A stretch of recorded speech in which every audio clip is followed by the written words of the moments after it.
We're starting at 8:30, right? Your time.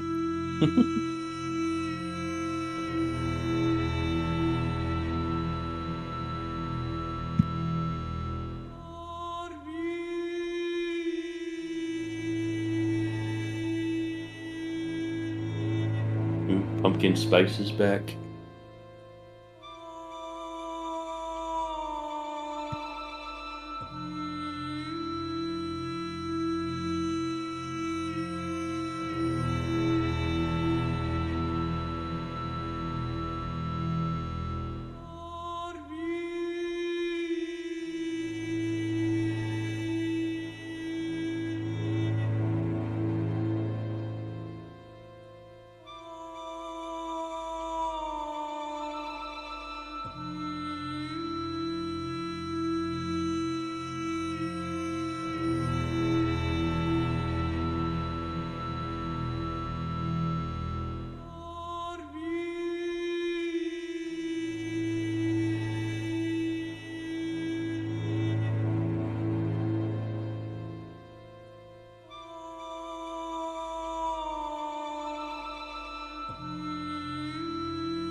Morning.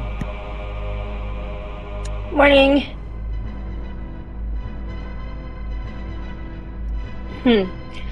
You can be heard on the stream, just letting you know.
All right. Uh, Good morning. It's early. It's 7:31 a.m. It's the 24th of August, and we're playing some D&D. This is session 22 of After the Odyssey, titled Finale Versi. And we're starting a little early because this is kind of going to be a big episode, big session, as it's potentially our very last session. It's been fun after almost 4 years, so I think we go out with a bang. But we need to do a recap. And Arcadia, if you are here in Peoria, it's your turn. That's right. Welcome. Good morning, everybody. Streaming to you live from, as Gorgio said, Peoria, Illinois. And I just wanted to point out that, he's right. We started our first session on December the 5th, 2021. So before I start, Demetrius figured out in Gorgio's last cipher, he'd been capitalizing random or seemingly random letters in our stream titles, and it said, "Thanks for the memories," because, as he said, this game is almost over. And the player who plays Demetrius is playing Nico. Nico, the player, did say he might be listening in or might make a guest appearance. We hope so, but if not, we miss him and we love him. We begin the session on our 23rd day reunited, and 1, 2, 3, 4, 5, 6, 7, 8. In the 8 rounds of battle that we had with Dragon Gravik, Taskelin went down 4 times, and his player made a joke that Taskelin should become the god of death after this, since he's the most familiar with it. Part of that is because, if you remember, he cast Wish at the 9th level, which reduced his strength to 3 and causes him to take necrotic damage from every level of spells that he casts until he can take a long rest. Well, yes, I did have to count many times because it's a recap, man. It just it adds to your, I don't know, heroic sacrifice or something like that. So Dragon Gravik, which I remind you is now the amalgamation of the 2 other dragons, the Sapphire and the Moonstone Dragon, Moen and Goen, plus himself as a wizard. He never uses his bard abilities, it seems. So he uses his debilitating breath, radiant moonbeam, moonfire eruption, thunderous crystal burst, finger of death, moonlight slash, moonlight shackles, wing buffet, arcane quake, and a dragon essence strike. And he uses his legendary resistances. But during this battle, he continues concentrating on attacking Arcadia. If you remember, he is the Lord of Death, and she is becoming one. But her new Soul Link spell is very powerful. And every time either she or Ametreus, who are linked together, get attacked, they have the chance to get some temporary hit points that are resistant to all damage, and she can heal Ametreus through the tether as well. And as she's gotten her dark powers that Ametreus has told her he sees evil in her and dark energy has gone into her, you've seen her kind of struggle with it. And when she started using those powers in the beginning of this battle, she had this kind of evil glee about it. But now they see, as she's been attacked, she's looking at the tether between her and Ametreus, and it is not lost on her that this is kind of an opposite thing of what happened with her and the Shadow Dragon, where that tether dealt damage, it connected the two of them, and eventually led to her death. So you see her pondering this tether and how it is fundamentally different from the one that she was attached to before. And she looks at Gravik and says, there can only be one, meaning Lord or Lady of Death. But he eventually uses Dispel Magic and gets rid of the Soul Link, and she cannot cast that spell again before she takes a long rest. At one point, Corbin, Ametreus, and Tascalin all end up at one point impaled by the thunderous crystal burst, which means they're incapacitated and can't do anything until someone else frees them. Tascalin is trapped the longest.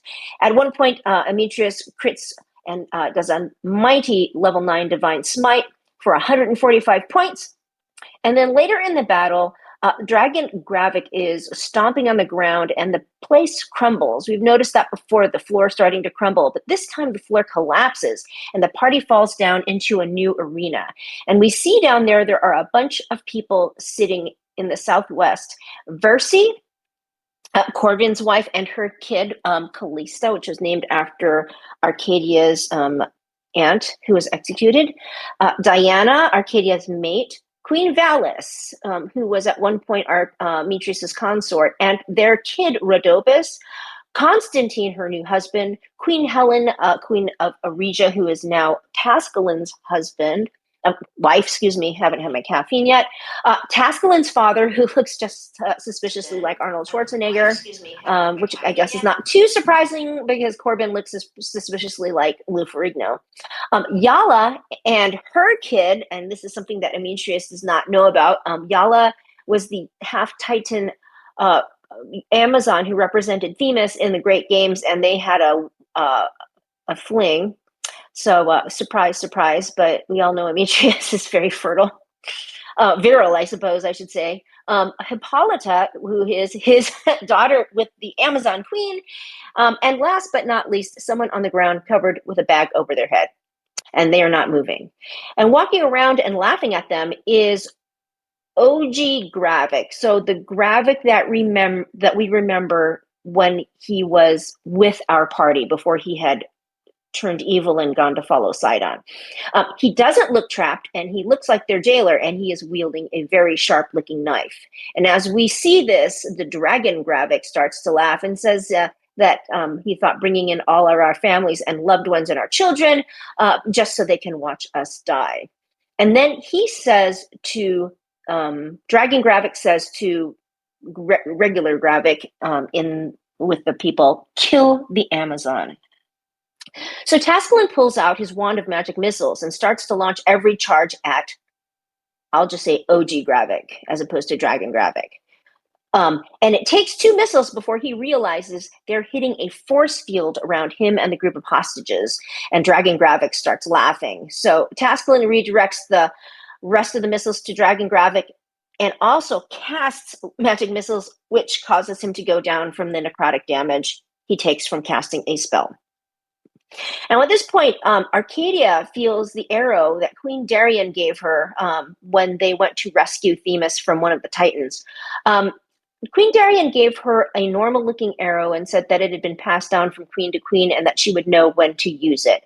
And she feels it vibrating really fast in her quiver. And it's a very strange feeling that she gets that she's never felt before, but she gets the sense that she should use that arrow against Dragon Gravik. So as I mentioned before, Arcadia has been emotionally closed off during this battle, except for the kind of glee she showed when she accessed her dark powers. But when you see Dragon Gravik say to OG Gravik, kill the Amazon, you see her expression kind of falter, and she looks over at Diana, because she had been aiming her crossbow at the Gravik next to Diana. But then Diana mouths something to her, and starts to fight back tears. And Amitrius and Nico make it out that she says, in my memory. So instead of attacking OG Gravik next to her mate to try to save her, she drops her crossbow and pulls out her oath bow and pulls out the special arrow that the queen gave her. And it is now emanating and pulsing a black smoke, and there are little hints of lightning in it. She knocks it to her to her crossbow, to her oath bow. And she crits with, I have to thank both the player who plays Amitrius, Caesar, one of our wonderful Twitch viewers and players in other games. He originally gave a crit to Amitrius, but Amitrius asked him to give it to Arcadia. So the Dragon Gravik starts screaming as the arrow pierces through his hide and starts shaking and collapses. And he shrinks back down into the evil wizard Gravik form when we first started this battle 28 rounds ago. He's on death's door and he's barely breathing. So Arcadia runs to him and says, do you have any last words? And he says in Primordia, which only Arcadia understands, thank you for setting me free. And she wonders, freeing him from what? And since he said, thank you for setting me free, and also because we've seen her dead expression kind of change, instead of blood eagling him, which was her original intent, because that is how he killed all of their loved ones, she just takes her dagger out and quickly slits his throat, which is how Amazons execute their prisoners. And when she does that, the whole cavern starts shaking with thunder, and his essence seeps out through his throat, completely envelops her, and sinks into her body. And the only thing that is left are his nice black robes. But she doesn't care about them and runs towards the other Gravik. OG Gravik is behind the force field holding the knife to Diana's throat. Get out of here! I'll kill her! I'll kill them all! I swear I'll kill them all! He looks scared shitless. Tascalin is sympathetic, saying that OG Gravik was manipulated like the others, just another victim of Dragon Gravik. In exchange for dropping the force field, OG Gravik gets the party to swear an oath that we will let him leave unharmed. So Corbin goes and pulls the bag off the head of the person lying on the ground, and it is a blonde woman who is tied and gagged. She's looking at us with a scared expression, and her face has been bloodied. We recognize her as one of the actresses from Gravik's play. Alternate Gravik, I'm reminding you, Alternate Gravik was a great playwright and wrote a play about the party. Arcadia runs over to Diana and hesitates in front of her because Diana has never seen her like this, and Arcadia is bleeding black blood, and she is also in her divine form. Diana looks at her, and she doesn't look at her fearfully and eyes her up and down and says, finally, well, this will spice things up a little bit. And Arcadia laughs relievedly and gives her a big hug. And apparently Diana is not affected by any energy that Arcadia may be emanating. Because remember, when she sat down, she would kill the grass and stuff like that. And she also, the tailors couldn't breathe. So when Amitrius cuts Hippolyta free, his daughter with the Amazon queen, and she's a little centaur, it's very cute. She borrows, well, actually, she's not cute. She's very fierce. She's an Amazon. She's fierce. She's beautiful.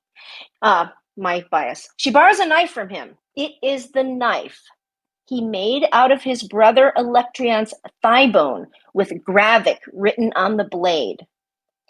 And so Hippolyta calmly walks up to OG Gravik and stabs him in the gut and says, I made no oath, and stabs him again and again and again and again. And Amitrius smiles at her, as does Arcadia. And Amitrius says, I'm proud of you. And Arcadia says, this is your daughter, right? And then Diana borrows Arcadia's coppice, which is the Amazon short sword of type. And together with Hippolyta, they kill OG Gravik. Corbin frees Versi, his wife, and their daughter Callista. And Versi speaks in Giant, which only Corbin and Arcadia understand, and says, "Husband, you're still here. But I thought that what we discussed a long time ago was going to happen." And he says, "Well, apparently Gravik is not as powerful as we thought." And she is happy to hear that as she reveals she is pregnant with their second child. Valis looks at Demetrius and looks at Hippolyta and Yala and her kid, and as he roughly cuts her free, she just says, "Demetrius," and he says, "Valis." He cuts their daughter Rhodopis and her husband Constantine free without saying a word besides that. And Valis says, "I see we are in this because of you." But he doesn't reply to that, but Rhodopis comes up and thanks him. Yala's kid is a big boy. Remember, he's a quarter Titan with long black hair, and comes up and says, "Daddy," and tries to barrel Demetrius over. And Demetrius has to use a legendary resistance to stay upright. And Demetrius apologizes that he doesn't know that this kid existed and asks his name. And he says, "Well, she named me after the greatest centaur of this land." And Demetrius quite humbly says, "And who is that?" And he says, "Demetrius." And Demetrius laughs in surprise and pats him on the shoulder and asks if he minds if he calls him Junior.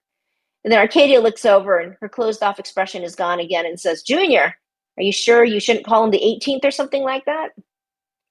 Darcy offers to heal us, but tells us if she does that, the rest of her power will be gone. And we feel out of danger, so we decline. Although Arcadia pulls Demetrius aside and says, "We still haven't met the raven-haired woman that we've been warned about." We found that the portal through which we came is gone, and Tasklin can't teleport us. He burnt himself out in the fight. So we take a short rest, during which Tasklin tells Arcadia the robes Dragon Gravik had are the robe of the Arch-Magi. And of the party, only he can attune to them, so she gives them to him. And when he casts prestidigitation on them to clean them, they return back to their old color, white, gold, and red, and he attunes to them during the short rest. Arcadia doesn't see any way out, so Demetrius asks Tasklin to cast detect magic and fly around to see if he can find a hidden entrance. And at the top of the ceiling, he detects abjuration magic that covers quite a large area, but doesn't recognize how it works. He casts a level 5 Dispel magic, but it doesn't do anything. Then Nico casts a level 9 Dispel magic, but still nothing happens. And hitting the stone ceiling does nothing either. Tasklin walks over to Gravik's body, OG Gravik's body, not the dragon. That one disappeared completely except for the robes. Walks over to OG Gravik's body and pulls out his Staff of the White Necromancer. And he casts Speak with Dead, where he gets 5 questions. And we find out that Gravik can show us how to get out, walk through the ceiling, but we'd have to bring him back from the dead. Tasklin looks over at Nicodemus, but Nicodemus doesn't have resurrection. And Demetrius tells Tasklin he just needs to recover Wish. He thinks he might be able to get it back now that he's a god, and suggests sitting down and meditating. But instead, Tasklin tries to use Revivify from the Staff of the White Necromancer, and we do not know if that is successful. Because at the same time that is happening, Arcadia asks the actress if she knows why she was taken hostage, and she says she doesn't. And Arcadia believes her, but Demetrius gets the idea to use divine sense. The party shows up celestial, as do Yala, who is part Titan, Versi, who is part Titan, and interestingly enough, Valis. We were not sure when if she lost her god powers, but she shows up celestial. Arcadia, part of the party, she shows up as undead, and the actress shows up as celestial. And Demetrius says, "What the hell is going on here?" And he walks over to her and grabs her by the arm and asks her name. And she goes, "My name is Ophelia." And he says, "The game is up. I sense what you are." And at this point, I point out that I remember, I don't know if they're one and the same or if they just share the same name, but back in our 7th session together on January 16th, 2022, we were at the Mossy Temple in the search for Balmetria's horn. Kamos ran across a book made out of human skin in Demetria's chambers in her bedroom. And it turns out that when he asked and found out about it, there was several images flashed across his mind of a younger woman who started off as an apprentice wizard and toward her middle age gains power and starts killing people. And as she fights someone we realize is Demetria, who captures her, skins her alive for murdering her family, and turns her into the book. And the woman, when Calmos suggests freeing Ophelia, he gets images of the destruction of the world. And that is at least that Ophelia. We do not know if it's the same one. So when Demetrius confronts this Ophelia, with a blink, she teleports and pops up 25 feet to the east and sighs and starts talking. And as she talks, she pulls off a wig, revealing long, black, raven-like hair, raven-colored hair, which cascades down her back. And as she talks, her voice starts to change, and it starts to sound kind of familiar. When first I crossed the veil into this fractured land and learned of the duplicates, and I'm reminding you that we have been dealing with alternate realities and alternate selves, and learned of the duplicates, reflections born of fate, I was elated to meet her, my echo, my shadow made flesh. But what I found was a blasphemy. She turned from power as if it were poison, clung to virtue like a drowning wretch to driftwood, and worst of all, she gave her heart to a mortal, a mewling, transient thing with nothing but dust in his veins. Imagine my disgust. So I peeled back the curtain. I bent this world to my will, grew it in the image of the grand design, my father's vision long forgotten. And I chose my pawn well. A self-righteous brat convinced the stars owed him greatness. You all believed it was graphic, didn't you? Ah, fools, every last one. As she is saying this, she puts her hand over her face and is wiping stuff away. She continues, so here you are, so proud, so brave, so lost. And I must thank you, truly, for dancing so willingly to the dirge I composed in shadow. But now the music ends, and you end with it. And standing before us is the alternate Versi. Our Versi is still next to Corbin, so now there's two of them. And we end the session on our 23rd day reunited. Motherfuck me. Yay. Yay. Oh, God, Caesar's here. Okay. We're surely doomed now. He surely did. Hey, Caesar, did you hear me give you a shout out on the recap? Oh, you missed it if you just showed up. Well, I did. I thank you. I'm surprised he's awake this early considering what he was doing yesterday. Anyways, so yeah. Let's just jump into it. Oh, and hey, Drake Pigs. I just thought I'd say hi. I come and watch your games every once in a while. I like watching Drake's videos because I can go and fuck with people and be the hero in the chat.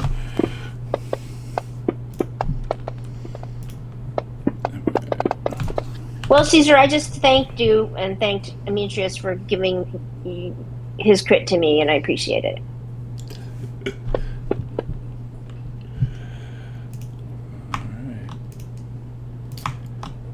And I like to point out to, well, everybody, this party is kind of cooked at the moment, as they have almost zero spell slots. And they're fighting Bitch Versi. But okay. Her. Corbin has Yeah, a but, limited fist. True. Alright, top of the round, Corbin McSuss. Alright. Damn you, fake Versi.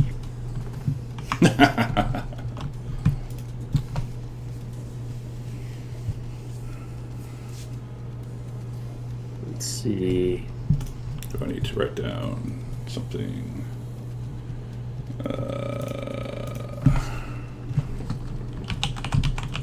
We got a short rest, right? Yeah. Yep. Alright, well, at least I got my rage back, so I will rage. And your action surges. Yep. And I will attack.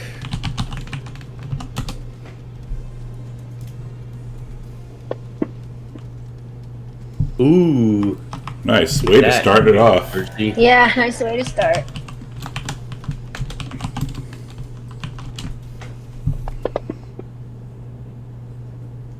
And she gets hit and she looks, oh, okay. So it's going to be like that. You don't want to join me. Okay. It says I had a reckless attack, but it didn't look like it gave me advantage, which is weird. It did. Oh, alright. I will keep attacking. Yeah, I don't see it either. I just see Yeah, I'm one only number. seeing one. It says advantage and a disadvantage. Oh, She has nice. special. Oh. That is a goat. It's 22 hit. If you look, it says it hits. Oh, Yeah, I can see that. I just don't trust you anymore. Mix It's us. true. He's caused us all to be paranoid. Yeah. Alright. Oh, and the mini Corbins will come out on her Okay. as I action surge and hit her again. Nope, maybe not.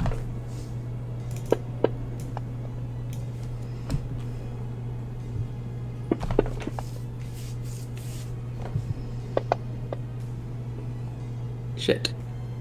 Wasted actions. Alright. That is... Well, you know what? I'm gonna step back from her just a little. Might make it easy on her.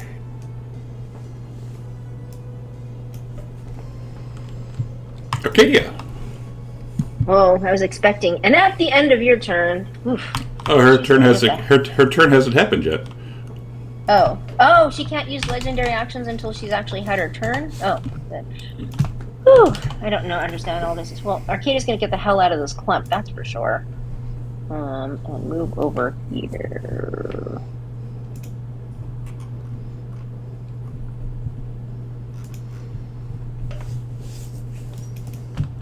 Yes, don't worry. Legendaries will be happening. Well, okay. Well, anyway, she is going to attack her and see what's happened. Let me just double check something here. Okay. Just good morning, everybody.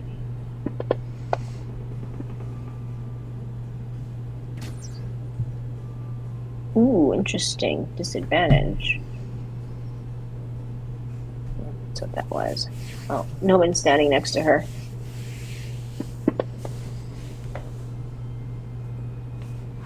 And she's gonna go for again.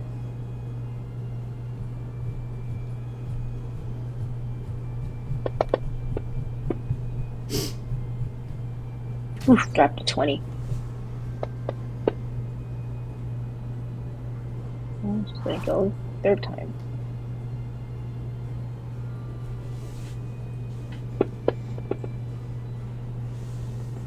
Dropped another 20. Wow.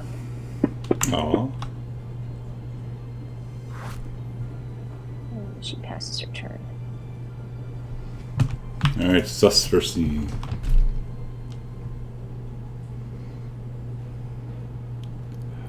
She's going to like wave her hand, and in her hand appears this nasty-looking sword. I wonder if I have a picture of it actually. I do not. And well, she's going to step up to Corbin.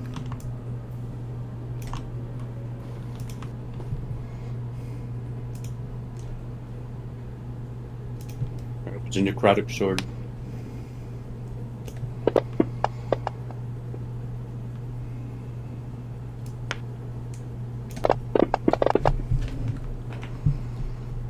It is not. Two.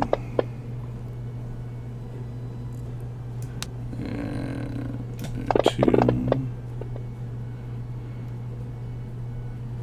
And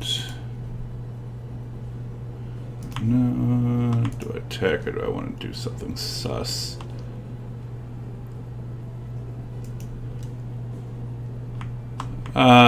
Yeah, she's going to look at you, Corbin, and this is a con save, which I think you shall have advantage in it. Anyways. And you succeed. Why the hell do you have a plus 10? That would be 30 Constitution. Oh, yeah. Duh. Well, and also you see, is in does Demetrius's aura help out at all? That's why I got advantage instead of disadvantage. And that's all she will do. No, she's gonna... She's gonna come up here. Nico. Nico is going to move over here. He is going to use a bonus action to wild shape into a mammoth.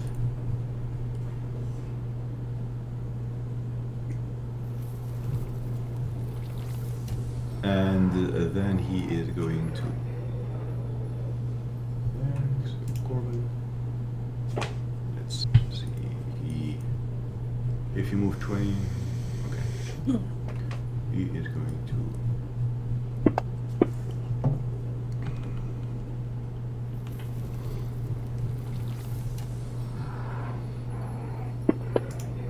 And as a reaction, for you attacking him,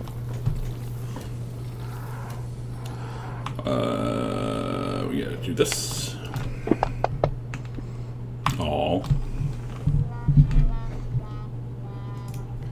How many attacks does it have? Oh, only one, so that's Nico's turn. At the end of your turn.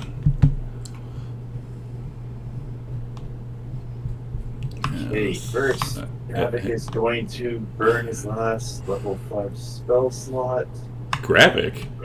Oh, yeah, grab It lives on. Yeah, so they're activating Fire Step.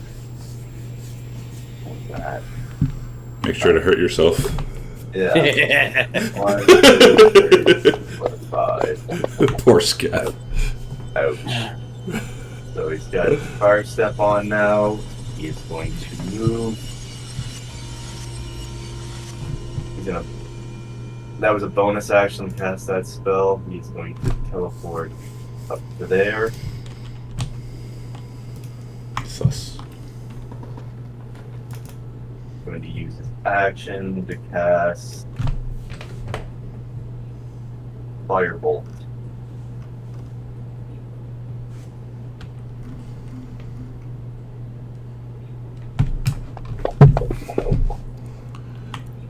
And Of course, disadvantage on her. Okay, that's it for him.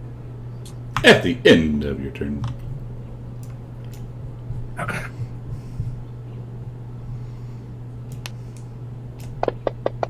If she's attacking somebody, You. oh, I would give her disadvantage to Runic Shield. Not that it's gonna matter though, as long as she Would- didn't get a 20. Would a 21 hit you? Nope. Actually, no, it would not. Alright, 1 second. Let me look at Runic Shield.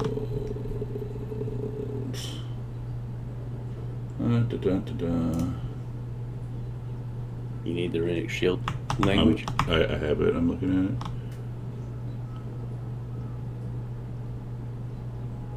When another creature you can see within 60 feet of you is hit by an attack.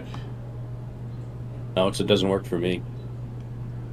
Yeah, you learn to invoke your moon magic to protect your allies. Oh, all right, never mind. Hit me anyway. So no, it would not work on you. Amy. I'll say, Ophelia, you said you chose your champion well, but where is your champion now? My champion did exactly what he was supposed to do. And I will close my eyes and I will bless us with my own god power. Ooh. Nice. And, What if she wanted to counterspell that? Oh yeah, go ahead. Counterspell. No, I'll remove the buff. no, Oh, okay. she's not. Okay, that is. Let me just clear targets. That's my turn. At the end of your turn.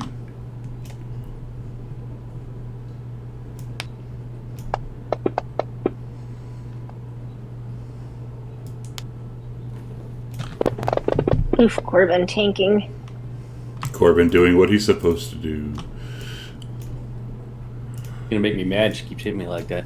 I know. Corbin. Ah, damn it. Alright. We will continue whacking away.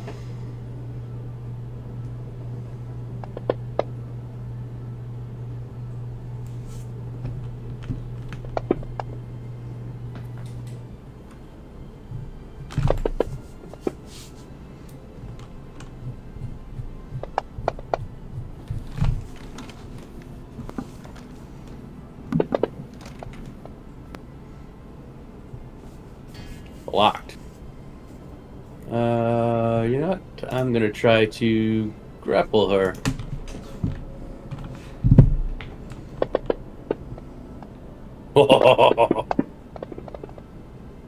Okay. And I will drag her back into Demetrius's circle. Wait, hang on. What? Dan, let's just say this here. What's going on with Corbin stuff? What do you mean? Dan saying that something with your buffs are coded wrong. Yeah, the immune physical. Mm-hmm. That doesn't actually seem to make him immune.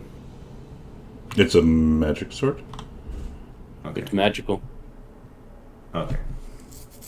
Should it bypass the? Well, I have the coding to make him immune physical. That's like you have to call it slashing, piercing, and bludgeoning, and then exclamation mark. It doesn't matter if it's a magic sword. So I just saw that it did slashing damage, Right. and he seems to be resisting it instead of immune. So should he be even resisting? Oh, because of rage. So yeah, that's right. Okay. I will action surge and attack again.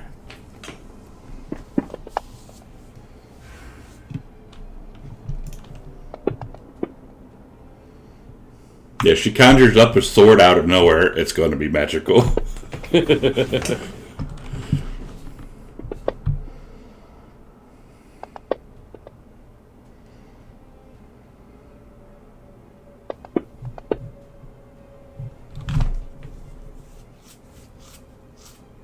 Alright. And at the end of your turn, let's hit you again.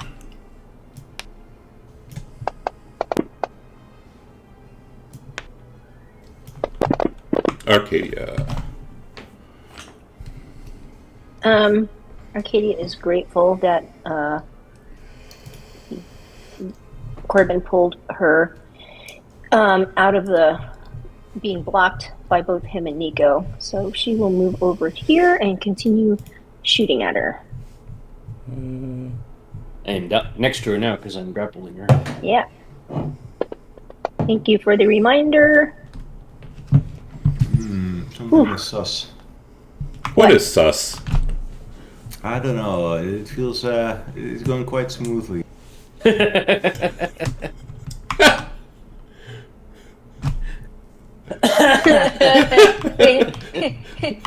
Arcadia senses the player playing Demetrius, then she hesitates for half a second. It's like, wait a second, something terrible is going to happen. You played with me for way too long. She's gonna transform into like all of our loved ones all at once, including the people in the players' families. Oh God. Okay. Let's see. Sorry.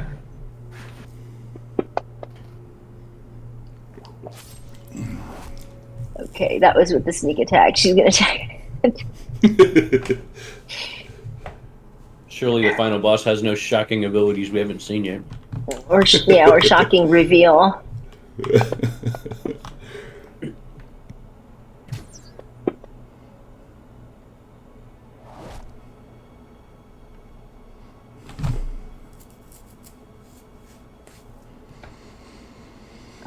Here we go. Wait a second.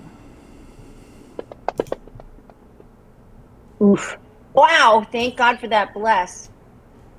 She nods over at Amitrius when she does that. Because he saved her twice. Alright, and she passes her turn. Alright. Well, Susvercy.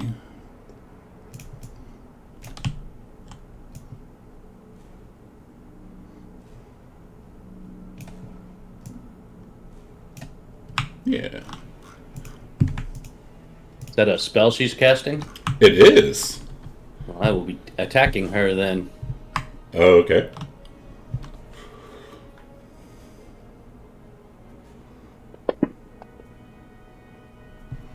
And missing. Damn it. Alright, Corbin, Arcadia, Amitrius. This is, what are you? You are a con save. So, yeah. I laugh at the con We save. got this. We got this. It's a 46 pass. Damn. Oof. What the heck? Oh, Tone of Cold. Let's see. You know, how much is that? Hold on a second. Let me see if I have, how many of these I have left. Oh.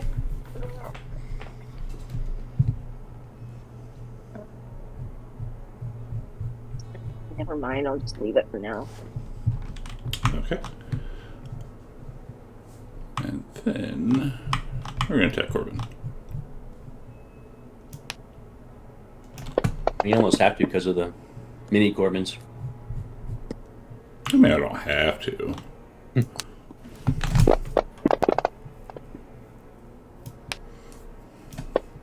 Corbin. Ow. That's all she's going to do for now. Mammoth Nico. Gonna make me bloody eventually doing that. Oh no. Imagine the person with the most HP getting hit. Okay. He is going to do a trampling charge again. Okay.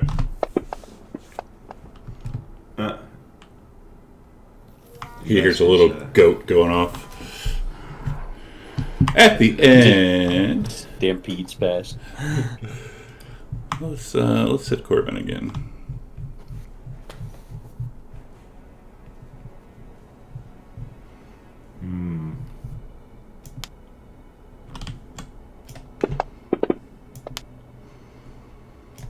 Tascalin. Oof, man. Okay. I'm guessing Corbin doesn't look so good. Corbin's bloodied, finally. No. So he'll bonus action teleport over here. And action firebolt. Okay. Awesome. That's it for him. Alright, let's hit Corbin again. Oh. Stupid every round attacks.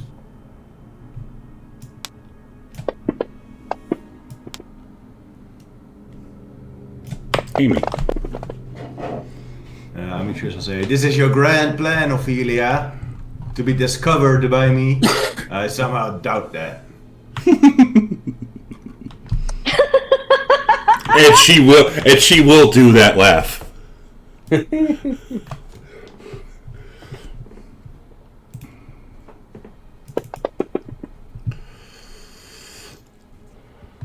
Oh no, you hit me.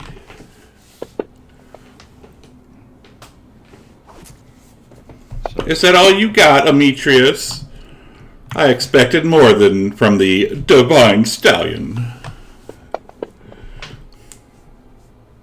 You're wasting your breath, Ophelia. You're not getting in my head. I'm already in it. Sus. God.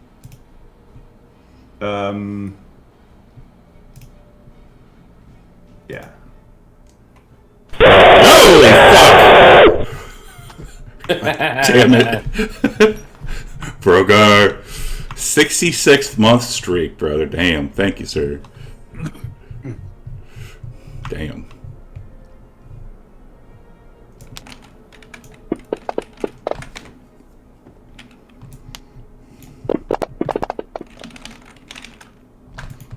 Yeah, you got me really good. Are you raging? I It am. doesn't matter. Wow, man, dang. Corbin. Alright. It's my favorite Dutch. Attack.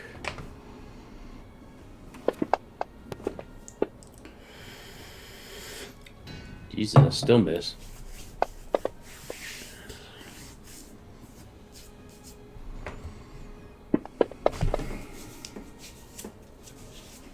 And I'm going to try to shove her prone.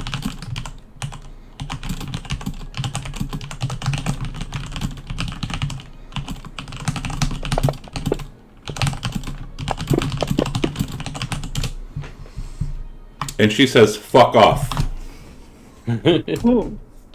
I will release her, and I will bravely retreat behind Demetrius.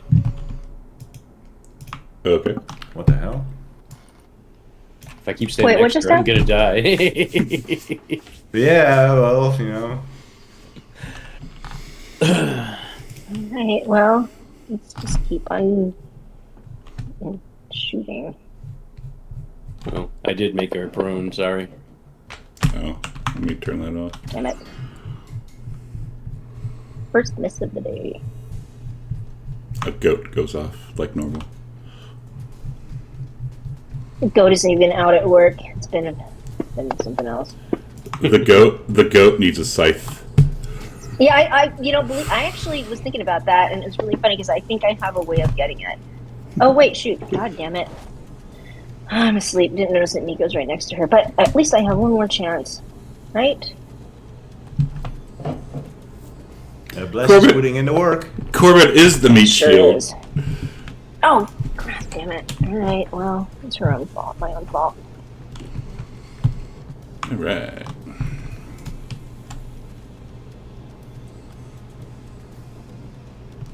She's going to come over here.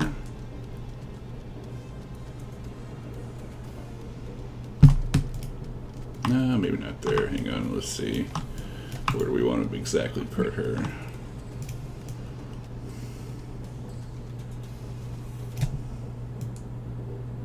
Yeah, she will move right there.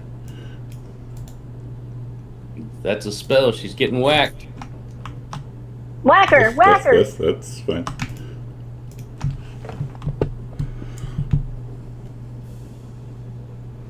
And she says, "Oh no."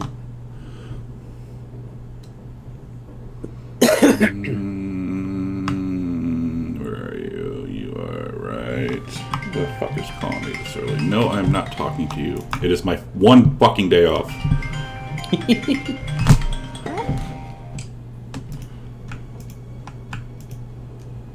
Work is bothering you. Yeah, work's calling me. It's my one day off. Where the hell did this spell go? There it is. Kona Cold again.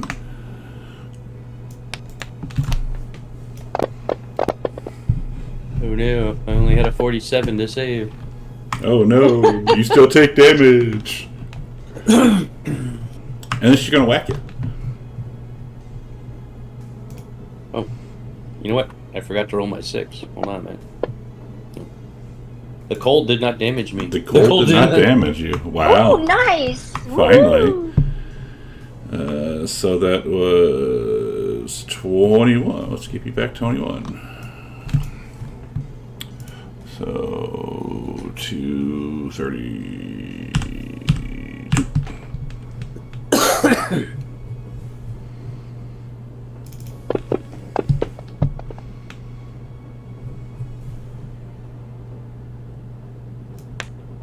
Rigid Versi does not bother me.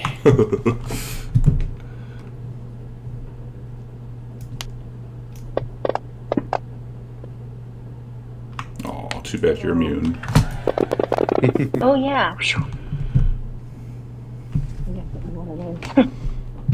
Oh, that's right. I don't wear armor, really. Mammoth Nico. The only purpose for my adamantine armor is to keep me from being crit. Nico walks Pretty next much. to Corbin. Yeah. And then he will try to grapple Ophelia. In his trunk. Exactly.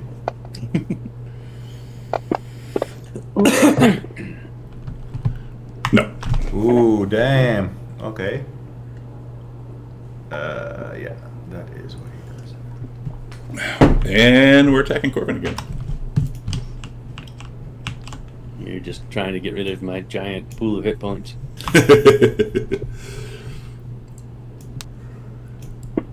Or maybe she's just jealous of the love that you and Good Mercy have. Mm-hmm. Skeff. Assholes keep blocking my line of sight. It's kind of funny. No, well, You have everybody's unlimited in front of me teleport. too. Yeah, everybody's in front of me over too. there. Fire Fire sniper bolt. training. It's true. Hopefully I can get through that. DM call. So, before you roll damage, What? now you're really going to be mad. Because she looks over at you as you start to hit her with that, and she's like, "You think your puny, shitty little spells are going to affect me?" Hoping yes. No. She's immune to the damage? She's immune She's to something that he just hit her with. So we're probably immune to a certain level of spells, so cantrips are not going to do shit to her. God damn it. Okay. The only thing you can Well, get. I'm out of options. Oh, you could keep hurting yourself as she attacks Corbin again. Oh no.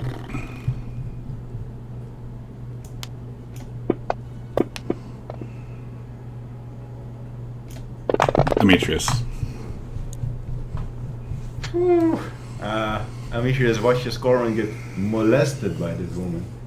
Yeah. He is going to temporarily step into Nico's space and attack her from 10 feet range. Yeah, I mean, Amitrius would have been dead like 4 rounds ago if he had to deal with that. You might not get hit every time.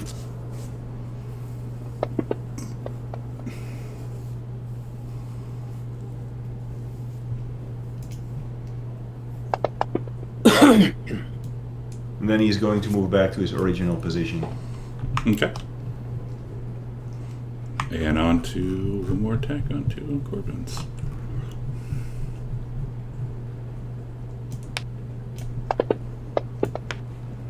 Need to roll that immunity. Oh, it's getting close. And remember Corbin. that you had resistance Close. the entire time, so she's done like well over 600 points to you. Damn it! I thought I had it. I thought I had it. Well, I might as well go out in a blaze of glory. Nico says, I got you, old friend.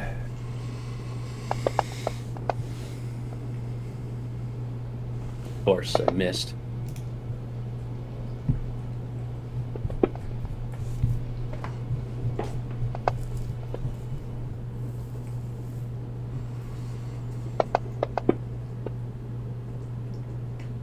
I will attempt to grapple.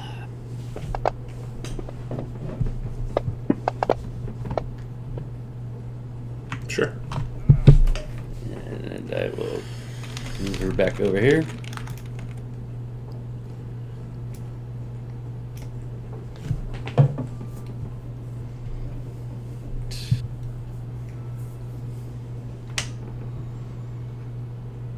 Yeah, you know what? I'm gonna try bonus action. Well, no, I have bonus action grappled. Never mind. Can I hit her from where I am? High or low? Well, just move. Okay. I should be able to hit her from there, correct? Yeah. Okay. There we go. Well. Wow.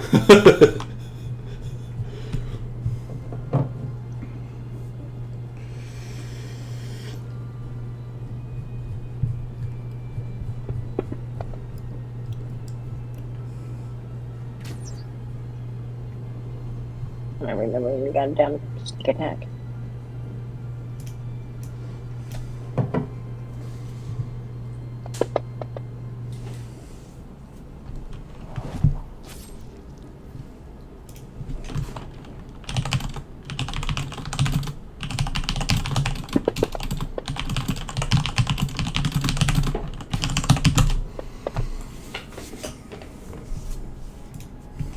Pass my turn. Corbin, look at your messages. What's that? Look at your messages. Oh. So, Versi, you know, I'm tired of this charade. Corbin, the so mighty Corbin, you should die. What? As she uses a spell that none of you have ever seen before. I got a bad feeling about this one. She's gonna get a I think spell I off might know on me. this one. I'm gonna hit her first. Sure. As she uses... Go ahead. I think I know which one this might be. Which one is it? Which one do you I think think it it's is? the one power word kill. I think It is. exactly. I knew it because yeah. She uses power word Oh kill my on God. Corbin. Ow! And Corbin is down. And the party from the corner where the rest of everyone is, you hear a loud wailing from Versi. Good Versi.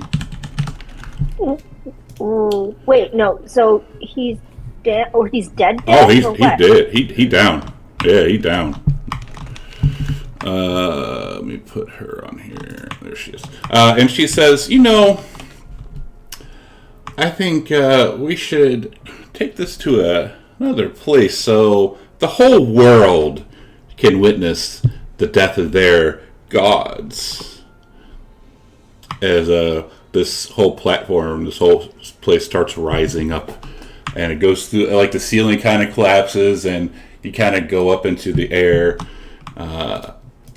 And if you look around, you see like Mitros, like you're kind of like in the middle of the ocean on this big ass platform now, and Mitros is by you.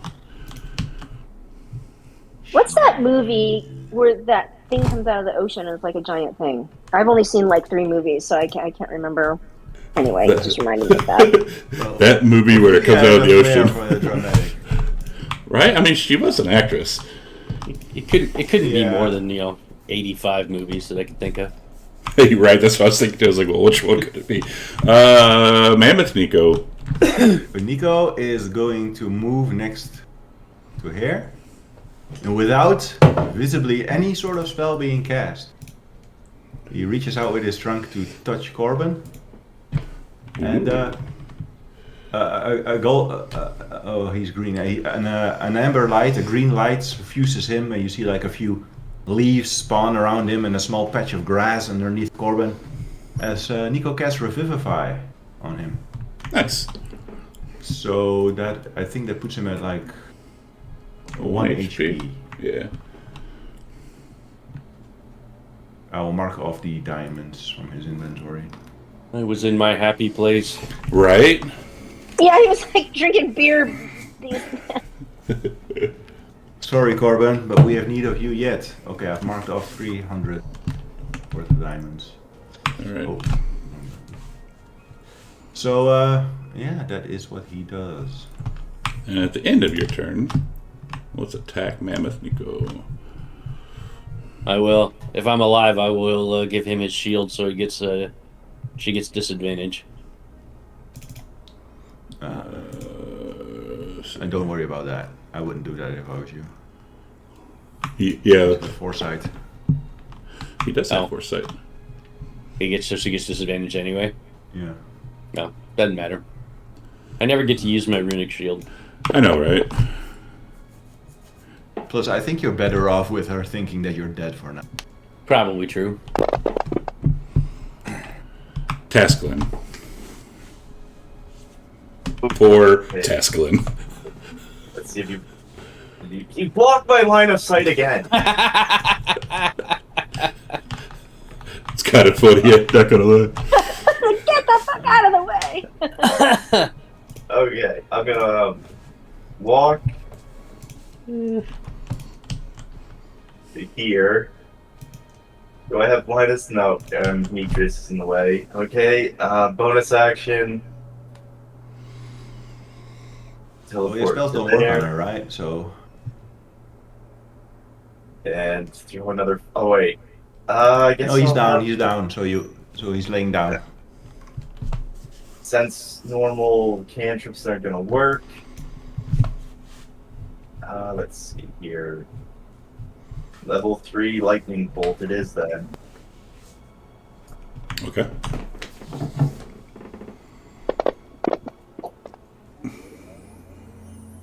Succeed. It's only half damage.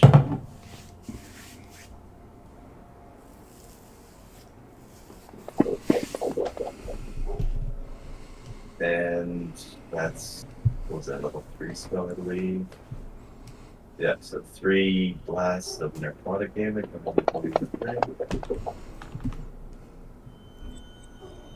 That's not going on me for some reason. Do you have yourself targeted? I do not. I thought it just, since it how it worked, I thought it just went on me. But, okay, here we go. 1, 2, 3. And that means... Shit. Okay, and that means that other time when I cast Fire Step, it didn't go on me, so here's 5 more. You're fine. Oh, okay, that works too. 5.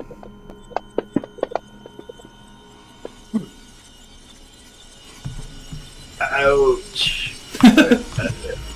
At the end of your turn.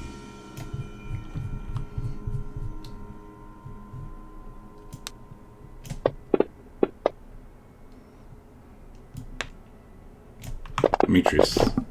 And you hear a mammoth cry in pain. Like, How'd that cry go again?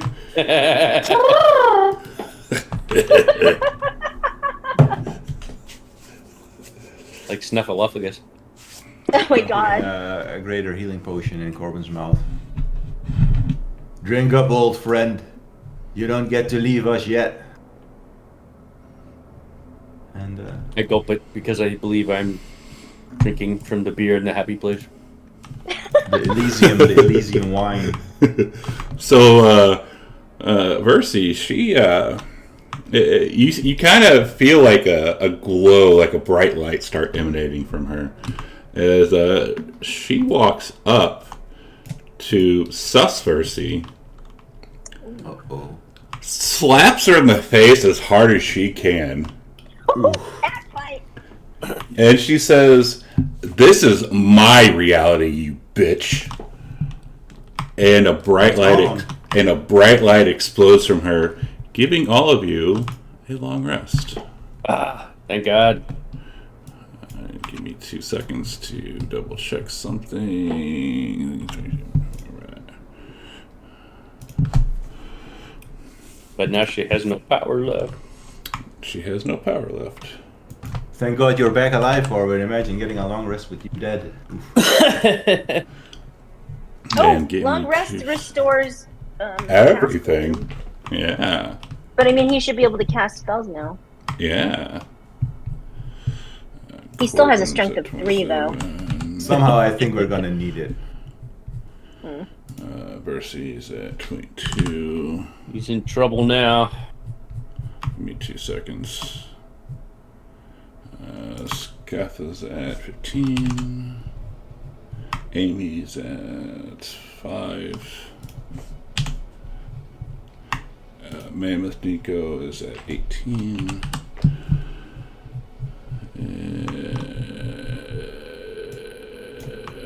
top of the round, Corbin. I think you're pretty pissed. I'm very pissed. Uh-oh. So what do? I grab my rune and I grow even larger. Big fucking Corbin. Wait, so how big do you was he need to be, huge? man? Was he already huge before? Yes, I was. Oh, Giga Corbin, arise! That call the other day, his 7th god. Oh no, like that. This has been here for a while. so what would he be called? Gigantic? Like what comes after huge? Gargantuan, I think. Gargantuan, Gargantuan? Oh, hey, do you remember War of the Gargantuans? Oh, those of us old enough, I remember that.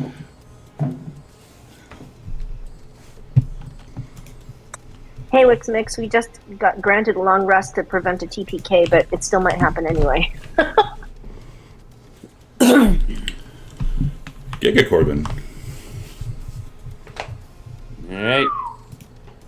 We'll look at down at the good and the bad Versi. And I will say, thank you, my love. And as for you, bitch Versi. Oh, I was hoping for a crit.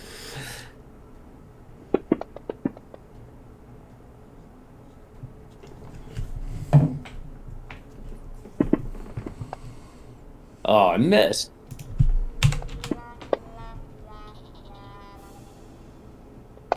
Demetrius looks at Corbin and sees only his toe. Don't look up. Don't look up. It's bad.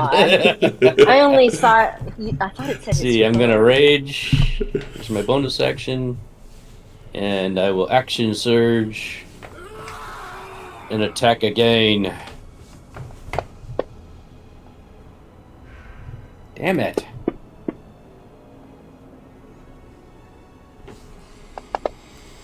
And you notice the mini Corbins are not so mini anymore. They're like regular size Corbins.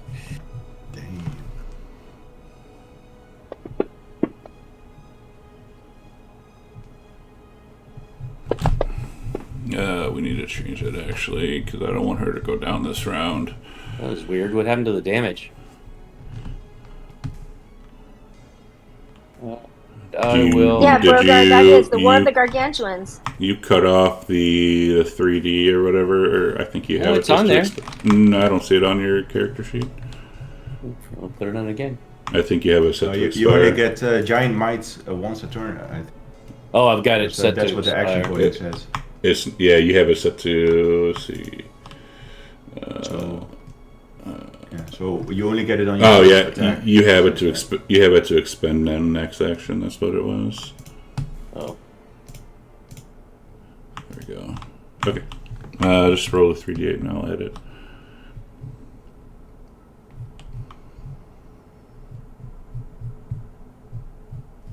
Damn it.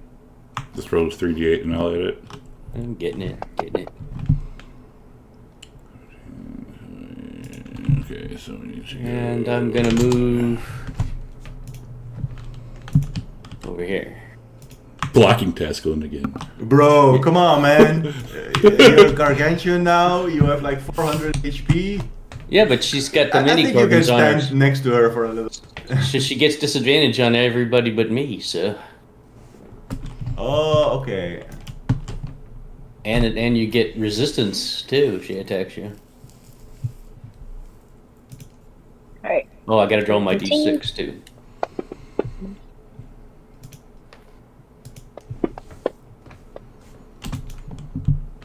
Go. Oh, so does the less fall off then? Yeah, or is I'm it putting done? it back on. I'm putting it back on. So that would have changed. Well, I don't know. It probably wouldn't So have I hit just roll a anything. d4, I guess. Well, even that wouldn't have hit her. I don't think. Well, there's a chance. Let me see. There we go. It does. Ooh. Bless is Thank carrying this fight. Level Ooh, 1 yeah, spell. Sure is. I know. Holy cow. Okay. Nico's next to her. Okay. Let me grab that sneak attack.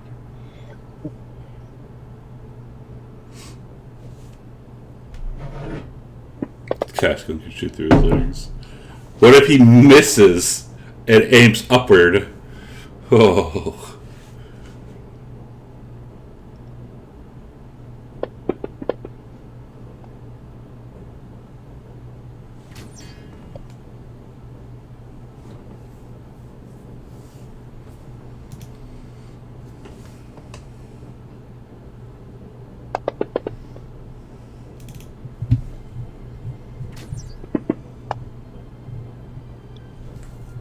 And pass turn. Versi laughs. Evil Versi laughs. Your sacrifice makes no difference to me. I am far too powerful for them, as you well know, my lesser self. You're starting to sound like Gravik. I gotta get the ancestral protector thing. Oh, she's not attacking though.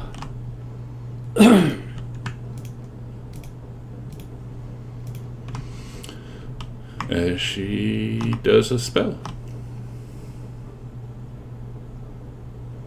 Let me find it here. Oh, you know, she does have this. She has that. Wow.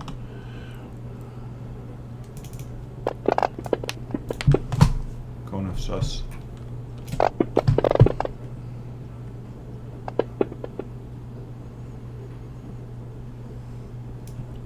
And then she's going to attack Mammoth Nico. For that one, she'll get disadvantage. I gotta put this stuff on her. Yeah, you gotta put the stuff on her. Well, put it on Mammoth Nico because he has foresight anyway, so it's not gonna matter. Holy fuck! Faye Arcadia. There you go. Giving me a heart attack. Ooh, and he Ooh, oh no! Well, he'll take half damage. Yeah. Put it on Mammoth Nico again. Oh. Killing me.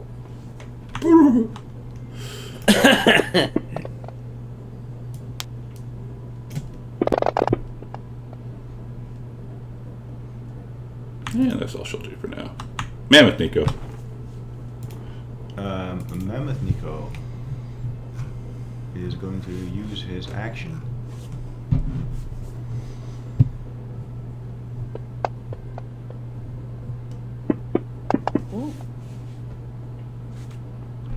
to grapple her. You act like she doesn't care about, or she like hates being grappled. She doesn't even give a shit. Well, you know, then he's going Didn't to... she like deny him before though? Denied him for the prone. Oh, it was prone. Okay. refresh his HP, and that's his action and bonus action. Alright, at the end of your turn. Let me see here.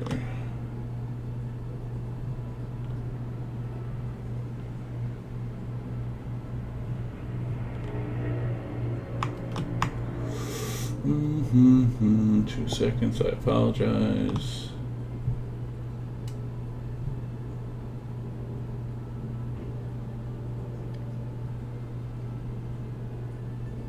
Yeah, we're going to do a con save onto Nico.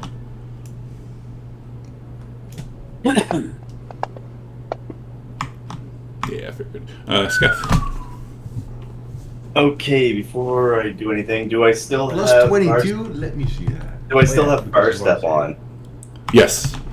Okay. And do I still suffer the effects of wish sickness? You do not, as if you take a long rest, it goes away. Okay. So Except for the only thing that is, it's the strength stuff stays. Well, yeah. Oh, does- we were talking Yeah. about They're the still shit. puny. okay. Oh yeah, I said that a while ago. Why does he have a plus 22 to a con? I thought his wisdom. It's that no, it's he has Oh, con. He took 30 No, con like it's me. because he's a mammoth and they have massive.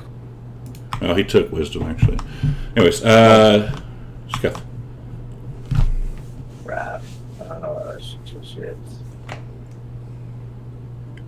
Verse's in the way, so I can't lightning bolt without hitting the good one. I mean, you could. You might piss off. you're- You might piss you're Corbin right. off. You might piss Corbin off. You are standing next to Gargantuan Corbin. That might make him a little mad. And if you look around, there's ocean all around you, and you're like 100 foot up. I don't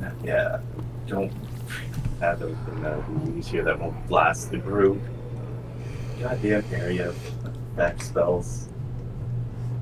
Watch Evan be just like this, all area effect. Okay, he will step down here, and he will use a meta magic to do careful spell. So that's when you cast a spell, the creature makes a saving throw. You can protect some of those creatures from the spell's full force. To do so, you spend one sorcery point and choose a number of those creatures up to your Charisma modifier. Chosen creature automatically succeeds on its saving throw against the spell. And I guess good Versi will automatically pass this. You'll cast this to level 9. 1 second. What are you casting? Let me see here. What are you casting? Lightning bolt. Nice. Give me 2 seconds here. Let me see this. Where are you? Where the hell? Hang on. Aha. Alright, it's going to attempt to counterspell that. Ah, shit. Attempt, because she has to. Well, no. Take away my level spell slot. If it succeeds. Oh no, it does not. So go for it. By 1 point. By 1 point. So no, you do not lose that 9th level spell slot. But she succeeds, so it's half damage. But it's a lot of dice.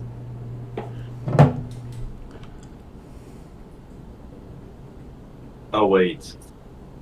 I need to target both these people because Versi will take half damage from that. Actually, how can I make it so she only takes half of that? Wait, what we're seeing? Well, the lightning bolt's gonna go through both of them, but Versi. Oh, I guess since it's gonna be half damage anyways. All right, here goes. I thought she didn't have to take that. Okay. Yeah, she automatically succeeds, so she also takes only 28. Yeah. She took full damage from that for some reason. Because it was wrong. I'll fix it. Okay.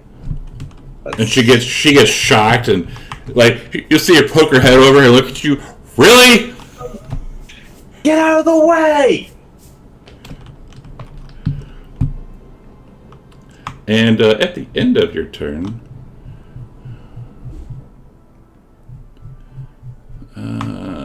we are going to. She's going to look over at Tasklin. Didn't like getting hit by that. And she looks at you, Tasklin, as she goes to cast a spell. Does he recognize what kind of spell it is? As soon as you start to feel this negative energy coursing through your body, you do. What is it? Finger of Death.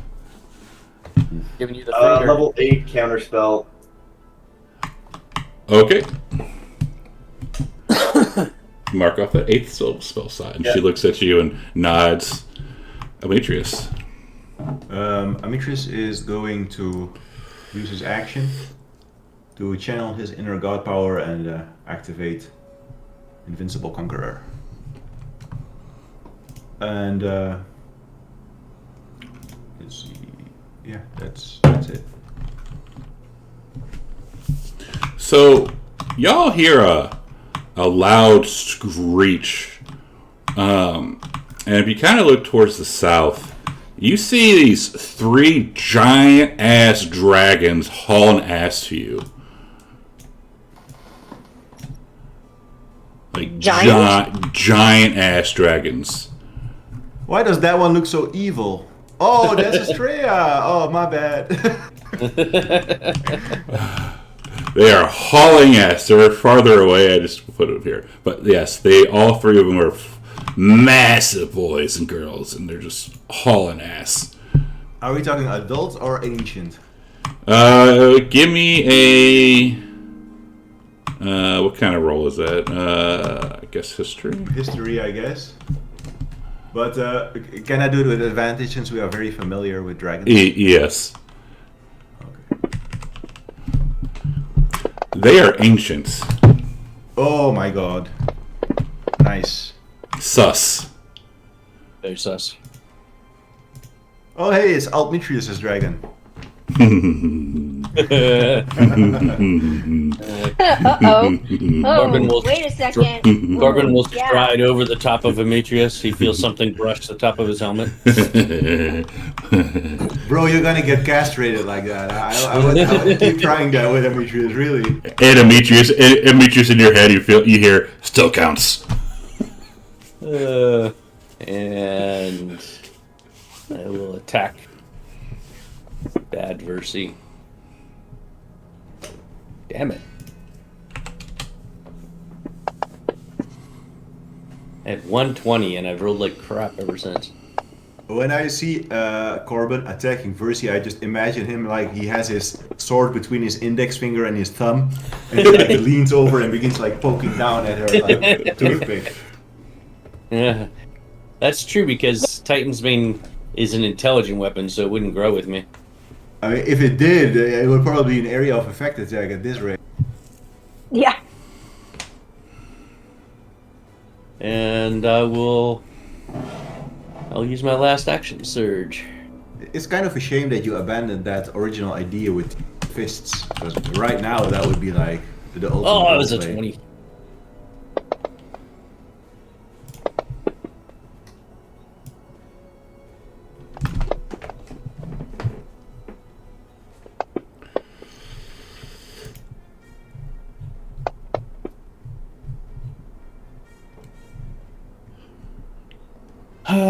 And my bonus, I will try to shove her bone.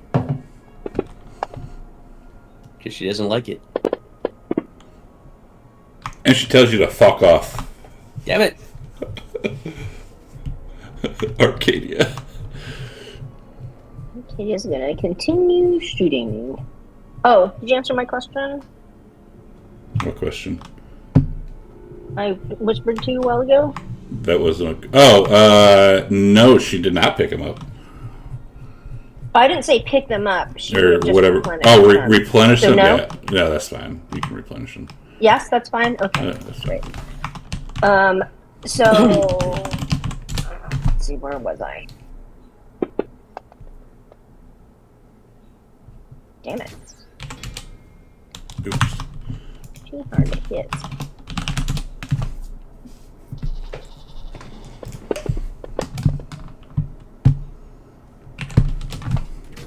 Wow. Okay, hold on a second. Let me get rid of this.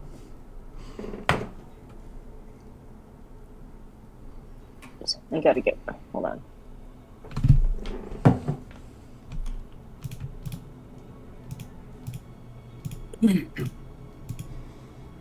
Sorry, I had to do this for a second.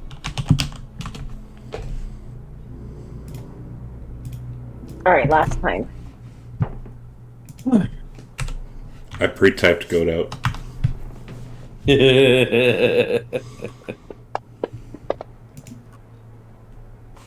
Drop the Hit. 20. Well, that's because you typed out goat. Because even DMs can jinx themselves. Thank you for typing goat out. Pre-typing goat out. I'm gonna do it anyways. Ooh, yes, double sixes. Thank God. All right, passing the turn.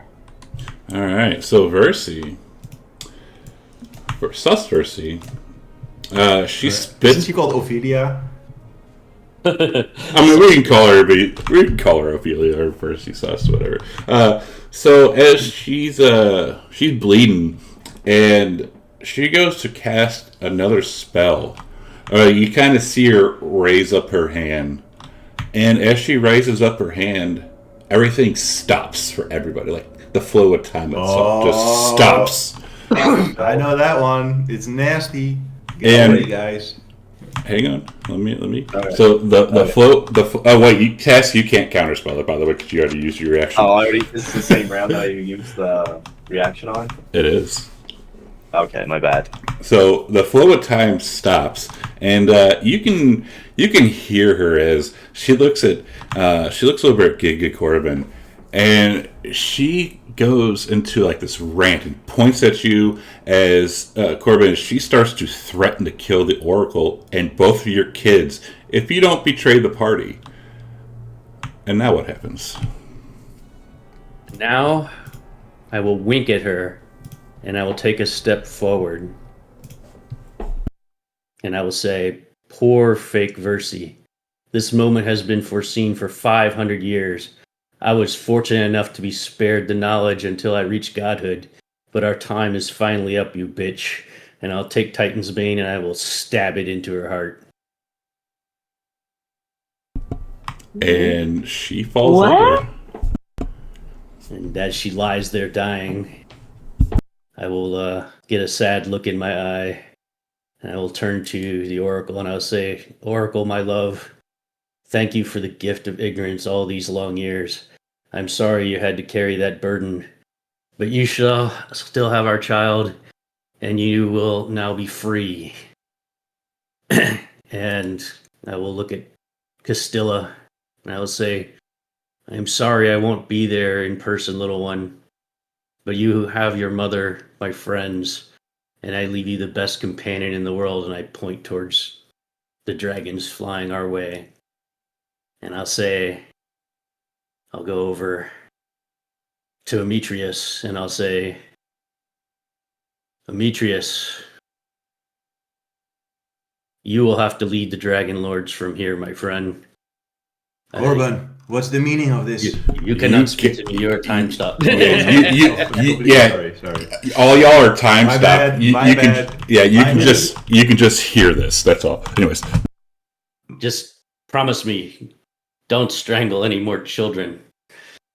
I know you will be a true and honorable leader for all of Mitros, and I will lay down the rest of my belongings at his feet, and I will hand him the special other sword that I have, and I'll say, this is my greatest weapon, and you'll hear Titan's Bane call out, I heard that, you ingrate, as he lies in Bad Versi's dying chest. And you see a teardrop appear at Amitrius' glowing eyes. And I will walk over to Arcadia, and I will say, Arcadia, I don't know if there's anything I can do for your condition, but I assure you, you do have a soul, and you can have a good life. And I will walk over to young Tascalin, and I will say, young Tascalin, take a very old man's advice. Seek out your true love, and not turn into an ass like the older gods. And then finally, I will walk over to Mammoth Nico, and I will say, Nico, your future is stormy and unknown, but you will live in our hearts forever. It is time. I must go now. And I will step back away from the group, and I will start to grow completely out of control. And Gorgio can say what happens next. Holy fuck, he's even bigger.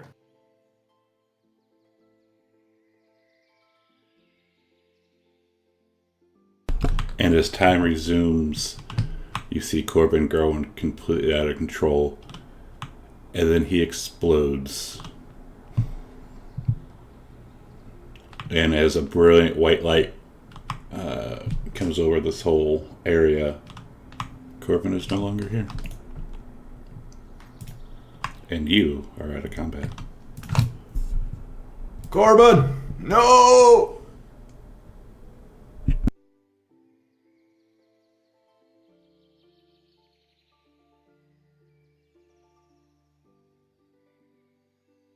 I will do my best, friend. That's my final promise to you. I will bring honor to the Dragon Lords. And he will kneel down and put his hand on the floor where Corbin died. And you can see a tear roll down his cheek. And say, I'll miss you.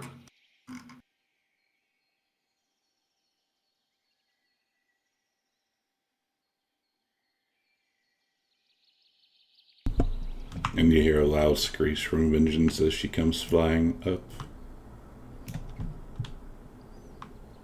But this scene, it's whatever you just want to do, however you want to play this scene out.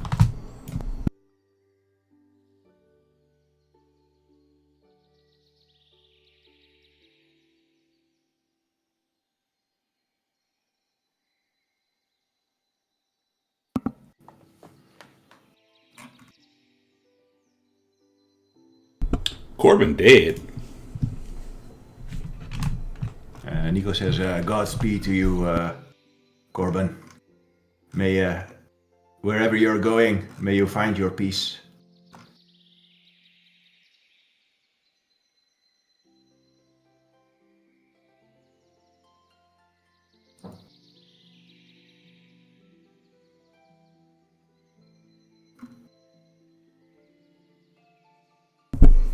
The others are either too shocked or just don't have anything to say.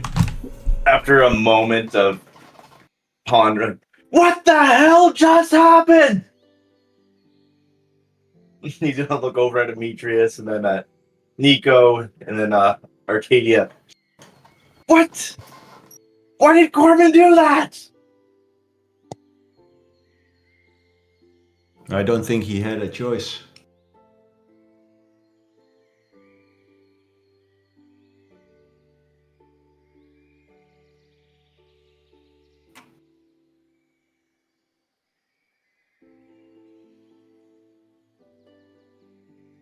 And you see Versi sitting on the ground crying.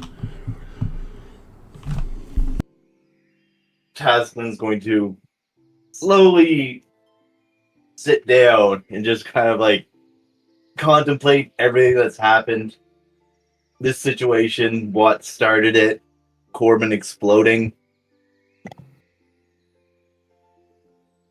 And Nico will walk over to Versi and put his hand on her shoulder. And he'll say, you're gonna be okay. And she looks and, I know, this is supposed to, we've known this was going to happen. I thought when Corbin originally came back that things could be different, but then once he became a god and he regained his memories of everything, we knew this was going to happen. If I just didn't use that spell so recklessly, I wish I could bring everyone back. After this is all done, I could have. But now that spell is lost to me now. And when you say that, light erupts out of you, and you see Electrion, you see your mother, you see Ileana, you see Gnome Corbin, and Nico's little druid friend, all standing there next to you. Are they alive? They are.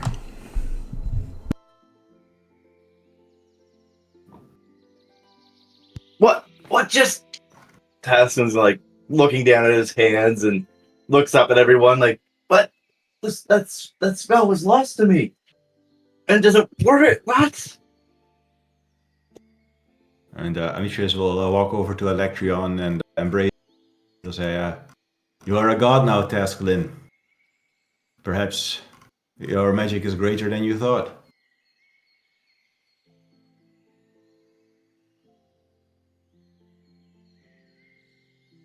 I just, man, perhaps we're still growing.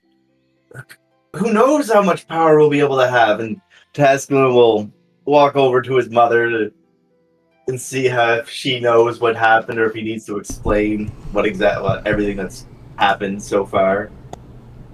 And she is embracing your father, and she looks over, and I remember being with these five and others, and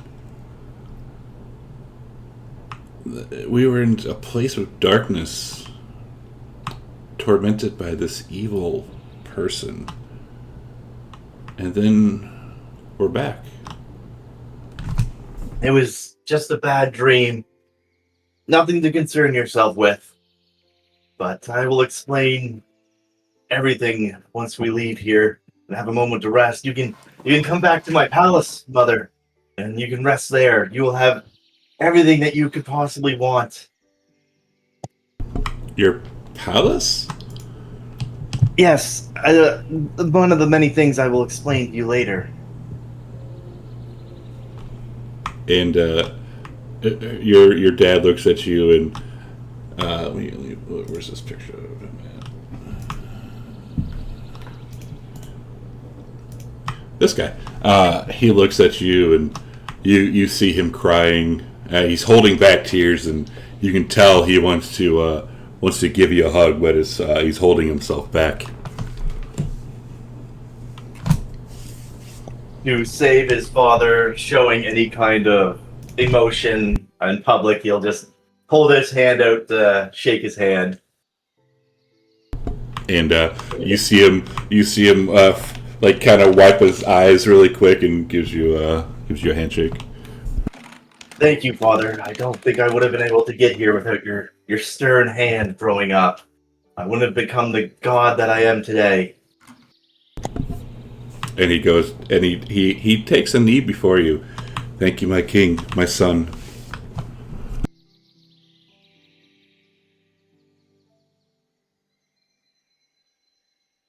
No, rise. Don't kneel to me. You are my equal, my father. And your mom says, King!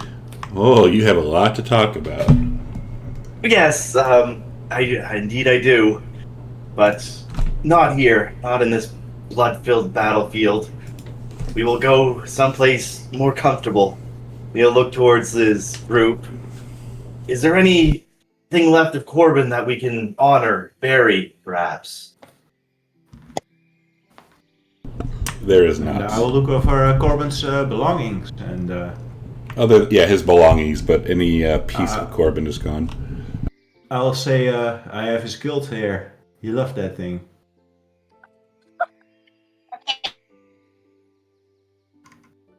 And I hold up a massive, massive cloth.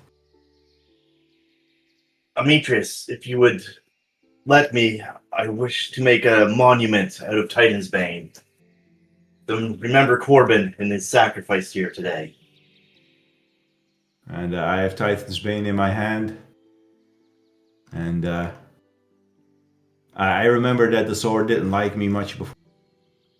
So I'm going to ask it, what do you want, Titan's Bane? Do you want to serve the Dragon Lords? Or do you wish to be a monument for Corbin? Being a sentient item, and it's just an item, right? You feel sadness out of it as it says, I wish to be a monument, to be remembered. We should build a statue of him. And Yes. he says nods, and he says, and he will give Titan's Bane to Tascalid. And he'll say, make it a good one, make it big. As he takes it, his arms kind of like fall a little, like he wasn't expecting the weight of it, but he quickly corrects himself and puts more effort into carrying Titan's Bane. We will make a grand temple with a statue, and if Titan's Bane is ever needed again, a hero of Corbin's equal will wield him once more. And he just nods. And he will walk over to Electrion. He will pull a bloodied bone dagger from his hip, and he will hold it out to his brother. And he says, I figured you may want this back. And it's a dagger carved from his thigh bone with his name engraved upon it. And his daughter used it to stab the other graphic that Blood Eagle hit. And he looks at it and he takes it and, well, my brother, I have quite a tale to tell you and to write down. Well, I will be looking forward to that. And all the tales of Electran and the RP channel, I'm assuming he will turn into a book. Yes.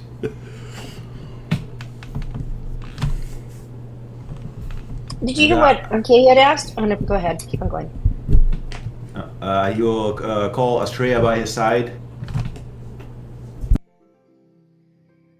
As she flies over and lands at your feet. I'll say, "Dang, you're looking good, girl. How did you grow so big?" And I will pat her snout. Well, you see, we kind of found his little chamber of not secret, but his like little chamber where people would grow. And well, for the past it's been about 500 years now. 500 years. We've been training. Well, for you, it's been less than an hour, but for us, yes, it's been 500 years. I'm very impressed that you managed to achieve something this great. And say, well, how do you feel? I missed you. If it wasn't for Vengeance and her smart-assness, we never would have found it. But I feel good. And you see her kind of, like with one ginger claw, she kind of pats her belly. And you see her belly is quite full, let's say. And Demetrius will laugh and he'll say, I'll be happy to travel with you again. Of course, but first I must lay my eggs. Your eggs? We will find a perfect place for you as soon as possible. Aziz, you dog! Aziz starts laughing. With Aziz, huh? Well, you could do worse.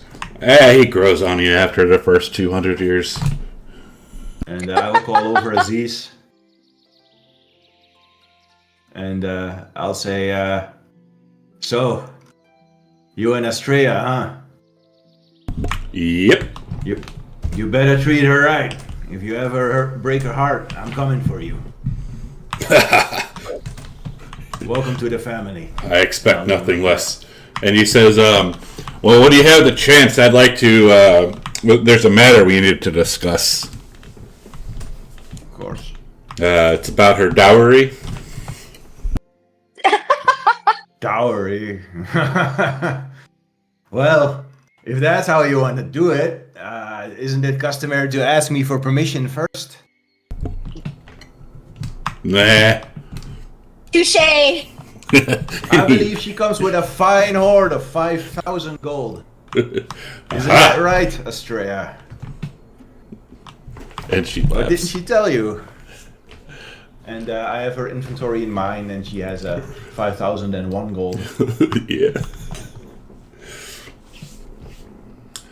And I will reach into her bag, and I will, if she allows me, pluck out the Antikythera.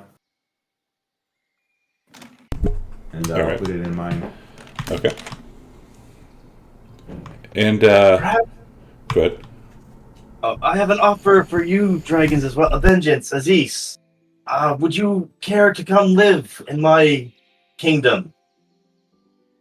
Astrea, the offer is for you as well, but I believe you'd want to stay with your father. But Aziz and Vengeance, since your father is no longer with us, you need a place to stay. We can offer you nothing but the best, full bellies in gold. And you hear Nico cough, and he walks up. And Vengeance, you see Vengeance look over at you and look at Callista and says, I have a duty to protect. Very well. I had to give you the offer. But thank you for that offer, you fine gentleman.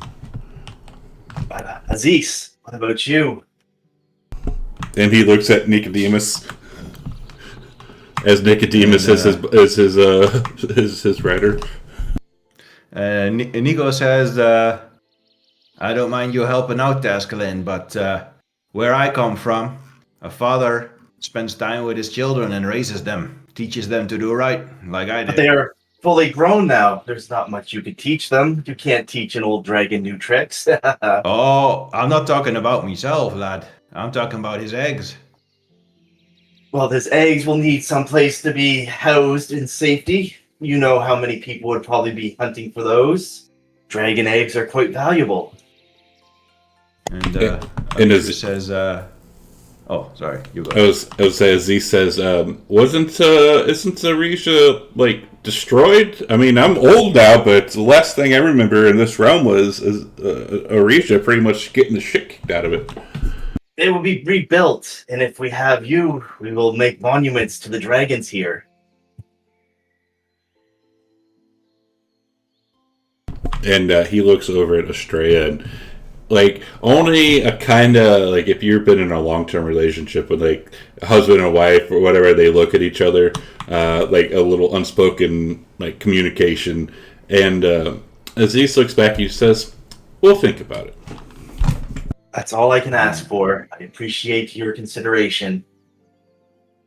And Amisha says, there are some things you should probably keep in mind if you're going to try and house a dragon like this in your city. They have certain effects on the environment. I don't think you would like Estrella living with you very much. We And wouldn't house she's them going in to the Estrella she's going said, to need a "Yeah, swamp. yes." She says, "I want a swamp." city. We would make you a fine lair in a swamp out in the wilderness, Estrella. If that is what you wish. Well, it sounds like the entire west side of Aregia is a swamp because of Nico's tsunami. True. I'm actually gonna look up these because let's see what does this lair do? 'Cause you gotta remember these lairs are huge and they affect your. You're totally breaking up. I don't know what's going on. Oh, let me rejoin the call. Let's see, the black an adult black dragon's territory would be 6 to 32 miles. Perfect for the steps. Perfect for the steps, exactly. So these lairs For the are steps. huge, and if she were to settle down in anywhere near Aregia, it would begin turning into a swamp, and the water sources will become fouled, and if you drink it, you become sick, stuff like that. So Yeah, she needs a lair that is 6 miles in radius for her size. yeah, and like civilized races probably can't live there because the water turns poisonous.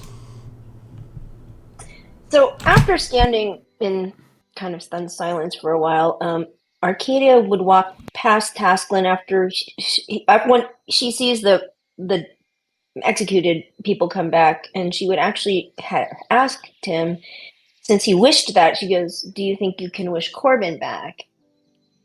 I don't know if that would work. He was a god, but I can try. I wish that Corbin be restored to his godly form. And when you say that, coming kind of like over here from behind you, you hear a little tiny mew. What? Tascalin's going to look over and perplexed, but he'll walk over. And you see a tiny orange kitten. Oh, this is bizarre. He'll walk over and hold a hand out towards it. It swipes. And he'll scruff it by the back of the neck and No, pick it up. to his- Arcadia won't walk over because she has Piggy. She knows cats, so she walks over for a second and says, "May I?" Yeah, go ahead. I don't know what a Okay. cat's doing down here or how it survived the battle. Well, she'll pick him up. Does she pick him up? Is he okay with her picking him up? Yeah. Ralph. Psst. And she says, I think I'll call you Calico. And the cat purrs and like nuzzles into your chin. And she'll walk over to Ileana and say, are you okay? And she says, I will be. It's a lot of information to digest. Ralph! Yeah, she's not seen Arcadia like this. I mean, I guess she assumed. I mean, she might not even know who she is, and she'll. Well, I guess she'll figure it out. Yeah, she doesn't And she act doesn't like seem to be. she doesn't seem like she recognizes you, and she doesn't seem like she's shying away from you. Okay, and so she doesn't seem like she recognizes me. Correct. And Arcadia says, she actually doesn't say anything. And she says, I'll make sure that you get back home. And she'll walk over to Diana, although that might give it away, but she'll walk over to the group. Okay. Yeah, go ahead. Okay. No. You're going to walk to the group or to Diana?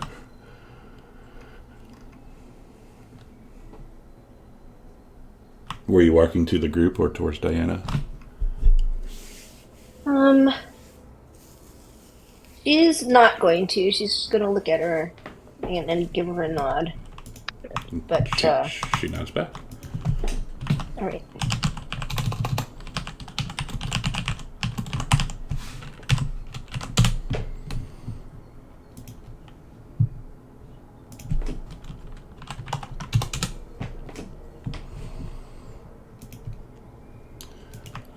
All right.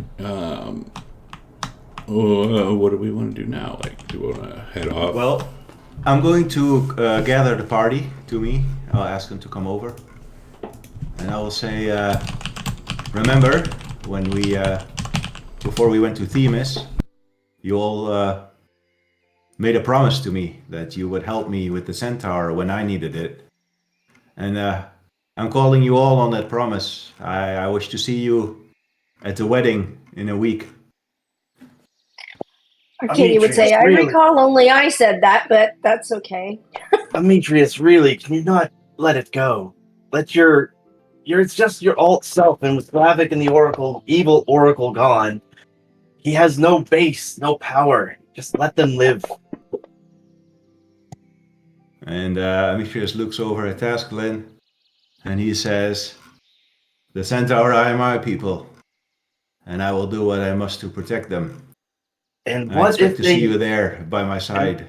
And what if he unifies your people and brings peace? Will you be so pig-headed and petty as to stand in the way of that? Watch yourself, Tasklin. Do not presume you know my intentions. You've been saying nothing about how you want to kill them this entire time. I don't remember discussing that subject with you.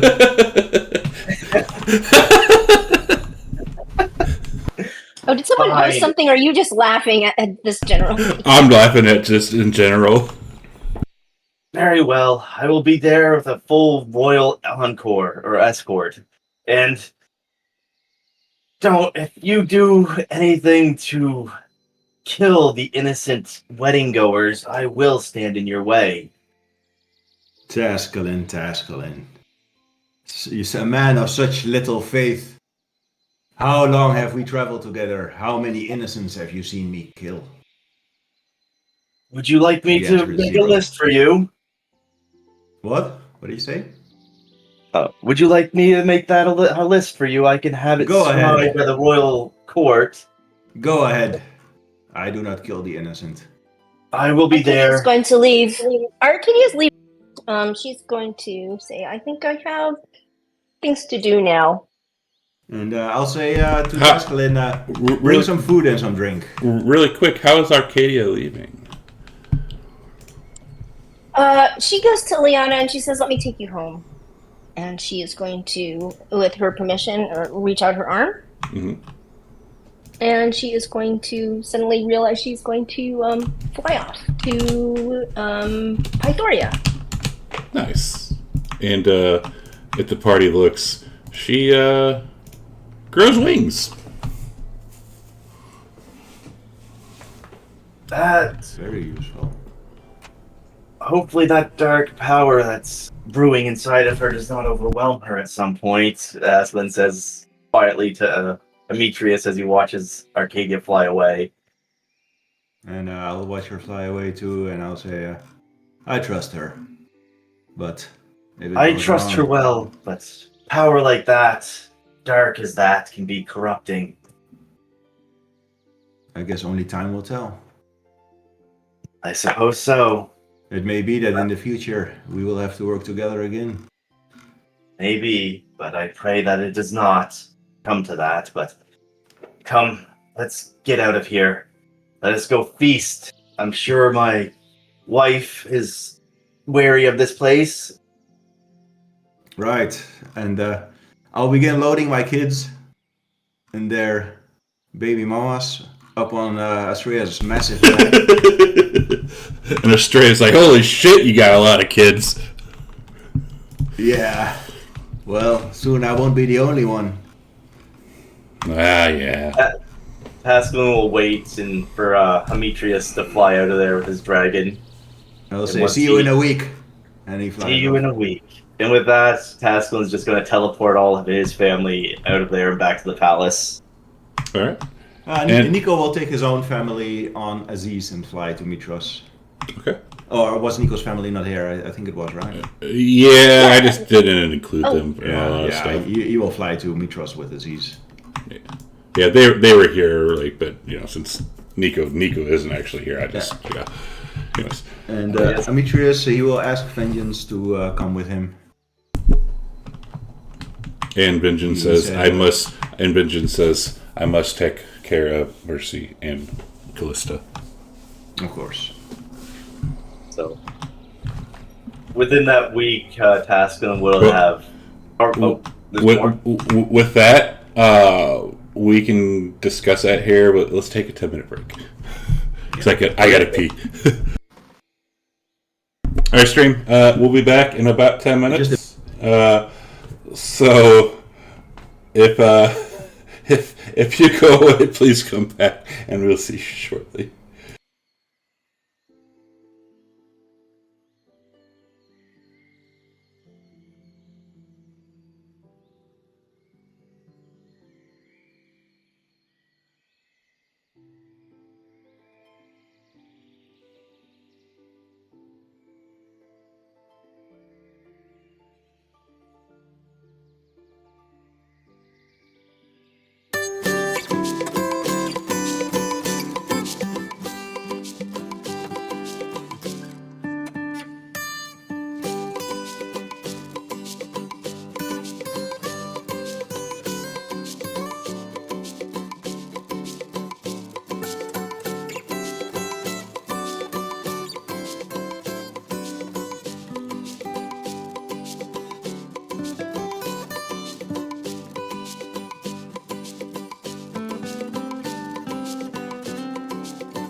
Alright, we're back.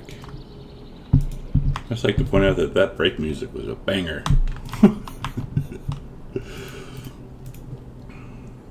Oh, you're right. It was just Tasklin does say that once you're done, Demetrius, once you're done here, Demetrius will go straight to the center to make sure and set the whole situation right. He does say that, but I think that's the only person who said anything besides. But yeah, Tasklin actually did say that. Nice. Alright, I'm assuming people have been up to different things over the past week. Let's go down the list and see what people have done, starting with Demetrius. Demetrius is going to the palace in Mitros to talk to Constantine and Valus. Okay, by yourself? Well, Astrea is going to bring me there. She's going to land, and she's going to be in the courtyard. So yeah, I will be alone in the throne. Okay. So when Demetrius walks into the throne room, let's say, 2-3 days later? Or are you going to do it right away? Okay, so 2-3 days later, Demetrius walks into the throne room. You see that there's a bunch of palace staff there, and Valus and Constantine are both there, and Rhodopis is off playing, she's playing with little toys, and she actually sees you first and comes running over, Daddy! And I'll give her a hug and I'll pet her on the head. I'll say, "Good to see you again, Rhodopis." Mommy and Uncle Constantine said that I'm allowed to talk to you now because you saved this world, and that's really cool. That's nice to hear. You know, I've been thinking about showing you a bit of my culture and showing you around the Centaur lands for a little bit. Would you like that? Really? Yeah. That would be so cool. And you can ride on Astrea's back. And her eyes grow wide. Astrea. But you have to remember, she's not a pet. She's an intelligent. Well, being who can talk. Every time I play with my friends, we play Dragon, I'm always Astrea. That's nice to hear. And he will say, you have a lot in common with her, more than you might think. What do you mean? And I'll tell you about it when you're a little older. And you hear Valus kind of cough. And I'll walk over to Valus and Constantine. I'll say, Corbin has asked me to lead the Dragon Lords and asked me to protect Mitros from dangers. I will be around the city plenty of time. And Valus starts to say something, and Constantine will kind of touch her shoulder, and she shuts up, and he says, "That would be grand to have the Divine Stallion in our midst." And he goes and takes a knee. And Demetrius will say, it is good to see that you've had a change of heart.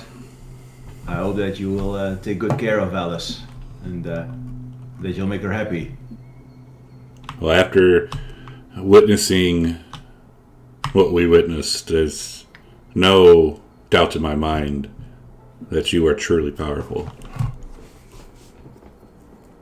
And when he says that Demetrius is truly powerful, Demetrius goes silent for a moment, and he thinks about what that might mean, and he says, he nods at Constantine, and he says, "Very well. Can I speak to Valus alone for a moment?" Of course, my lord. And he claps, and everyone leaves the throne room. I'll say, Valus, I know that I left you for a long time without saying a word, and I want to apologize for that. I'm And sorry. She looks at you but doesn't say anything. And he says, I intend to still be a part of my daughter's life. I wish to show her some of my culture as well. Take her around the Centaur lands for a little bit, with your permission, of course. And she looks at you and she lets out a deep sigh and that is all I've always wanted. I was just trying to do what is best for my daughter, for our daughter. I understand that. Do not take her to the wedding. As she looks at you.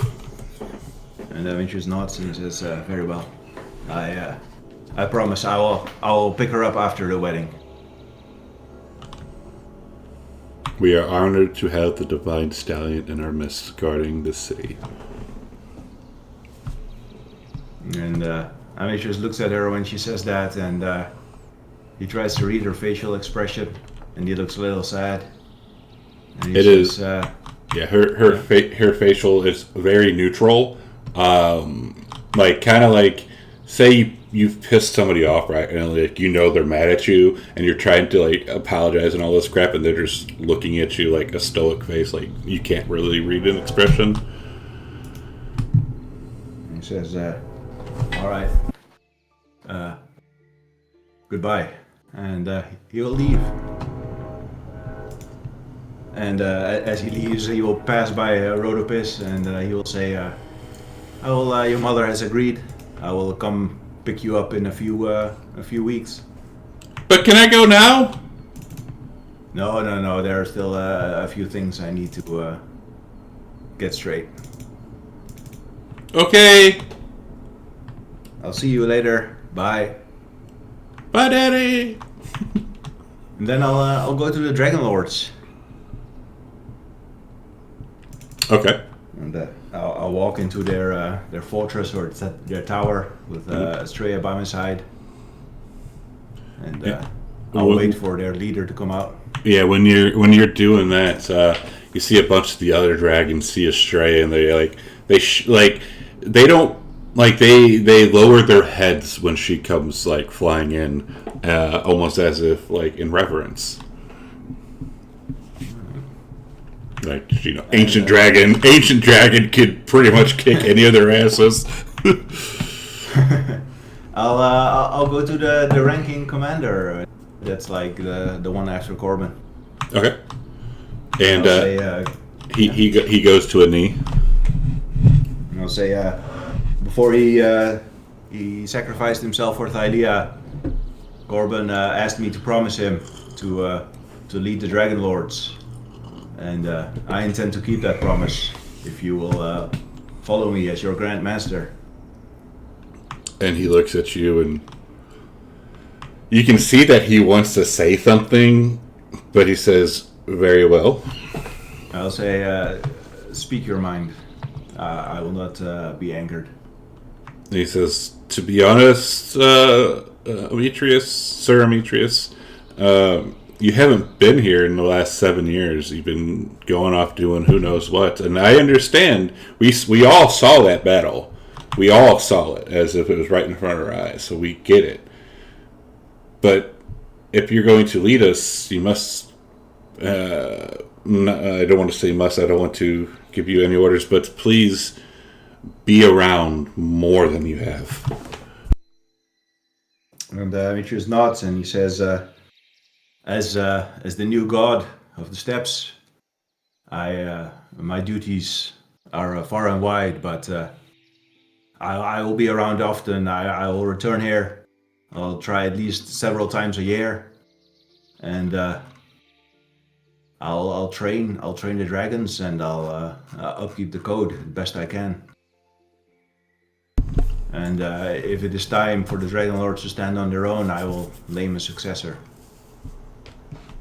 Your will be done. And I will nod, and I will begin walking away. And before that, I turn around and say, "Oh yeah, I do not want the Dragon Lords to kneel to me.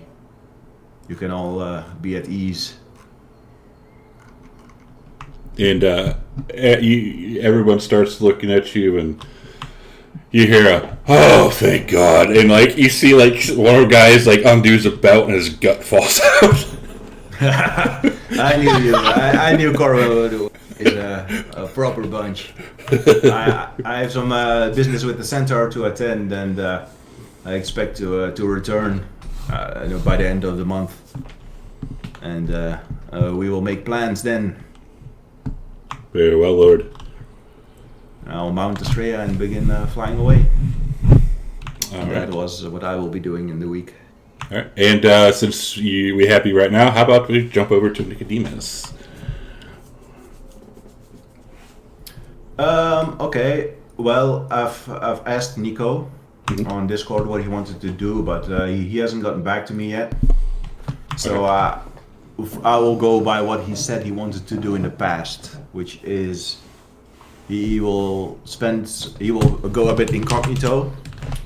He will spend his time with his family and raise them, and he will start a grove of druids in the Old Wood and begin training them and making sure that druids are a thing on Thylea. Nice.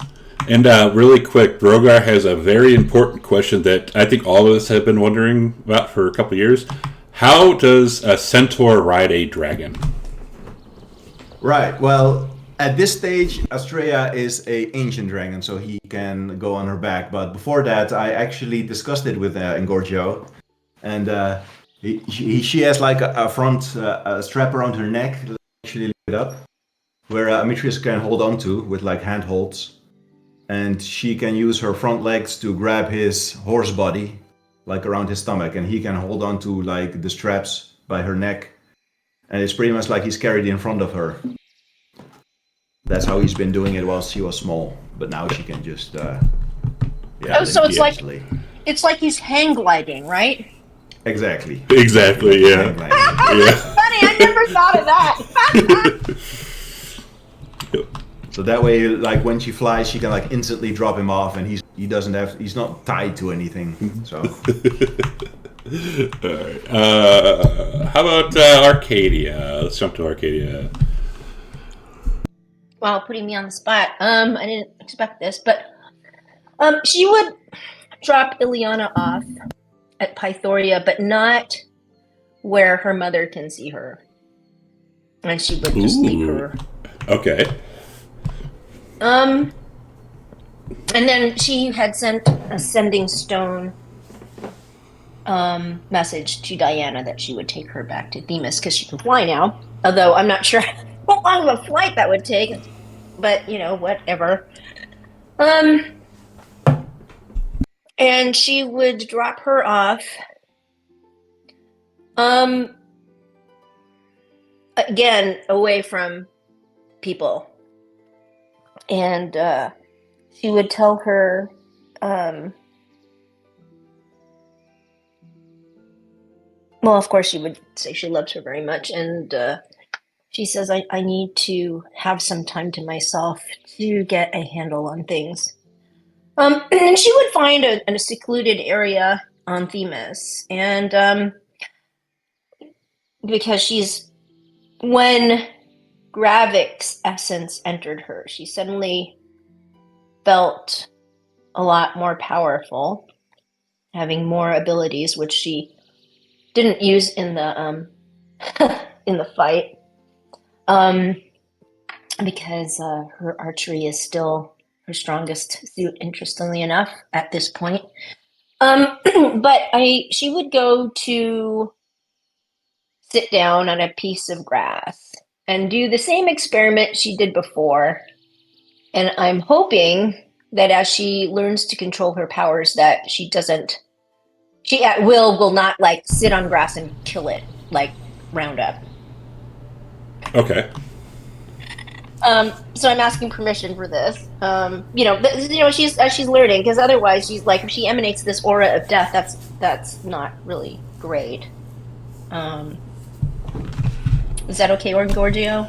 So I think like the first day, the same things that we had talked about happen, but as the days go by, like maybe day 3 or 4, she's able to control it. Yeah, that's what I meant. Like she's taking this entire week to work on these things and figure herself out. And do you want to tell the party what Nyx looks like now? Oh yeah, Nyx climbs out of her bag, and instead of being her beautiful like silver, gold, metal Stimfey look, she comes out and she's completely black, and her feathers are now basically adamantine, and she's jet black like Arcadia. Damn, nice. And is she like bigger and stuff too? I don't know if she's bigger. And She does might she be a look little. alive, or is she still like robotic? I never thought of that. No, if she has adamantine feathers, well, I think she's really alive. She still retains that Amazonian magic because even though Arcadia is now what she still identifies a lot as Amazon. But it's hard to tell. It's hard to tell if they're alive or not. But as one of the things that Arcadia is doing on purpose is notice that she did not tell Ileana who she was, and she didn't drop herself off and in front of the Amazons. And what she's doing, you can see her experimenting and really trying to change her appearance. And I would say, with Ingorgio's permission, by the end of the week before, she's just working on that. So she's I don't want to get into details. You'll find out at the wedding. But she's one of the things I would ask is, does she see or does she know where like all of those souls that Gravik had held and tortured, does she now have control over them? She does. Great. So she would find, were they all just people he had murdered? So, or just people that died under his watch that he just kept there? So as this time, like this week goes on, you start to feel like different souls. Like everyone who's died, like everyone who dies on Thylia, you now feel that. Like you feel their soul,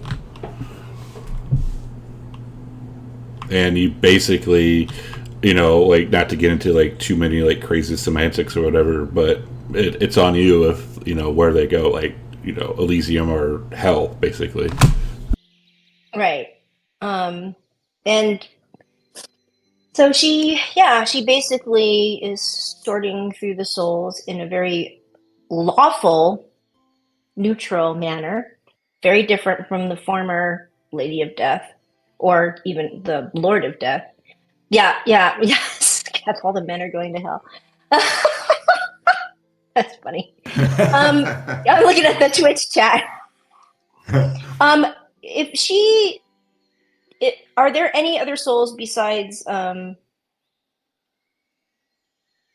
Gravik's, the ones that Gravik Blood Eagle that he interfered with that way? There are. Like there's there's like 7 years worth of different souls. Oh jeez. What a mess. Oh, I don't. Oh, yeah. brother. Arcadia going to be busy for a while. She's busy because what she would.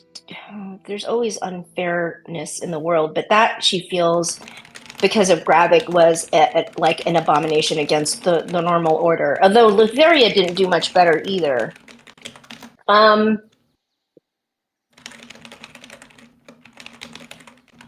Yeah, she would really have to think about, because I don't know what her powers are. She would at least give them their souls an opportunity to say goodbye to their families if she couldn't actually restore them, to try to right that. But there's 7 years of people in that. You know what? Neutral.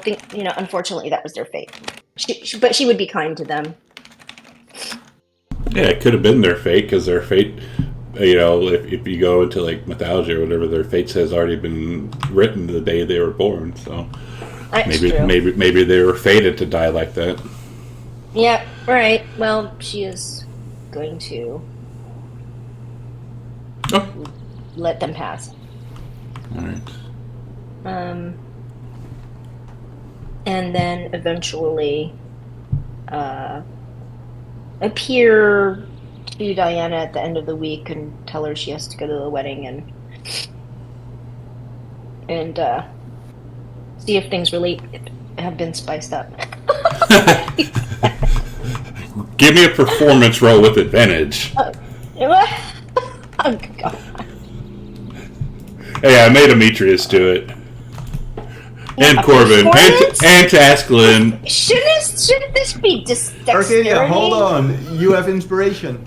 Yeah. No, but he said advantage, and this performance is charisma. Oh God! Let's see how spicy it is. Terrible. I'd rather do acrobatics. Nope. Oh, there you Oh go. yes, baby. There She you rolled go. a nat 20.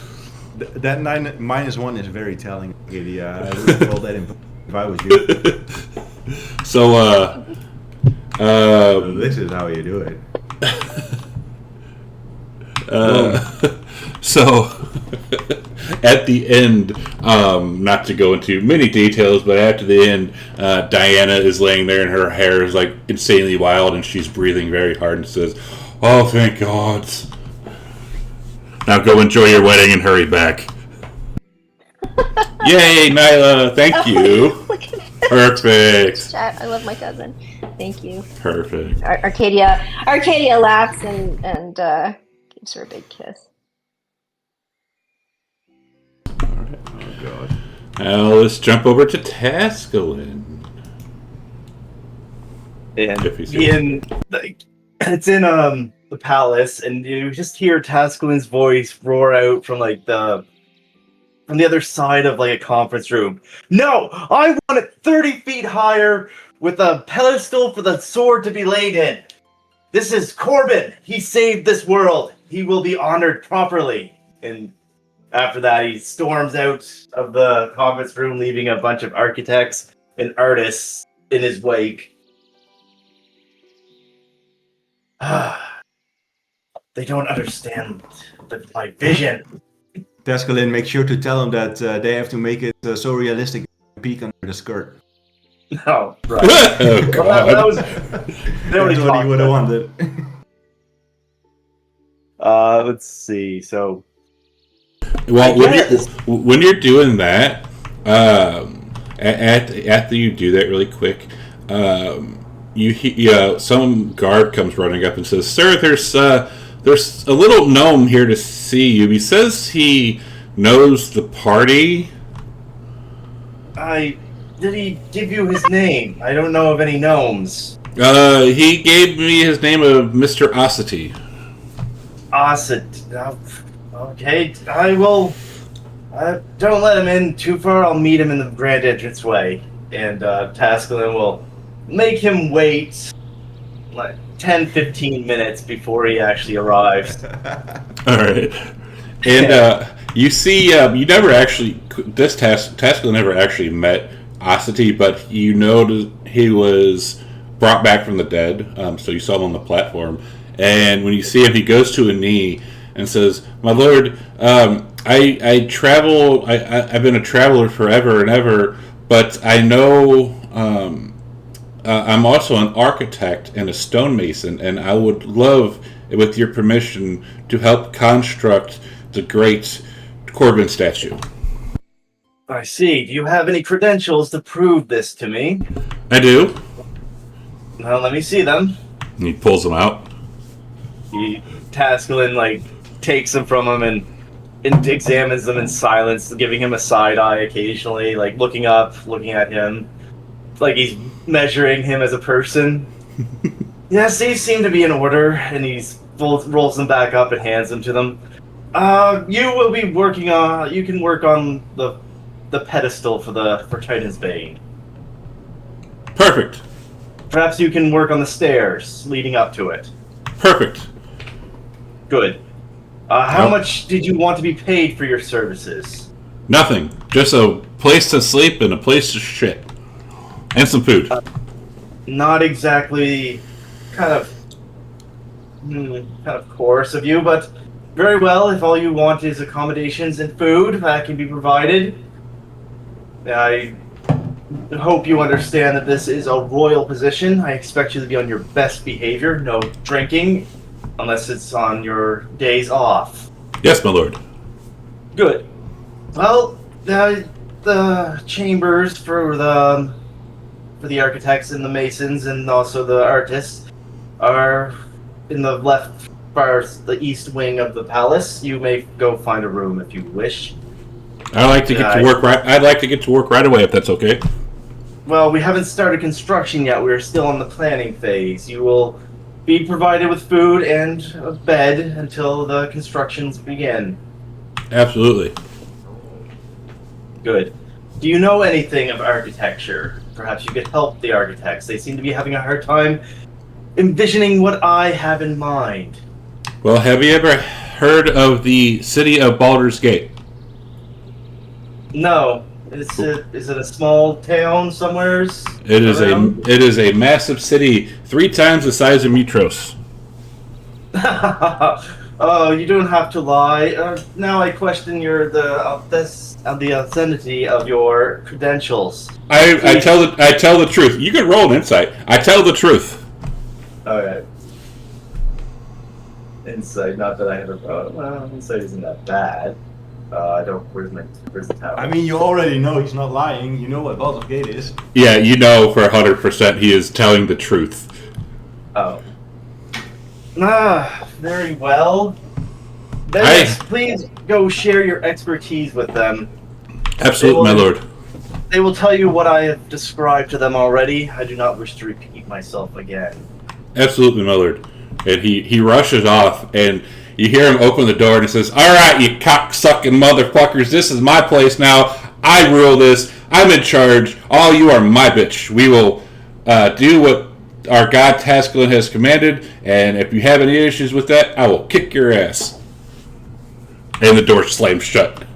Tascalin just looks at the door, just kind of like disgust, disbelief, just a lot of emotions and feeling. He just like shakes his head and walks away to go find his wife to let her know that he is beginning preparations to travel to the Centaur wedding.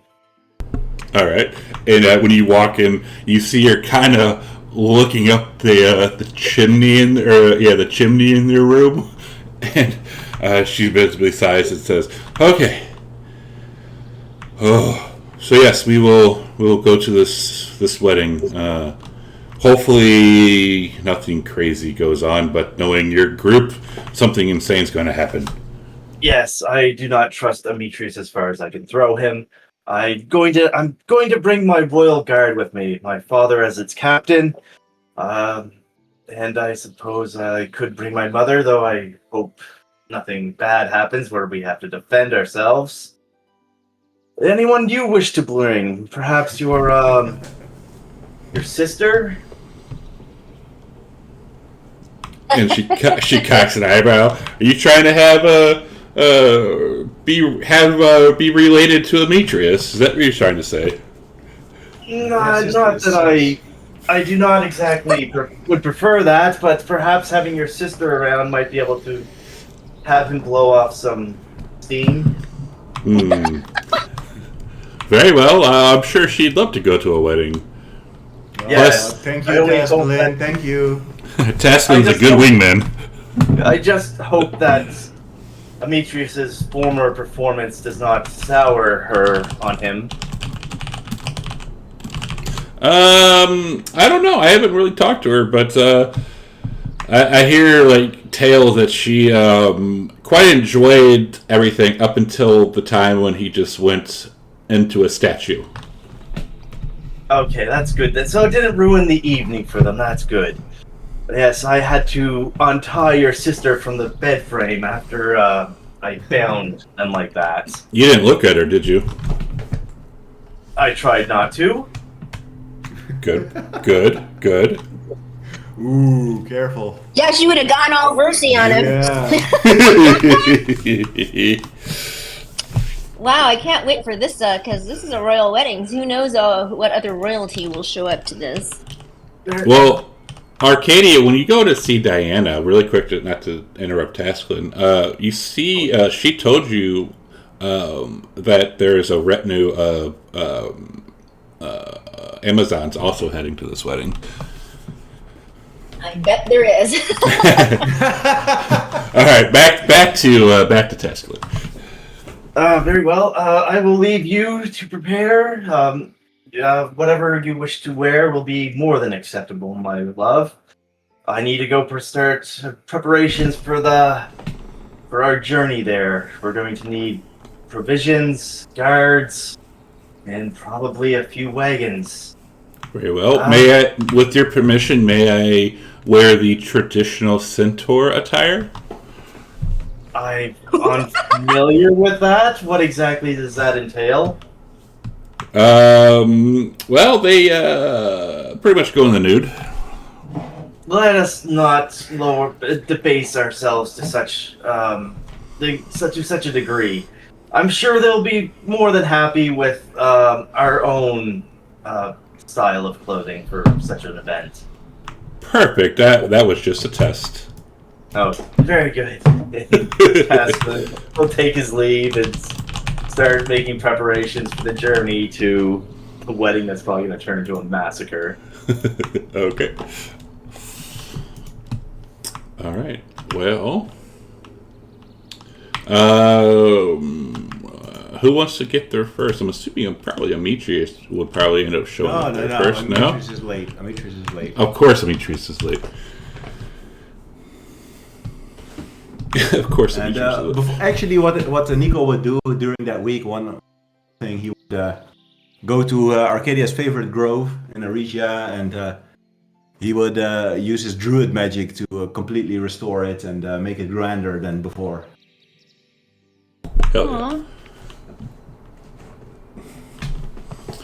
All right. Well, when people start showing up for this wedding, y'all kind of had it in your mind that it might be like a small, intimate wedding. As people are arriving, you realize that there's about 40,000 people here. What? Between centaur, human, there's elves, yeah. Elves? Pretty much any of the races that lived in this area or lived in Thylia are showing up for this wedding. Pascaline isn't taken back by this, is by what he assumed. And he's going to make an effort to go find Alt Demetrius in the groom. Cool. So when as your caravans are loaded up, obviously there's signage of you're the king and queen of Arigia. So one of the centaurs comes running up and says, "Right this way, my lord. We have special accommodations for you and your wife, and the groom and the princess and the groom and his father are eager to meet you." Good, thank you. I'll lead the way. Pay this man a tip for his service. Tasman says to one of his attendants. Right away, my lord. And he pulls out some money and hands it to him. And as you're coming in to this little tent, you see Bragos, and you see older looking Demetrius, and he looks. This Demetrius looks at you and, "Oh, King of Arigia, and a god in my presence, and he will go. He will also take a knee." No, like Taskin will get off from his mount and like, no, rise. I am your guest here. I should be the one to bow. And Taskin will take a knee in front of him. I appreciate the invitation that you sent me and my people. Absolutely. We saw that last battle, and oh my God, you guys are such divine beings, and thank you so much for honoring us with your presence and to come to my son's wedding. Oh my goodness.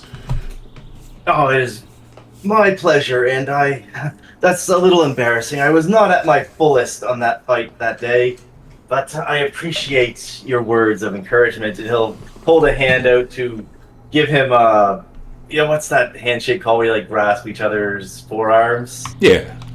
Yeah, he just does that. It's like, where's the groom? I wish to pay my deepest respects to him. And he motions over to you see that another centaur, and he's a very, very handsome lad. He looks pretty much like a younger version of Demetrius. Yeah. And I assume you are the one that I must thank for the invitation. I appreciate it. And where can I place my gifts? Tasklin says as he snaps his fingers and a cart full of gold and jewels and chests rolls up next to him. Oh my God, Tasklin, you're so you're such an honor. We thank you so much. We have a tent set up over yonder for the gifts, but you don't have to bring anything. We are honored by your presence. No, nonsense. It's a wedding. It would be rude if I did not bring a gift.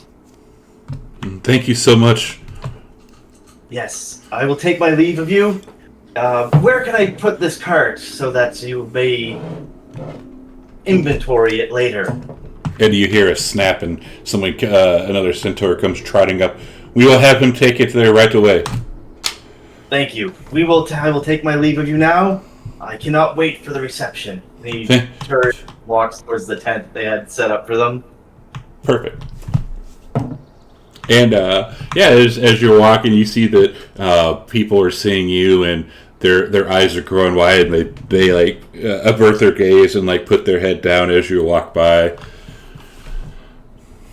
Pascalin's going to be very humble and just no, raise your heads.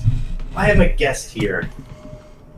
And it's a little child elf comes running up to you. Sir, I'm not to buck you, but may we have your autograph?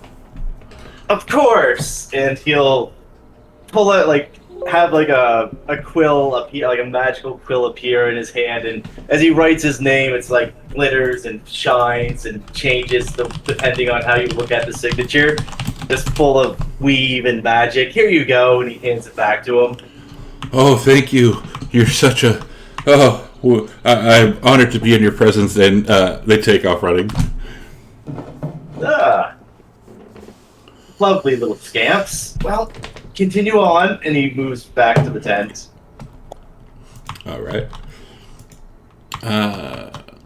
Who wants to come up next?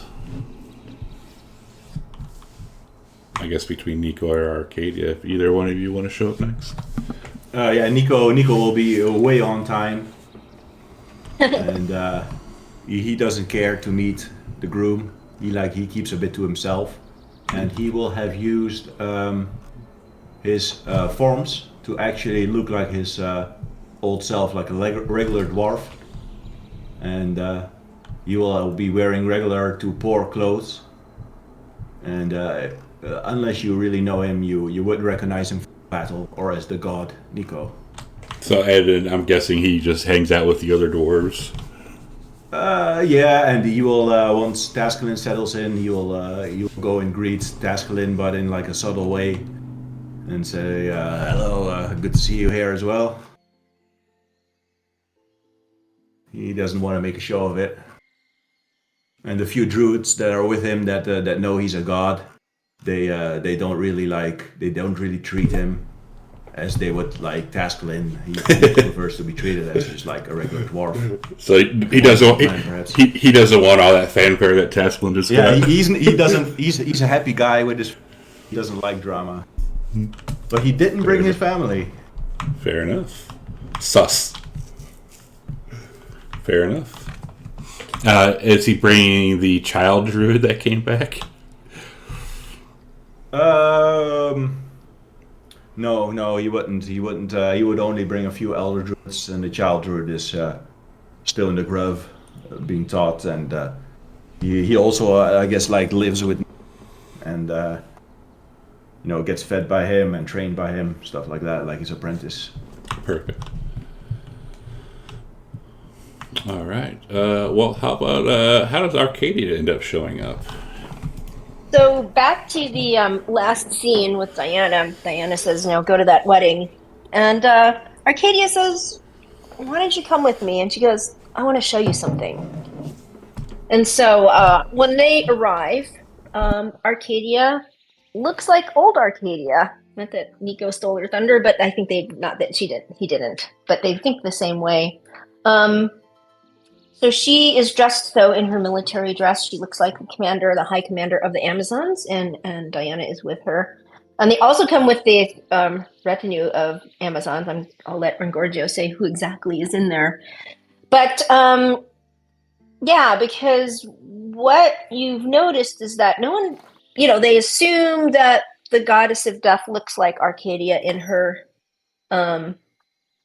divine form, but only the party and Dragon Gravik saw her, and that little party of people, like I guess I don't know if Ileana. I mean, saw she's visited almost everyone.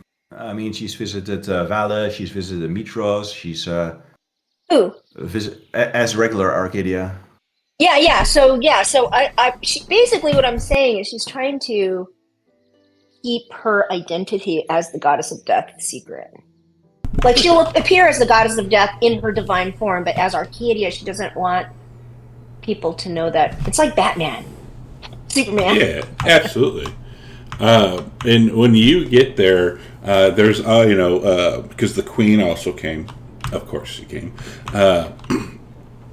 And another person comes running up, another centaur, and he does a deep bow, and he says, Queen Darian, the groom and the Lord Demetrius would love the honor of meeting you, if it is your will. And she looks over at Arcadia and looks sees what Arcadia would like to do. She bows, as you wish, my queen. But Arcadia would have already told her about all this alternate stuff, so she knows about that. Exactly.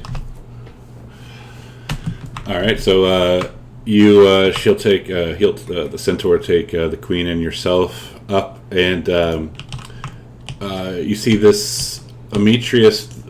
He looks like an older Demetrius, like the one that happened, the one that we saw after the 7-year time jump, right? That's what this Demetrius about 50, like. Yeah, about 50. Yeah, about 50, and he sees Arcadia, and comes trotting up to you, and will go to shake your hand. She'll shake it because she recalls that this is the alternate one, the one that has a good sense of humor that the queen liked. Exactly. And he'll say, "Thank you so much for honoring us. The Amazons honoring us with coming to my son Bragos' wedding. We are honored with your presence." And Arcadia looks to the queen and lets her do the talking. And yeah, they'll have a little conversation, and Bragos will come up and introduce himself, and there's nothing other than that. They kind of we have seating for the royals. If you follow the trail of people trying to meet the god Tascalin, as one of the gods have graced us with their presence. He is you can just follow the trail, and also Pythor and his your mother, and also one of their entourage are also in that little area. So essentially, Pythor, your mother, and Ilyana are all with Tasklin and the Queen.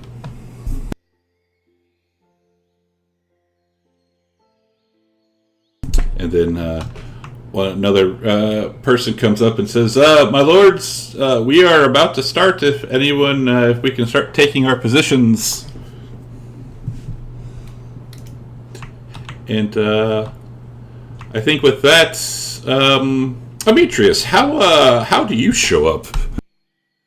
Well, as far as you guys know, Demetrius hasn't showed up at all, and the wedding begins proceeding. People begin taking their seats. There seems to be someone that's doing the vows, and Brygos and I guess Demetrius are gathering with their entourage, and suddenly you see a massive plume of acid burst through the sky and disperse, and a giant winged dragon flies over the wedding, casting a shadow down. People start screaming. And lands like right behind where the crowd was. There's like a space, and slam onto the ground. And you see Estrella, and she opens her jaws and she lets out a deafening roar. And Demetrius, he dismounts from Estrella, and he walks up and he says, "Oh, am I late?" And you hear some screams as Demetrius comes running up. It's okay. Everything. Oh my God, it's the Divine Stallion. And all the centaurs go to take a knee. And Estrella walks up to Demetrius, and she bares her teeth, and she like spreads her wings, and she begins growling, and like acid is drooling from her mouth, and looks like she wants to eat him. And Demetrius puts a hand on the side of her head. And and really quick, when she does that, you hear the screech of a baby dragon as a baby black dragon comes flying up to Demetrius, the Demetrius. And it looks like this dragon. It looks like this dragon is going to try and defend against Big Estrella.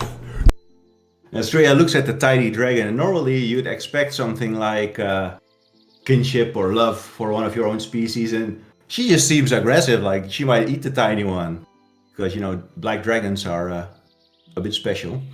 And Demetrius puts his hand on the side of Estrella's head, and you get the feeling that this might have been pre-planned. And he says, "Oh, calm yourself, Estrella. There's no need for anything like that. And I will look over at Demetrius and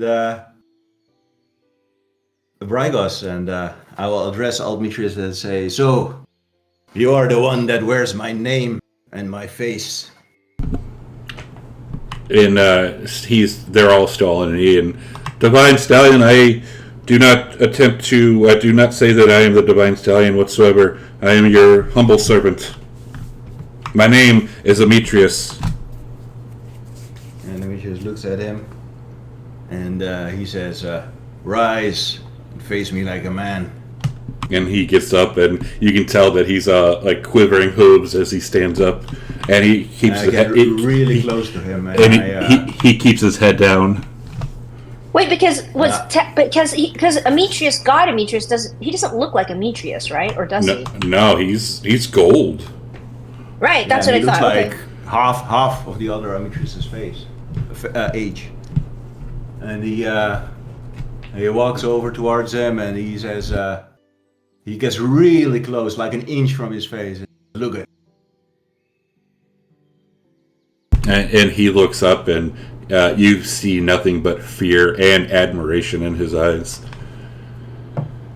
And Demetrius, he scoffs, and he says, "If you're going to be wearing my face and my name, I don't want you to fear anything."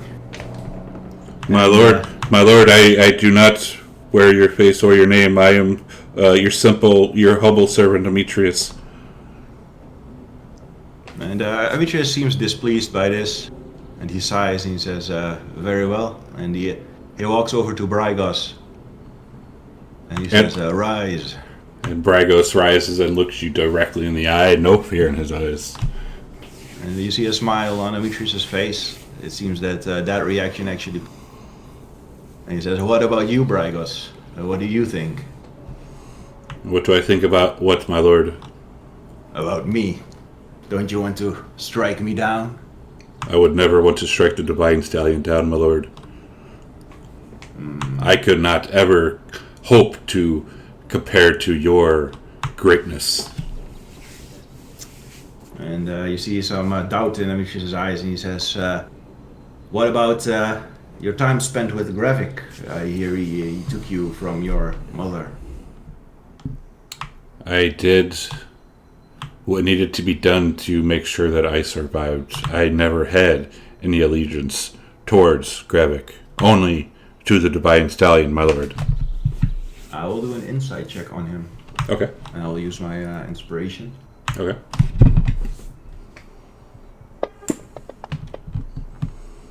You believe him. And Demetrius, he sighs and he says, very well, then let me meet the bride.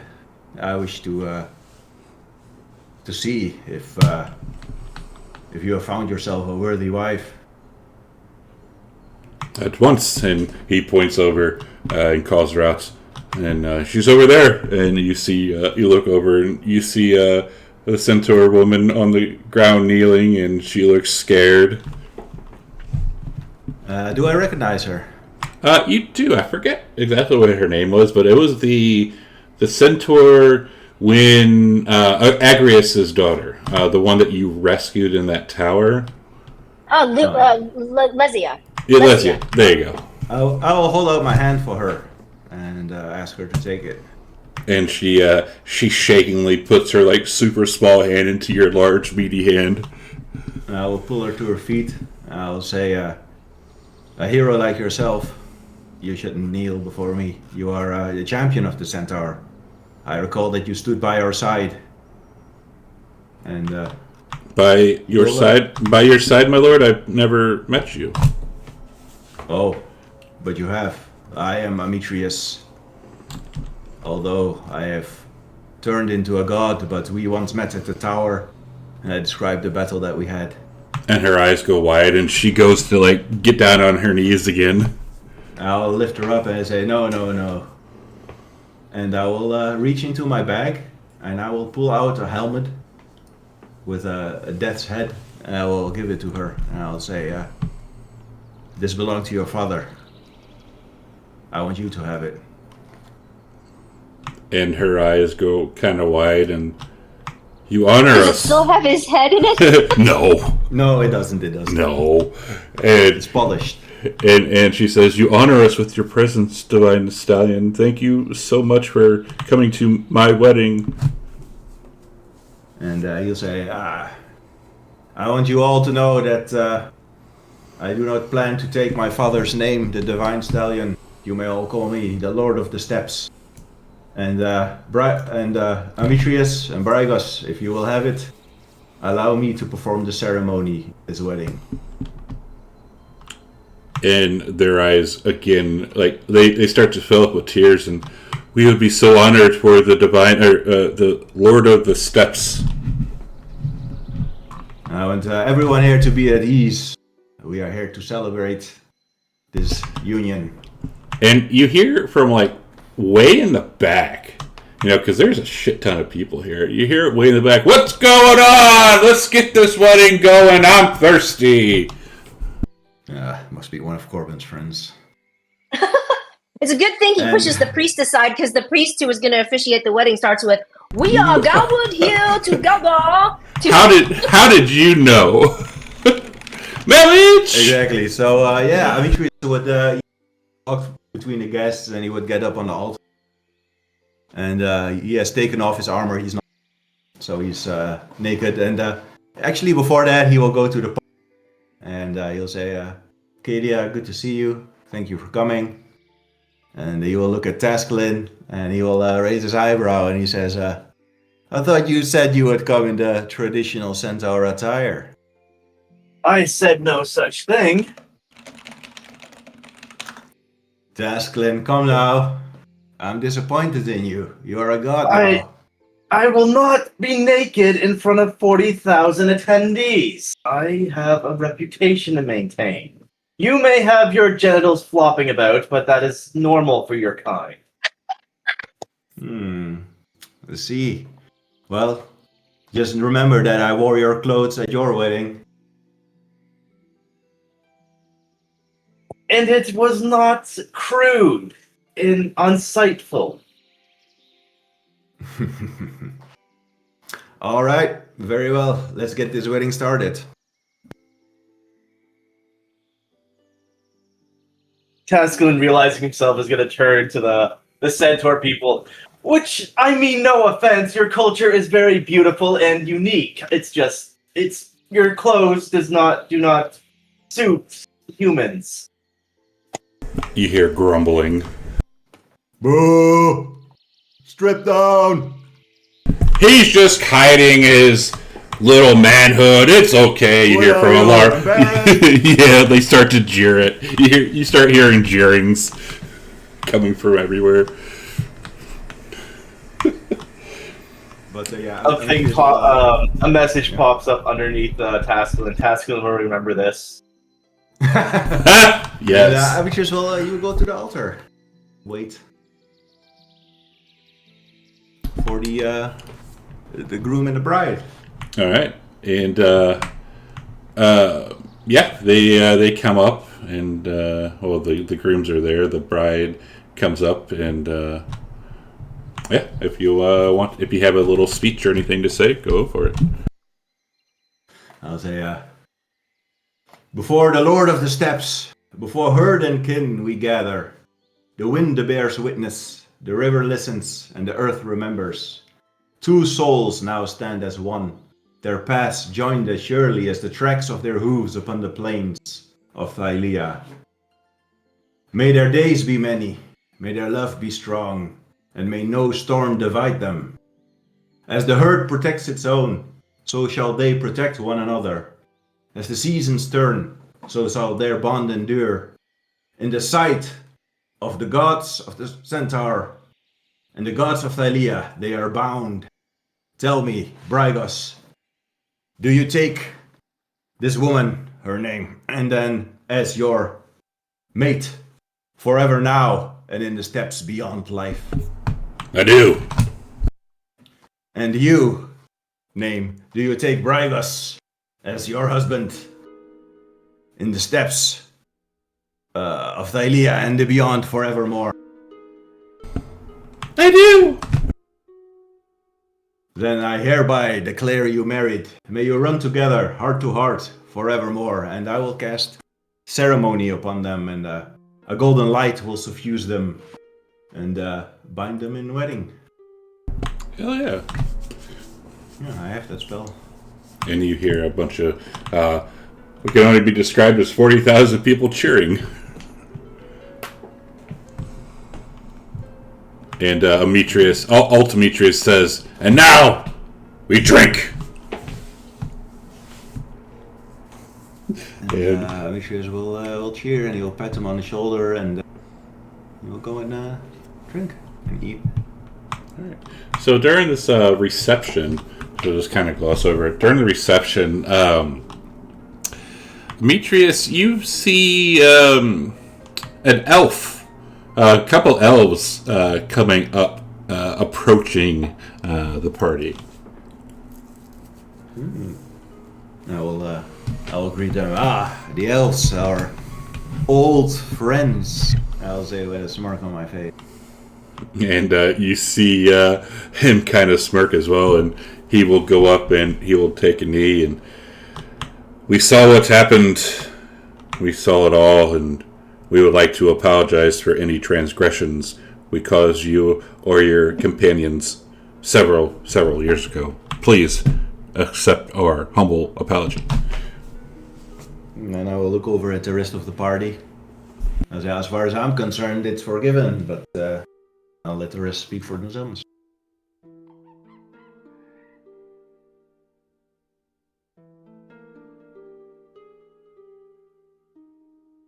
What So the others are there as well. Yeah, I would assume so.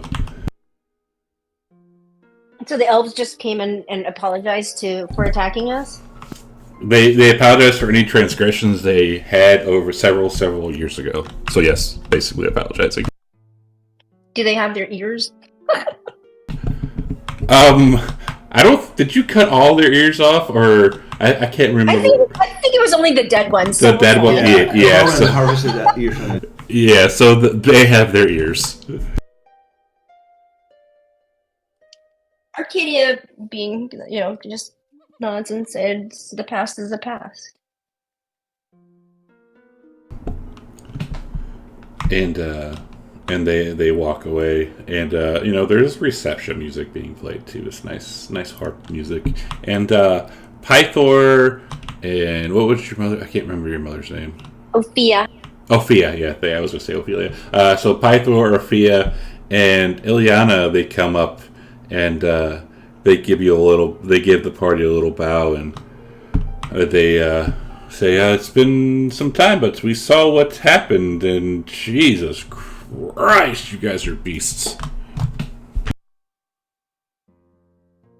Pythor, old friend, it is time. I won't be satisfied until I have you. And I will grab a table and I'll put it and say, you and me, and I'll put my hand on the table ready to arm wrestle him. And he will laugh, and he will sit down at the table. All right. Pure strength or athletics? I think it'll be a pure strength. Yeah, pure strength.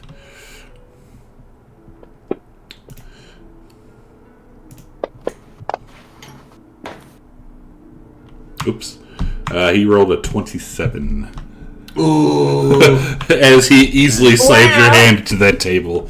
You're not ready yet. Instantly, and I will glare at him and I will seem like I'm pissed. And then suddenly I start laughing and say, you old son of a bitch, you still got it.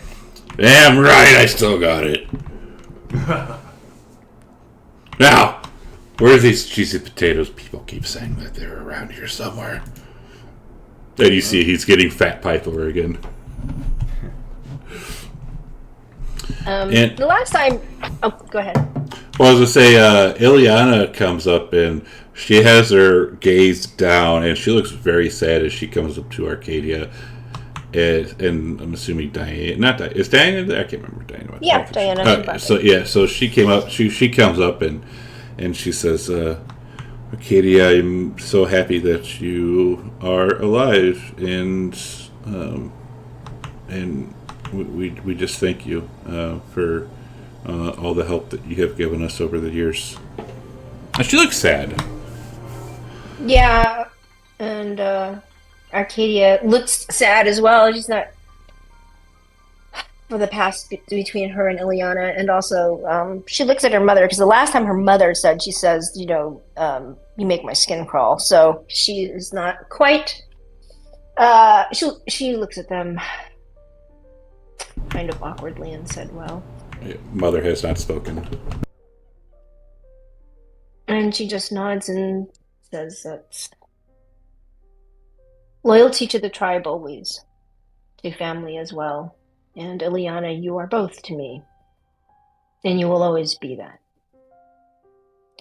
And she turns to go, and Diana goes with her. And as she turns, there's a figure that is running towards Ileana. And Sus. you can see that Arcadia is kind of, you can tell that she is kind of, her perception. She knows, she hears this, and it's Hatria. Ooh. And she runs up to embrace Ileana. All right, and they start crying and all that good stuff. Very nice, Arcadia, very nice.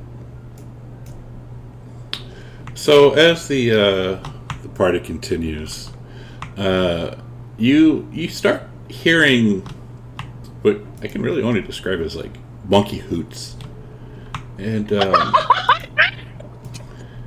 and the party's in full effect, and then you start hearing. Hopefully, people have Sirenscape up, but you start hearing some new music, some funny music. And a few moments later, you see a monkey appear. And he's not wearing any clothes, but he has a bowler hat on the top of his head. Oh, that son of a bitch. He's wearing a bowler hat, and he starts laughing. He squats down right on your table and takes off that bowler hat and he craps in it. And he takes it and he like rolls it into like little patties and bings all of you in the head with monkey poo as he takes off running again.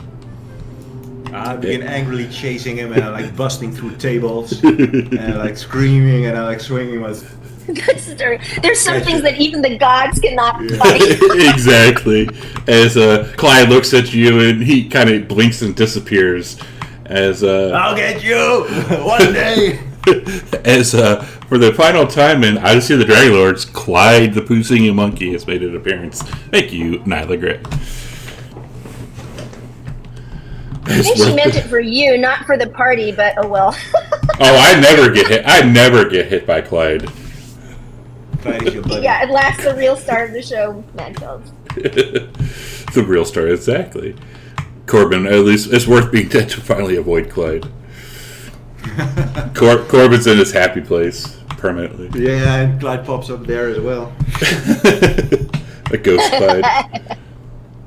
But is there anything else kind of we wanted to do with this wedding and reception? That's all kind of I really had written out. Well, I would like to meet the cleric, Sotera, and Yeah. talk to her a little bit. Oh yeah. Actually, yes, thank you for bringing that up, because also I forgot to mention that the people from the Ultros are there. Thank you, Dan, as soon as I was saying that. Totally. The people from the Ultros were there, and Verena comes up, and tagging along with Verena is Perculus. And they are, they turn heads. Let's just say that as people as they're walking by, and you see women hitting their husbands as they're just checking them out. And Verena comes up to Amitrius and says, "Well, this wedding didn't go off the way you thought it was, did it?" No, it didn't. Well, if you would have came to see me, I would have told you that Amitrius, he's not a bad guy. What's the fun in that, Verena? All these years, you served me well. I do what I can. Thank you for that. I do what I can. And I look over towards the Scorpion Isle Centaur that I asked her to bring along. And I'll walk over towards them in front of them. And I'll say, Centaurs of Scorpion Isle, hear me. For the past 7 years, you have served me faithfully under your oath. But I hereby release you from your oath of service. And I name Verena the next captain of the Ultros. And when they do that, they hold up their shields and start banging their swords against the shields. Verena. I'll put the captain's hat on her head. And say, congratulations. You've earned it. And she kind of laughs when you say that. And says, I've been kind of the captain of the Ultras this whole time. He just made it official. You always got to get in the last word, don't you, Verena? Thank you would be in a place. Thank you so much, Divine Stallion. She takes off the hat and does a little bow. And I'll pat her on the shoulder and I'll laugh and say, let's get drinking and eating. And Arcade would walk up at this point, and she looks at Verena, and she just gives her a dead stare. Because they're off the ship now. And she stares right back at you. And she might start to feel like she's choking. And she extends her aura. And she's like, she goes to say, and welcome, and congrats to you. And it stops. And she says, I trust you will be a fair and just leader and captain. And she comes up to you to say something that only you can hear. Okay. Do you allow it? Yes. And she says, "I expect nothing less from the Lady of Death." And she gives you a little wink.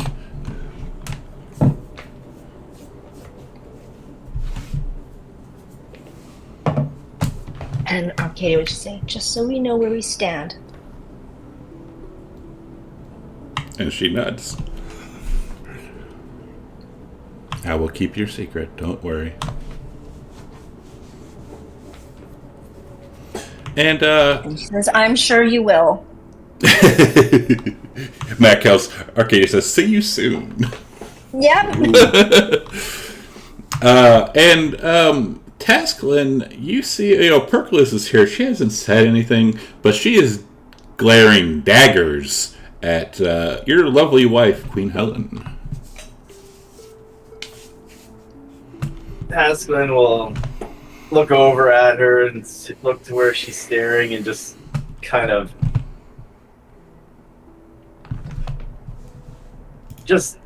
like snub his nose at her and go back to paying attention to his wife.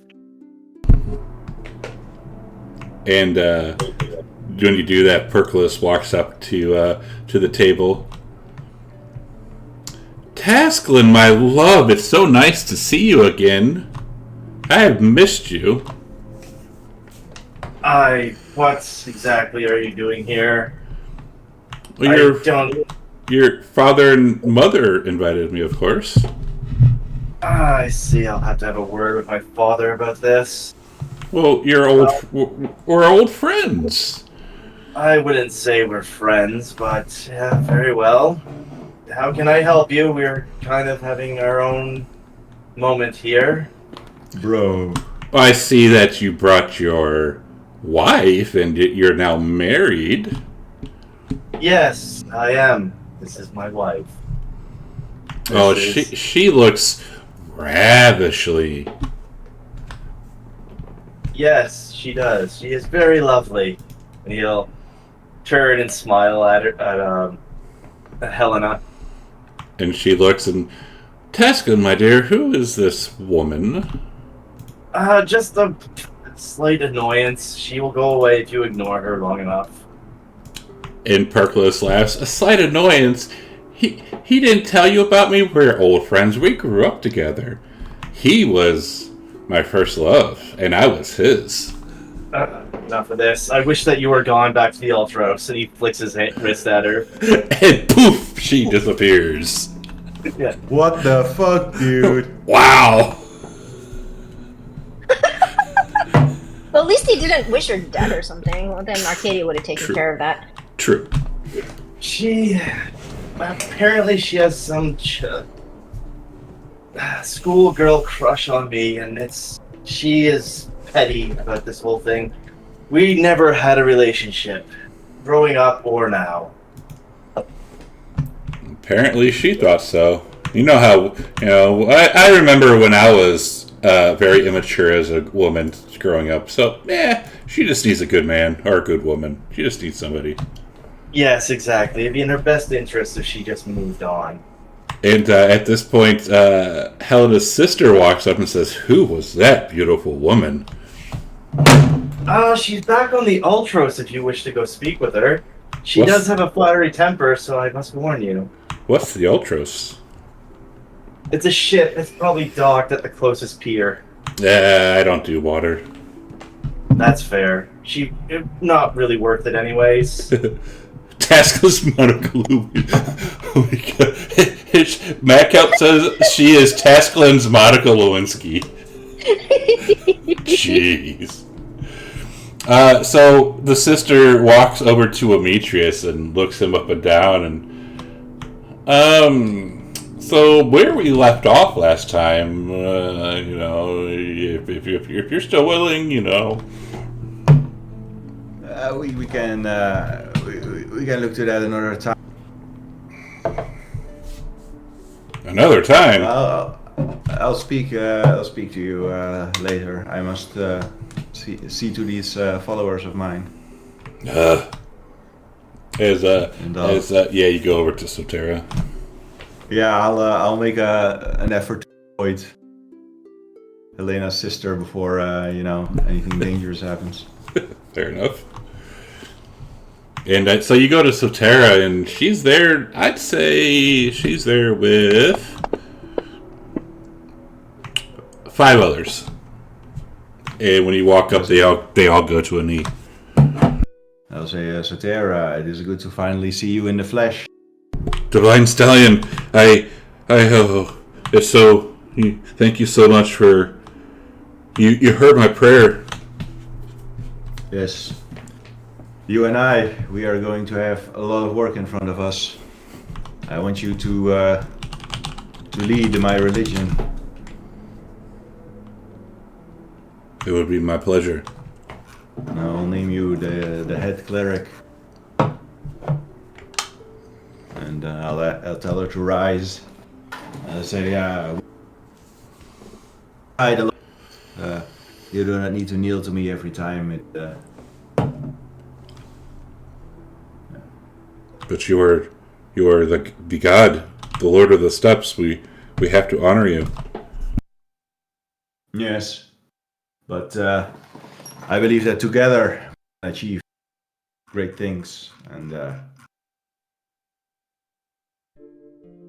we bring a lot of good teachings to the Centaur people. Will you accept this role? It would be I would love to. Well, and then I will cast blast on her and the others, and I'll say very well. Then I'll see you tomorrow, and we can begin. Meanwhile, enjoy yourself here at the wedding. And they will walk off.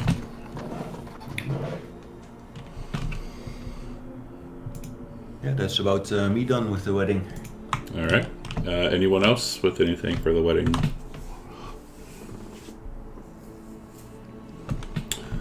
All right. Music. So with that, we are officially done with this game. I would like to do some like what post game, like what people get up to over the next who knows how many thousands of years. Again, I would like to start with Ametrius, as I'm throwing you on the spot. As we talked the other day, you said you had nothing yet. Well, Ametrius, he's going to be very big.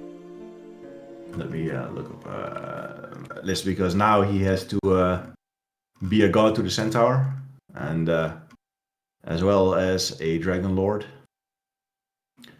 So he will, in the immediate term, he will spend some time with his kids. He will train them. He will spend time with Sotera and flesh out the tenets of his religion. And he will put importance on things like justice and always being honest, speaking the truth. And let's see, I had a few: justice, truth, and he will spread his religion across the land. Start a group of clerics. He will spend some time with his kids. He will train with Junior and Hippolyta. He will show Rhodopis about the steps and teach her about Centaur culture and what it means for her to be, his kid. Further along in the future, he will have a massive temple constructed in the middle of the steppes, made out of stone, where he will live, and there will also be barracks and walls around. From there, he will begin a new order of paladins called the Sons of Ametrius, and they are spread across the land, and they will bring justice and pretty much serve as judge, jury, and executioner. He will also start up the Great Games as an event every 5 years in Mitros, in the arena, like the one they used to fight in. He will ask Arcadia and Tascalin and Nico if they will. Pythor and Valis as well, and if they will each come up with their own game if they want or not. And of course, he is Demetrius, so over the years, as the years pass, he will create a few more demigod children to serve as heroes across the world and to partake in the great games. And eventually, as a lot of time passes, and he will hand over the Dragon Lords to whoever is in charge now, and begin spending less and less time on Thylia, more in his temple, more researching about what it means to be a god, what other realms there are. And as 500 years or more passes, he would eventually disappear from Thylia completely. And that's about what he has planned. I'll put some details in a document and I'll send it group chat after the game. All right.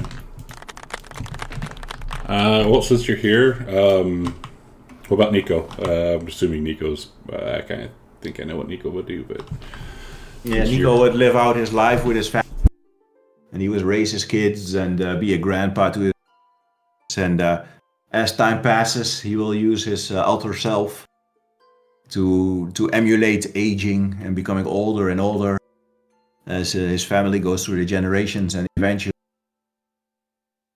die off or fake die off. He would pretend to die off and focus totally on living in the old and making sure that Thylia is in natural balance. And Corbin, that Thylia is in balance, and that he would continuously train druids and be a bit of a mythical creature that appears every now and then. A tree grows somewhere with special fruits, or if a forest begins dying of the plague, a mysterious old dwarf shows up and he offers to help, stuff like that. hell yeah. And over to Arcadia. Oof, boy, I was not planning for this. I thought this was one of those, yeah, we'll see you in 2 weeks and come back with stuff. This is, without getting... To be fair, I've been saying for like the last month and a half to prepare things. Yeah, but I figured it was going to be like our 7-year thing. Our 7-year... You didn't say we were going to do it the last session. I figured it was going to be exactly like when we finished the last campaign. You're going to say, come back in a couple weeks and then we'll come up with that. So no, I misunderstood it. Some of the things that... And this is funny because Mankeltz was saying, "Wow, maybe I'm getting too deep with this." I read an interesting article about immortality and what that the pros and cons, but I won't get into that because it's probably too esoteric for this. Although it is on, I did think what it would be like to live that long with Arcadia. I think what she would do is one of her aspirations and one of my thoughts for her always as becoming death. And I will recommend this episode to everyone that I've mentioned. It's an OG Twilight Zone called Nothing in the Dark, starring a very young and handsome Robert Redford. And I guess if you don't want to know the spoiler, then you should stop listening. But basically, it's one of the classics. And it's a woman who has shut herself off because she's absolutely afraid of dying. And he basically, he appears to her as an injured policeman, and she brings him into her home. And basically at the end, it's very sweet that he's like, mother, what were you expecting? This great, terrible thing that happens, and it comes as quietly as a whisper. And he reassures her, not that she would necessarily do that, but it's that as opposed to Lutheria, who was chaotic evil, and Gravik, who I imagine was also chaotic evil, she is a very different death. Her alignment has always been lawful neutral. I've always tried to play her that way. She's never wanted to be part of this campaign. She didn't. Her main goal was to save the Amazons, but she didn't really have a particular thought to save the world. Playing a neutral character, but I think she's best suited as Death to have that fairness. Although she did have a grudge against Verena because she was pissed off at her. But I think what happens is like if any of the gods, any of her friends, their spouses are all mortal. One of the things I said she would do is she would personally come to escort them, to give them, to let their transition be peaceful, and also to give comfort and to let her party members know that their spouses are in good hands.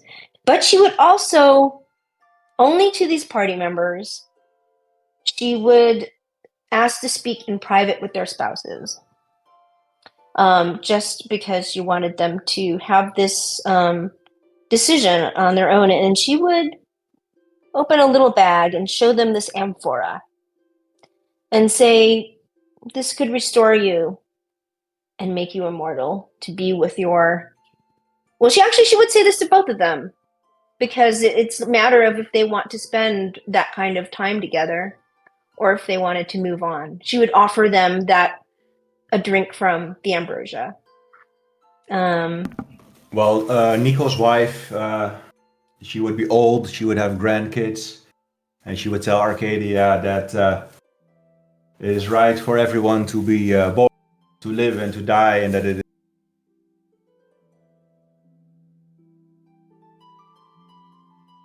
I heard born to live and to die, and that's it. Oh, am I cutting out again? Sorry, let me rejoin. Yep. I don't think his cutting out, I don't think his rejoining helps much, because he seems to just cut out in general. My internet does that. I'm working on it, but she would be an old woman. She would have great grandkids, because Nico's druidic presence would have kept her far beyond the normal lifespan of a dwarf, and she would say, "I am happy. It is every mortal's lot to be born, to live, and to die, and now it is my time." Well, then Arcadia would reach out her hand and look at Nico, and then help her transition into the Elysian fields, as giving them a chance to say goodbye. And a funny fact is, in theory, Nico can actually cast a spell to go there. So if you nice, sweet. So basically, that's the kind of goddess she would be. She would keep up her appearance as, like Nico does as Arcadia, the High Commander of the Amazons, and age herself. I haven't really decided what she and Diana would do. They would figure out some way to remain together. Would she join the Great Games? Oh yes. And interesting, I would think that Arcadia, she'd almost, even though they don't know she's the goddess of death, she's almost like the goddess of archery, because I didn't, from a tactical point of view, I upped my dex and I didn't up my wisdom. So my DC spell saves were low enough that I really didn't feel that I could do much, especially against enemies that high powered, that any of her spells would really, except for Soul Link, would have done any kind of damage. Yeah, well, it's true. But now that she's a goddess, she probably can do all that stuff with a high DC. So, but she would do some sort of archery thing, because that has always been her first love. And Diana is her true love, although she would escort Ileana and Hactria. She's very loyal to her tribe.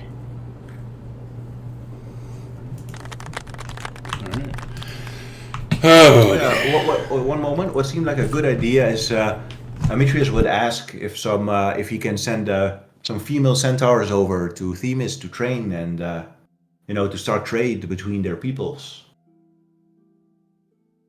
Yeah, especially with Hippolyta there. I think this would. Yeah. And it's so interesting, like I said in the past session, kind of like Moonlighting or Remington Steele or something, that Amazons and centaurs, even though oftentimes Demetrius and Arcadia butted heads, they're very alike. Their cultures are actually very, very alike. And for the chat, they might not remember this, but some years back, Demetrius actually got a vision that the centaurs and the Amazons actually used to be, or at least their god was united with them. Yeah, there was a The first stallion, Amazon I was- think, yeah. right, he was supposed to be like the divine stallion, and Otrera, the founder of the Amazons, was riding him, and I think he bucked her off or something, but there was that connection way back when. Yeah. All right, and last but not least, it's Tascalin. So Tascalin has just devoted himself to Eurasia and did everything in his ability to make it the most powerful city-state in the world. He remained with Helena, having several children with her, and stayed with her, married to her until she died of old age. Would she want Arcadia would visit her, would she want to die of old age as well? Would you both want her to die of old age, or she would give her that ambrosia? I guess that'd be up to Ingorgio, like to see how long she actually wanted to live for. It's up to you. Your wife. I'd say for a few hundred years, but then probably eventually decide she wanted to pass away, go back to the Elysian Fields. So Okay, share well, then that would lifespan. No, go ahead. Okay.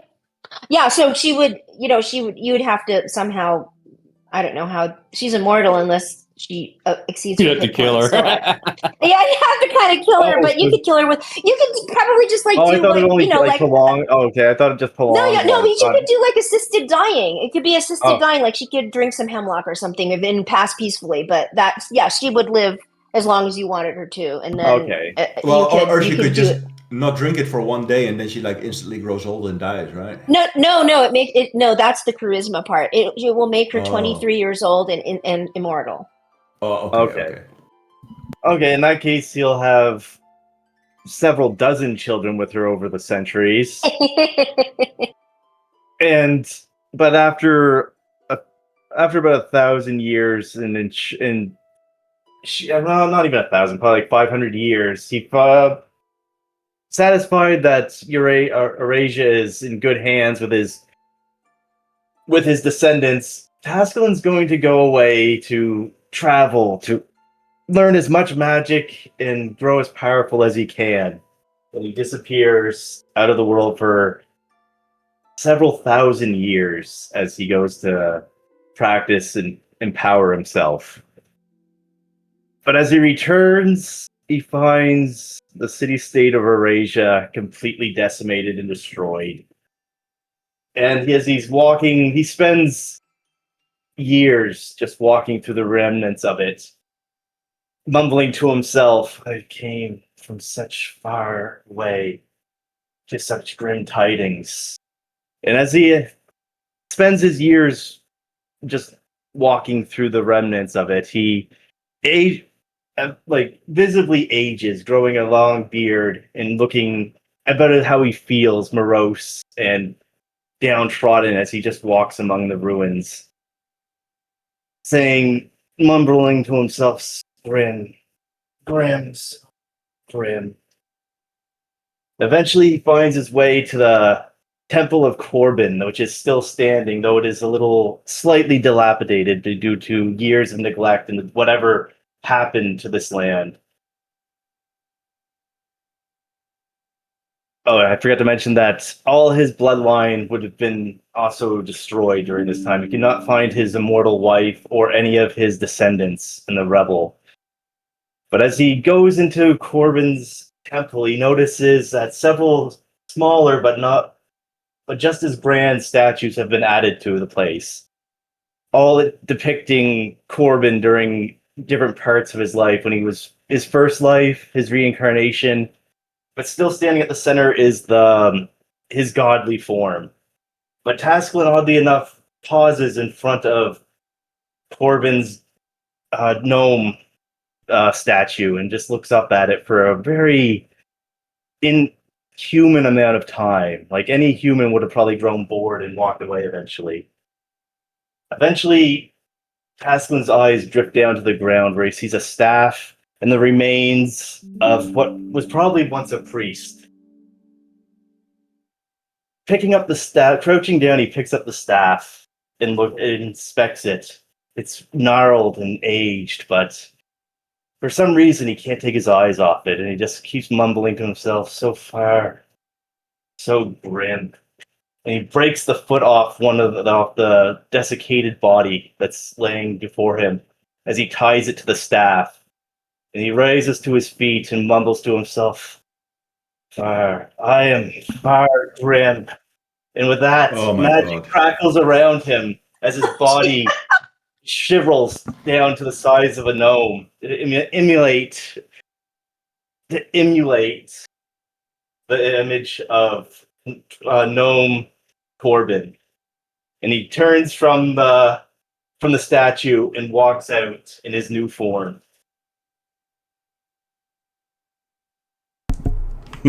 Sus. Oh my god, I think, Angorz, you'll have to explain to the Twitch viewers what that all meant. I'm sure most people know who Fargrim is. Jesus. I never saw that one coming. No. By the way, Corbin's statue grows ever so slightly every year.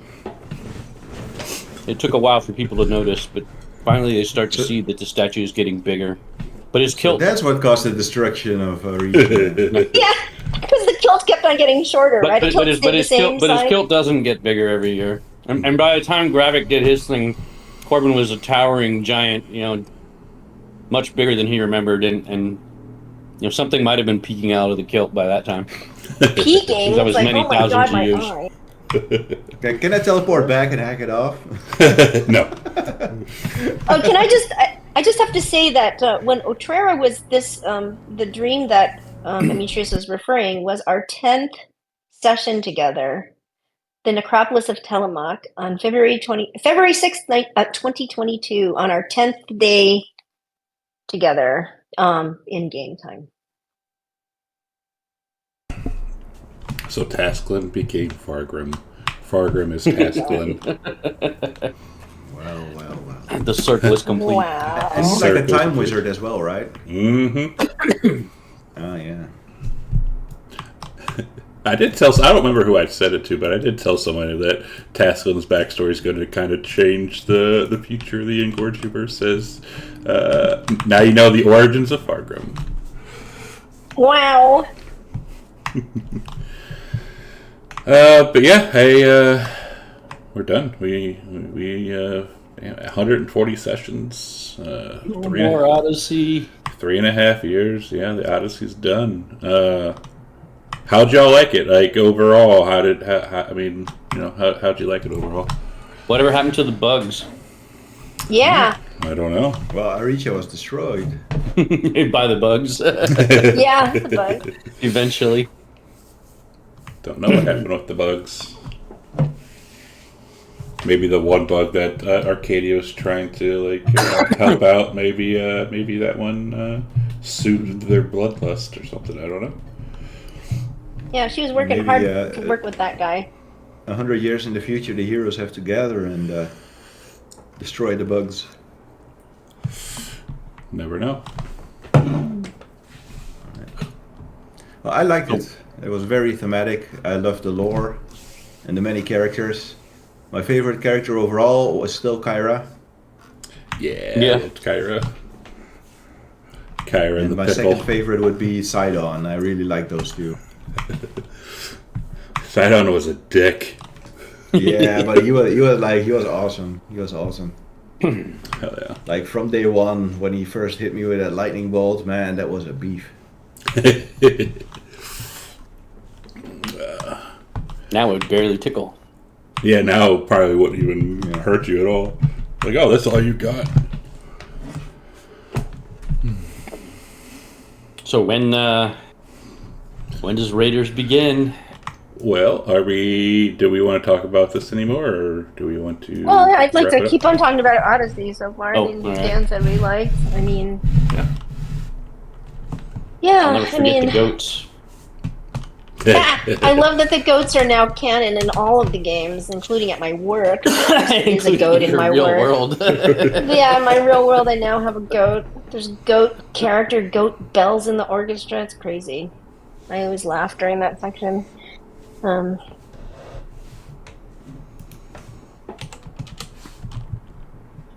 There it is. Well, what did you like, Arcadia? And just like, I mean, I know, like, I did something kind of, I'm sure, pissed some of you off. I didn't really necessarily. well, I mean, I did. appreciate I mean, if we're talking about it, there was a section, and I'm glad it's somewhat resolved. There was a part where it was hard for me when the characters were in the alternate universe, because suddenly, as a player, I had lost all of my connection to the backstory of. So it was hard for me to invest.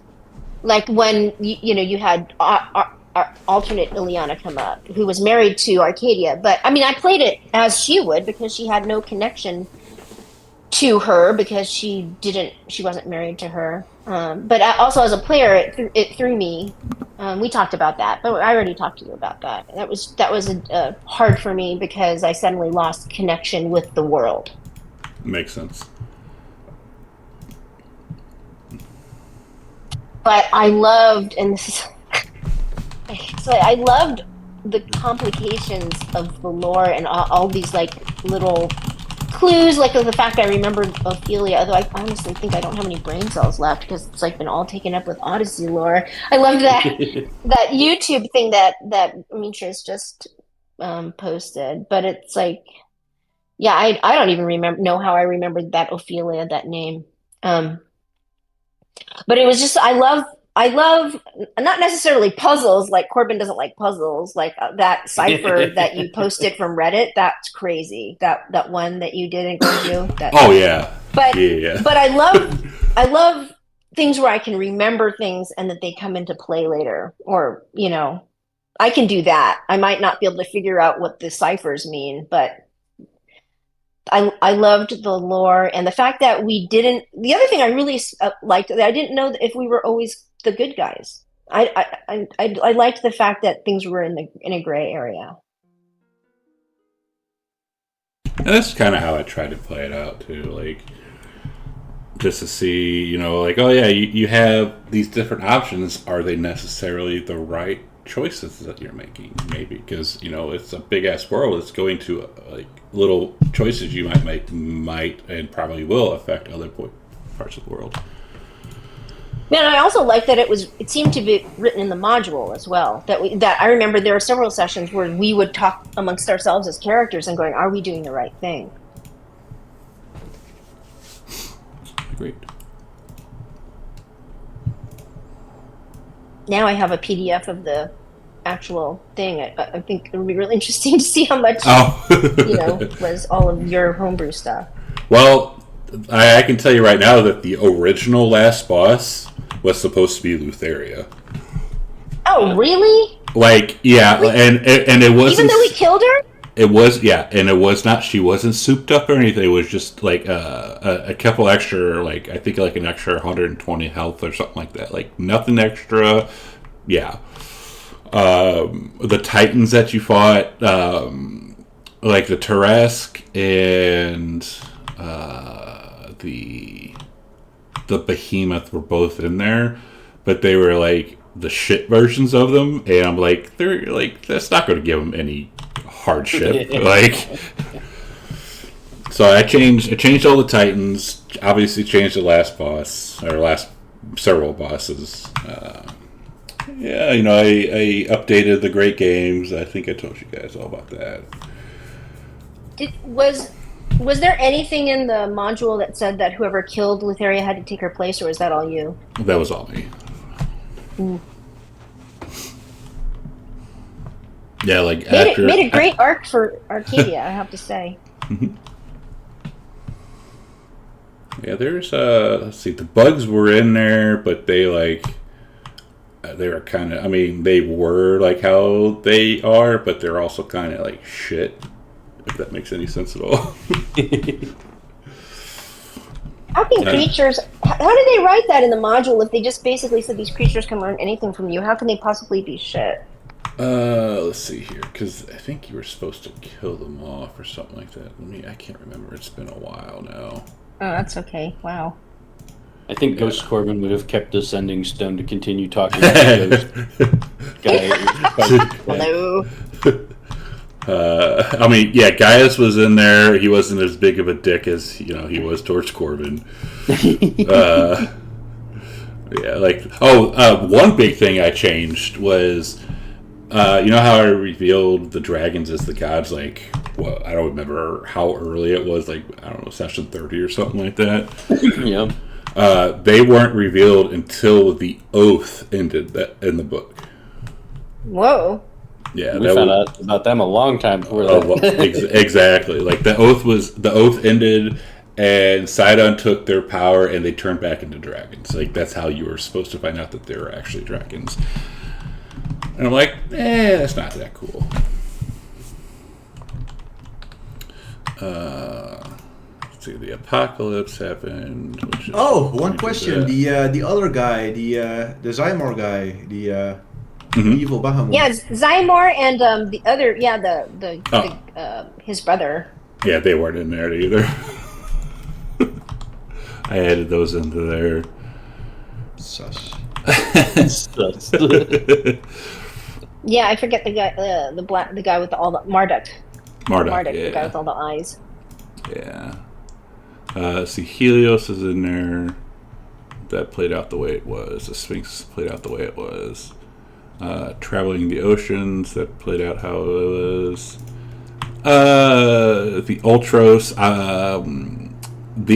what's his name? The bad guy who had the Ultros originally. What's his name? Guy was Ryder. What was his name again? I don't remember. Folon? Yeah, no. What, Kairos who? What are you talking about? The Lord of the Dragons. The old Lord of the Dragons. Esther Arkelin. Oh, Esther, yeah. So Esther, he was actually supposed to, like, jump into one of your bodies, and you weren't supposed to know about it, and, like, escape from the Ultros, and, like not have that. I mean, he was supposed to have a big fight, but it was supposed to be against one of the players, and I'm like, that's not kind of, like, I don't know. It's changed a lot of that. Then there was that. He didn't seem to do much. The guy that we just picked up on the island with the library on it when Armitrius was playing Nico as a cat and snuck into that library, and we picked up. Oh shit! What is his name? He was Lutheria's priest. The tiefling. The tiefling. Yeah, the tiefling. He was supposed to be a spy for Lutheria, but I think you sussed that out super fast. So I was like, nah, he doesn't want to be a spy. Like, Verena wasn't in there. A lot of obviously Ralph wasn't in there. Fargo wasn't in there. Fisk wasn't in there. Oh, Fisk. Good old Fisk. The Divine Path that kind of happened. Oh, the Caduce. Yeah, the three weapons or the three items, you were actually supposed to use them, but nobody, like, Nico used the Promethean fire, but nothing else was really used. Well, who's going to use the ambrosia? That just sounds like dangerous. I mean, it was there for you to, like, suss out. Oh, and like the ambrosia. That dangerous because it said you didn't die. You didn't get permadeath until you would naturally be older than you would have been. So none of us. No, it says except maybe Corbin. No, it says if you lose that many hit points, that of how much. So if Corbin's a human and he loses however many those hit points, you can't use a spell to get them back. I thought that said only after you were beyond the age of natural death. No, that's why it was so dangerous. So considering we were all No, he getting did not taken use down it. so often, if you Oh yeah, we you would have can't died use for sure. yeah, you can't use revivify or resurrection. I was So gonna yeah, I just actually steal the Caduceus and try to resurrect Electric without telling you guys, but thankfully Tascalin did it. I was gonna sneak one in. Yeah, I told Sketh, I was like, you know, after Vercy's dead and everything settles down, you should just be like, man, like nonchalant, man, I wish that Rue would be back, and poof, there they are. I Demetrius gave being poor sus. young Tascalin advice to find his true love, and he poofed her back to the ship. That was epic. I wish you were back on the Ultras. Poof, there she goes. That was great. so yeah, I guess so. Everybody is immortal then. If we're talking about going 5,000 years in the future, so Yeah. Well, Amitrius would, after like 500 or like 750 years, he would disappear from Thylea. Go harass some poor Sus. orange cat. Sus. and you guys don't know this, but like post like Arcadia got all the necromancy spells. She has access to all the necromancy spells.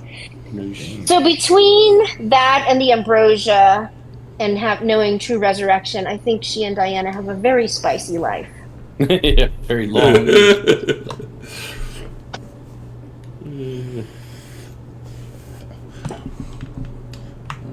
Criticisms, actually, if there are any, which I'm sure there are. I never got Pythor to give me my god recognition, my worship recognition. Oh yeah, what happened to those piety points? How did you work that into the game? The people being nicer, just some extra crap, like nothing. I don't know, like the way they had it was because like they wanted like you're supposed to go out and like solo like a CR. I think it was like a CR20 by yourself and like to actually like hit fame, like high fame and all that shit. Like I don't know, I had it in there and I didn't have it fully in there and like I just kind of played with it. You made this big thing one week, like, oh yeah, we're gonna have this thing, and then it never happened. Yeah, then it never happened. I mean, that was like at the very beginning, but it was like it just at the end of it all, it was like, eh. Yeah.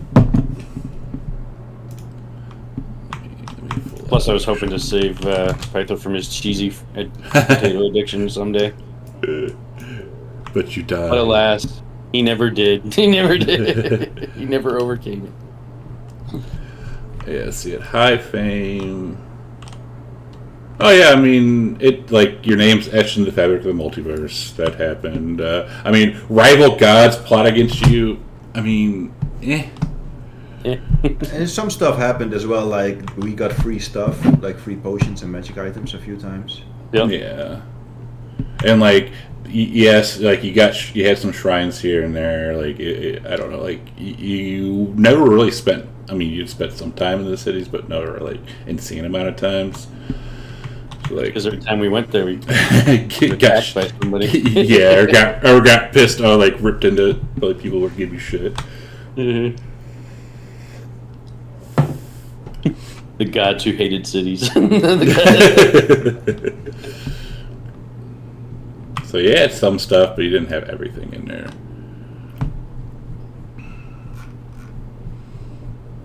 Yeah, I mean, like going into the future, since we're starting another one shortly, like criticisms, like things you didn't like, things you did like.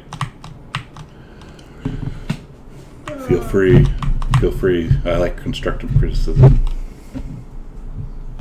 Well, I hope that in Raiders there's less counterspell. I can't promise that one. I was thinking for Raiders on the legendary save stuff. Like, if it's like a really high level control spell of some kind, it would be nice to have a chance for it to go off. Because with the 3 to 4 legendaries, there's just no point in taking any kind of control spell against at the end game, and that's like a good chunk of the end game spells are just not worth taking. Fair. Well, yeah, I'm personally mixed on that one because of two reasons. One, it's the PHB. It's a core part of D&D. You have to blast a boss with a certain amount of control spells before you can get them. So I do get that, and it's usually only reserved for like end bosses. So I didn't mind the legendary resistance that much myself. Because that is like a thing that you're always going to get back. Like for example, in the next game when you fight a dragon, they're gonna have legendary resistance again. Yeah. Well, I didn't say they shouldn't have it. I'm just saying maybe there'd be like a really off chance that it goes off. Oh, okay. What I wanted to think is I didn't like when a lot of the combat tracker was disabled. I got confused as to what's going on. Like I was being hit and I was taking damage, but I never saw an attack roll and I never saw the damage I was taking. And like stuff like that, I think our characters would know that that's like information we have. I kind of like. I only really did that towards the end, mainly. Yeah, I know. Mainly because some of them had abilities I didn't want you to know what they were. Yeah, this makes it difficult because not all the times that was rolled did we even know it was happening. Like Exactly. Like we would know so if you're I think, attacked at least. Like, yeah. yeah, so I think maybe, and then this is a pain in the ass for you, Engorgio, but like anytime there was like say a reactionary attack or whatever, you could just say, oh, Demetrius, you feel this thing slash across you, and that would give you a kind of an idea of also, or Arcadia, you suddenly feel this cold, and it would give us an idea of what was happening to us. Okay. Works for me. And one thing I also thought that graphic was too crude, like saying like fuck off instead of counter spell or saying bitch. Yeah, I thought he would have more a regal accent or like a polite way of speaking. I don't have a regal accent. That was that one. It was that one session in particular because when I listened to that recap, I was like, dude, he's like, you bitches. He's like swearing, like he's like a sailor at this point. Like, Jesus. So more elegance. Changed them. So more elegant is that what you're saying? Well, yeah. No, I mean, I just maybe less modern. Kind of. I guess I don't yes, know. less modern insult, maybe like more like I mean, she was like worm or. All right, I got you. So I'm 100% going to make a list of Nordic insults. Yeah, exactly. You definitely need to do that. 100% make up Nordic insults. It was very difficult sometimes socially. Like people are difficult, but I think like the way the game ended, like we did get like our chance to resolve everything and get properly respect. Like okay, we really had to fight. Sometimes, at least I did. I really had to fight to get things done and to resolve situations, but it did pay off in the end. So I did like that. Oh, more like, oh, I'm a god. You should do this or you should do that. Why? And like I saved this and saved that, and people are like, oh, I don't give a crap. It's like, oh, it was a brutal campaign. Like it was very difficult. I found it. Good luck with the pronunciation on those. I sent them to you. Amrodi. Arger. I'm preparing a list of thematic insults for my next character as well. Oh look, there's one for the goat, number 5. Yeet. Yeet. That's Dutch. Geit. Yeet. Height. Height. Geit. Height. It means goat. There are 100% going to be ghosts in the next game. There just has to be. Well, I noticed you did really post that thing about that goat with the beer or something like that. Oh yeah. Doomba. Rogar's putting some stuff. Troll. Yeah, that's easy. That's not hard to do.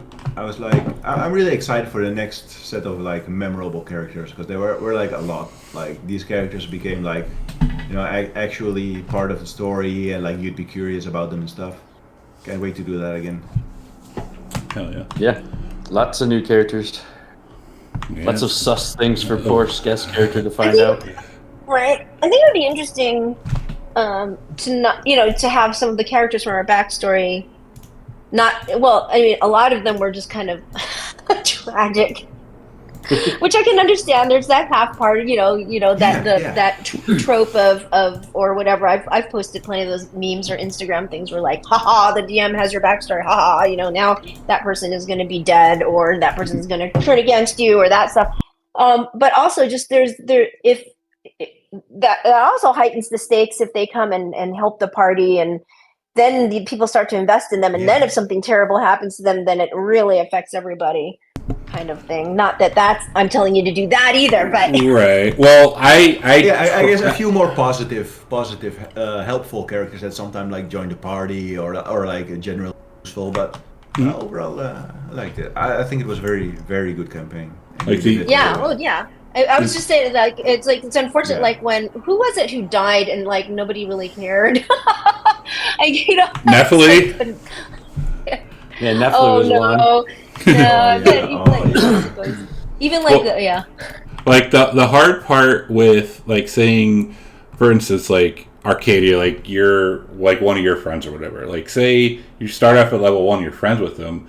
The only hard part I would have doing that, like say you're level 15 now, and that person they're still level 1 or level 2. Like they come to help like against something, and now they're dead.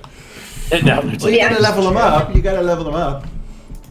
You gotta make them stronger as we grow. That would be fun. Or like a rival or something that shows up and steals our quests or something. Oh, I already had that planned. Oh yeah. I mean, I really loved Gaius. Gaius was such like My every boots. time he showed up, you just knew it was on because this guy, he was like going. I Oh, loved it exactly. so My much. boots. My Should have left boots. him in the lobby. My Lava. my boots. Yeah, too bad Acastus is dead and passed on before Arcadia had a chance to get a hold of him. He was an ass. Misogynistic asshole. Oh yes, he was. I'm glad she finally got to say something to Verena. That really bugged me. It's like, what a bitch. I know we've already said it, but we need to find some shopkeepers we can push over in the next adventure instead of having them all be level 20 badasses. We want to rob some people. We want to steal some shit. So you want to raid in the Raiders game? Yes. No, I think you did an excellent job overall. Great thank you. campaign. Thank I'm you. gonna miss it so much. Yeah, Yeah. sad. There's We're so gonna, our much first shop lore. we're gonna walk into is gonna be owned by Ametrius, Who knows? Who knows? visiting the other He worlds. disappeared from this world. He's traveling the multiverse. He's figuring out what gods do, and he could appear anywhere at any time. Sus Metrius. You guys don't know what my next character is yet, but might Yeah. be a reincarnation of Ametrius. Oh, I can't wait for your That's character. It's true. gonna be great. Oh yeah. And if anyone noticed, I made put emojis in of all the characters except for Dance.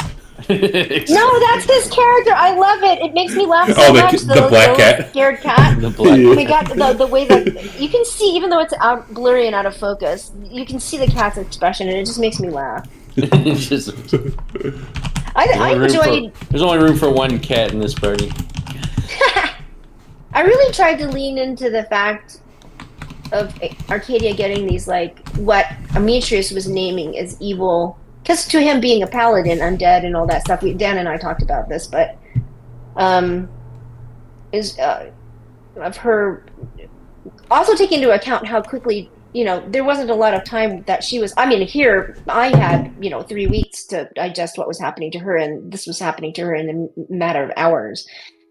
But I was trying to mention with the tether that I the player never heard of white necromancy, even though there is a staff of white necromancy, and I was trying to show that she was realizing that this undead stuff could also not necessarily be evil. Yeah, totally. Like necrotic is just like the other side. It's like fire and water. Like, okay, fire can like seriously burn you, and it usually burns and kills people, but you can't call fire evil. Right. I Yeah. mean, without death, there can be no life. Without necrotic. Right. It's true. It's too bad that the appearance of necrotic is just pretty gross. Yeah, because it's like 90% of all cases it's like evil, but it doesn't have to be. Right.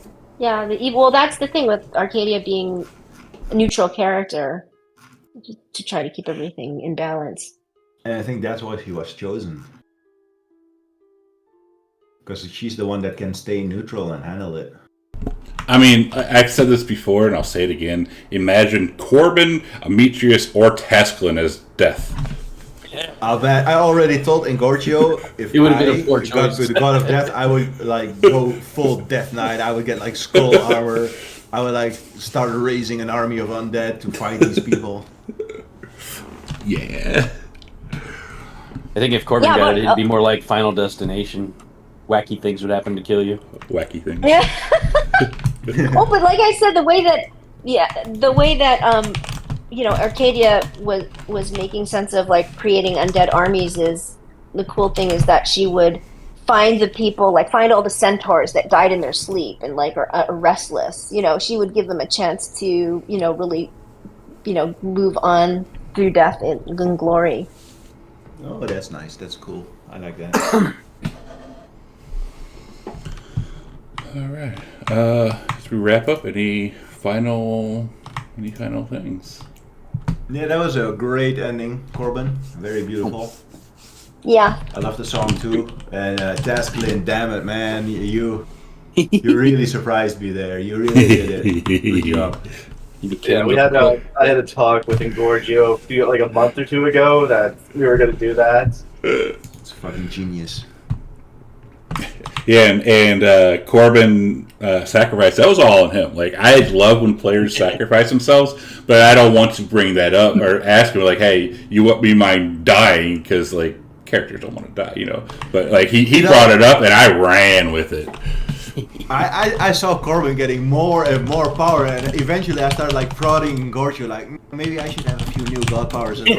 Maybe I should have this. And I thought, and then he gave Corbin more power. And I was like, okay, why is he giving Corbin like this much more power? Like, and suddenly it all made sense. You just gotta trust the process.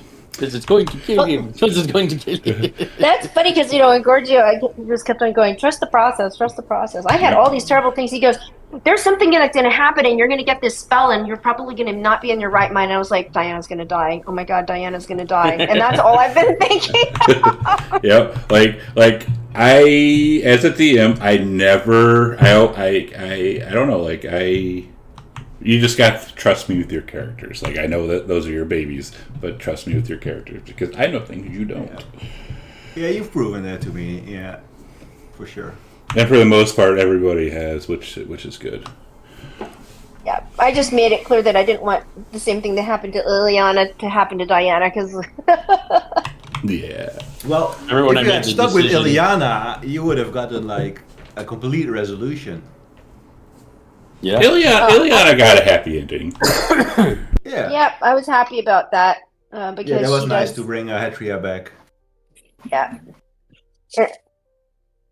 Yeah, I remember the one episode, Engorgio said something about unless somebody wants to sacrifice themselves, and that was when I was like, well, Corbin's 500 years old. He probably doesn't want to live that much longer anymore. Kind of like what Arcadia was saying there at the end, right? And it was like, okay, he's going to sacrifice himself to take out the final boss. And as soon as he said it, I ran with that shit. Yeah, Hell yeah. He's like, yes, let's do that. Nice. Except it was going to be Gravik, and you wouldn't allow me to kill Gravik as the final boss. You just had to throw another boss. That would make sense because if you had killed Gravik, then technically you might have had to become the god of death. True. I guess. And the thing is, Gravik was never the end boss. Yeah. Y'all just thought he was, which, I mean, thematically it would have made sense because of how everything's been built up with him. It would have made sense. Yeah, And but you were it dropping some hints because, why would I he be so was. stupid? Go ahead. No, like you said, I was dropping hints, but go ahead. I was saying because after a while, and Demetrius and Arcadia actually were talking about this as well as the players, but we're like, why would Graphic be so stupid as to let us get all these god powers just to challenge us? He's either incredibly arrogant. It's like, it's like those Bond villains, instead of like just killing you, I'm going to tie you to this, and let the 3-minute countdown go, He left us alone with the Um, one inept guard. yeah, exactly. So they were like, there's got to be something else because why would you be this stupid? And plus, the written Well, RPs are really great. I do want to mention that he could have won. The dice could have gone the other way. He was strong enough to actually face us. True. Yep. So I didn't think he was like running into a battle that he could never win because I think he stood a pretty good chance.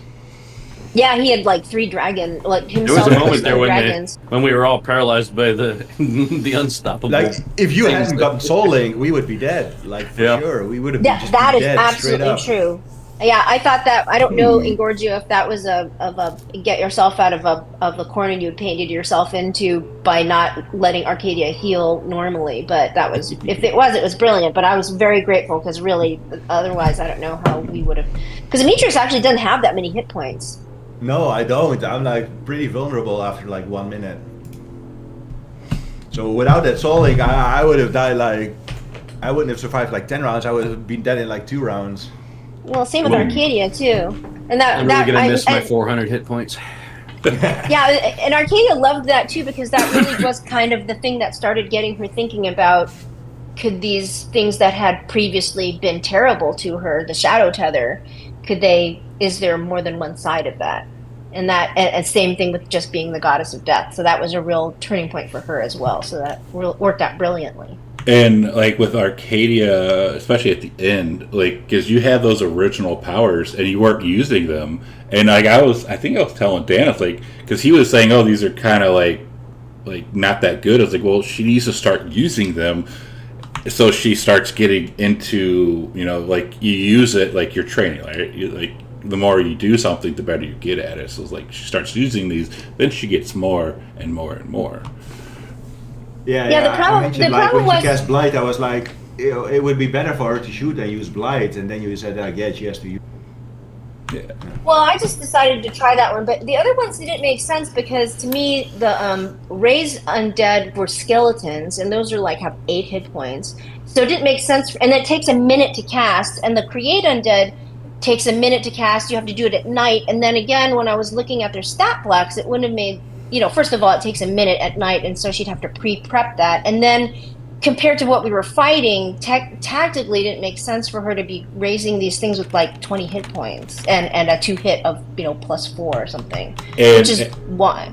And the thing with that was, I didn't tell you that, but if you would have used one of those dragons would have came back as your skeletons. Whoa! Well, You got like all the necromancy spells, Arcadia. yep. There's a lot of good ones in there, like Finger of Death, Eye Bite. There's a lot of good stuff in there. It's true, but it's so funny because of like my spell save DC was 17, and I'm like, dang, these people yeah. generally have like a plus 10 to saves, so that's why I didn't quite use that. Yeah, you Um, even got a type of divine smite called Vampiric Touch. If you cast that Yeah. at 9th level, you can like heal yourself with it and do like tremendous damage to people. Yeah. Oh well. Okay. Let's. Skeff has to leave, and I need to leave actually. All right. So, So- Gorgio needs to talk about The Raiders. announcement. So there is an announcement, especially for stream. We are doing a new campaign very soon. It's called Raiders of the Serpent Sea. And for the party, turn the stream on and turn the sound up if you don't have it already, because there is a video to play. Hold on, I gotta turn on Sirenscape. Nope, just turn on the just turn the Twitch stream on, Oh, the Twitch. Okay. 1 second. as there is a video. you can play. Audio. Okay.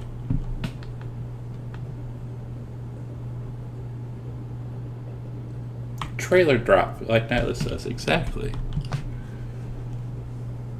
So we know when you're good, Scott.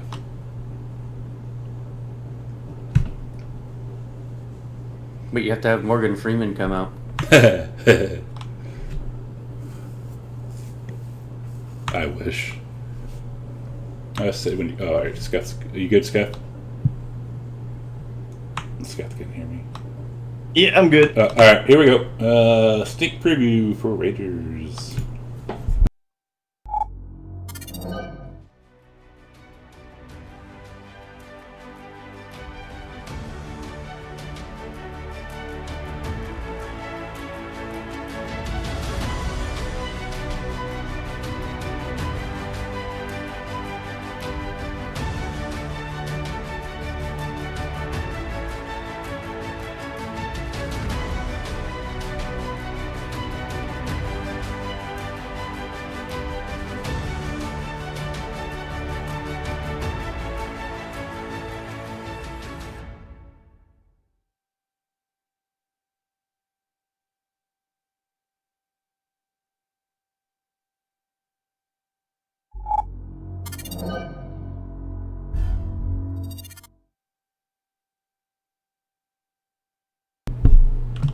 And there we have it.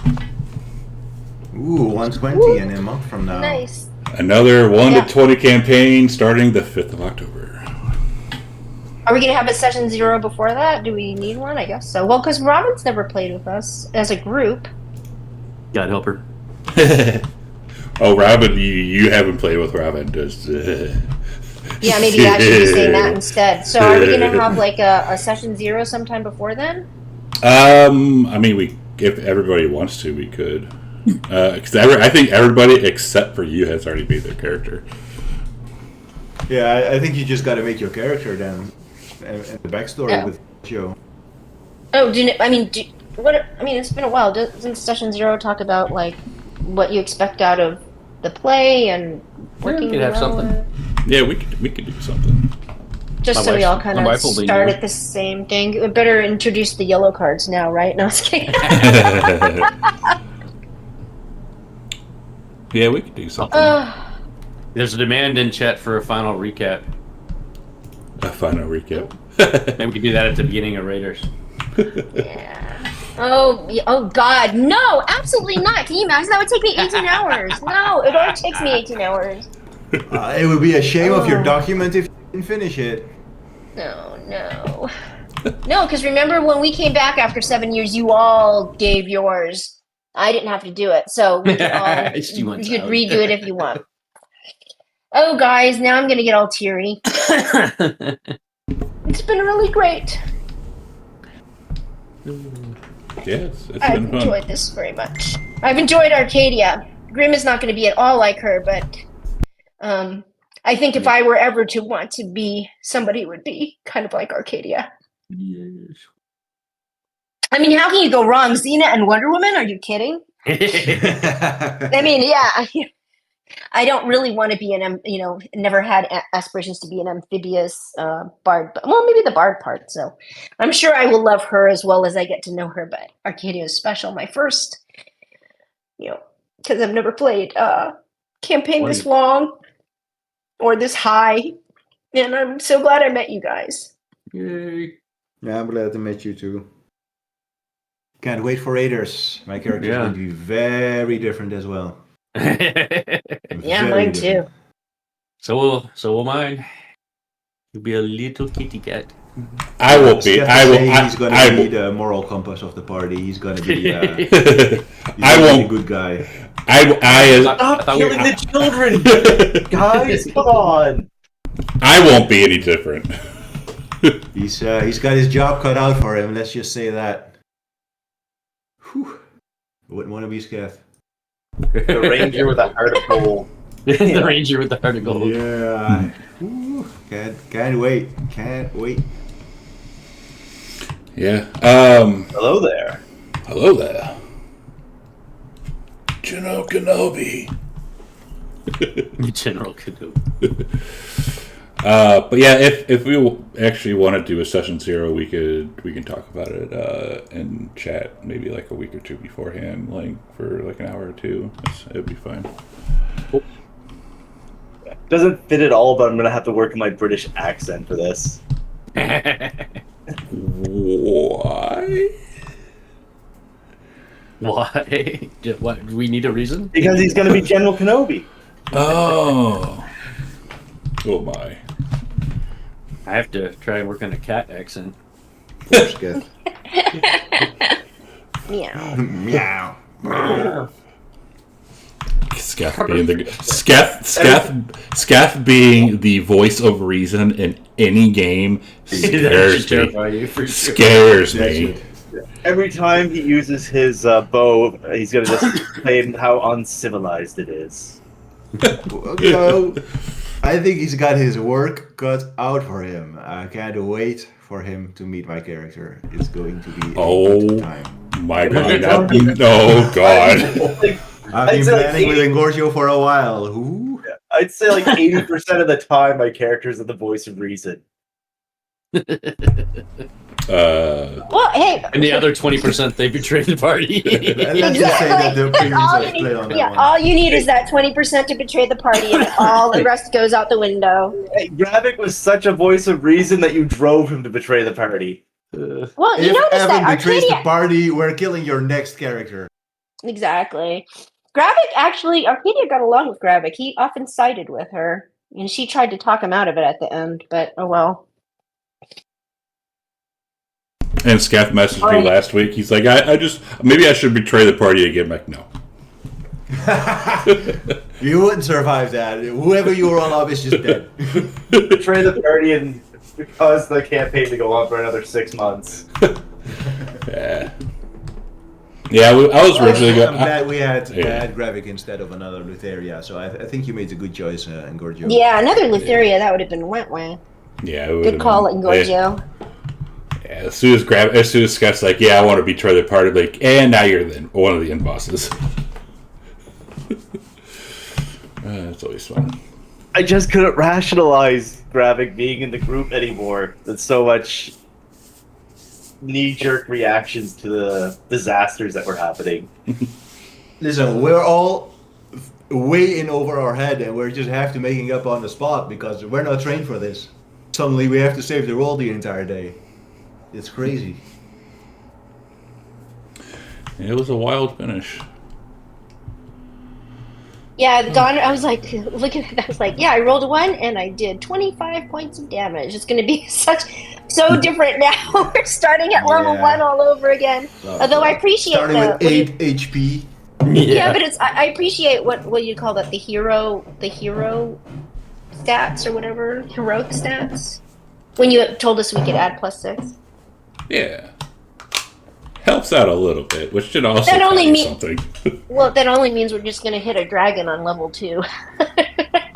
What do you mean level 2? You mean level 1? Would I do that? Yes, I would. Yes.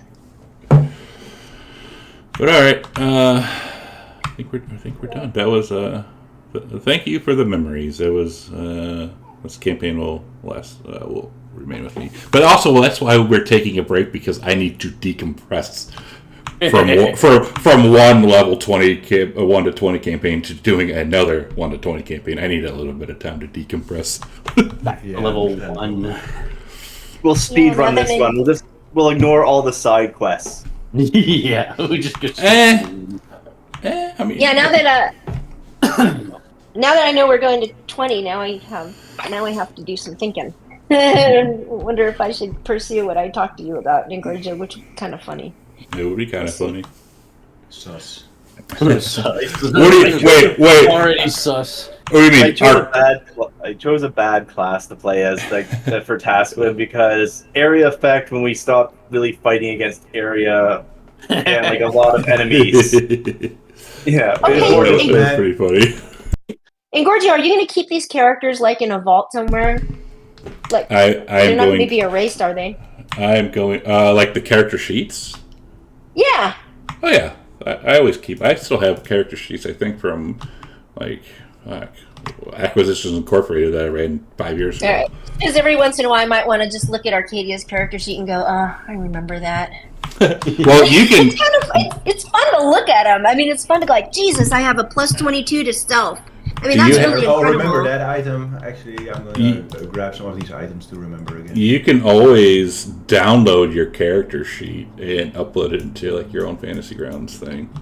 Oh, I don't even know how to do that. Character selection. I want to say edit list. Yeah, edit list or not? Well, I guess I don't know if you can actually do that. Here, I'll export We'll it. do. Okay, well, we can do this later because I have to get ready to Yeah. go to work. Oh. I go to work in Peoria. Leave one fantasy world for another. Is this your last week there? Yep. No. I have one more. Oh, One more. there she is. Yeah, you can just download that and import it into your own private fantasy grounds thing and see it. Ooh. Thanks. All right, guys, it's been great. It's been fun. And I couldn't. One last I level couldn't. 9 Divine Smite for me. Did Arcadia? Did you need a box of tissues when Corbin died?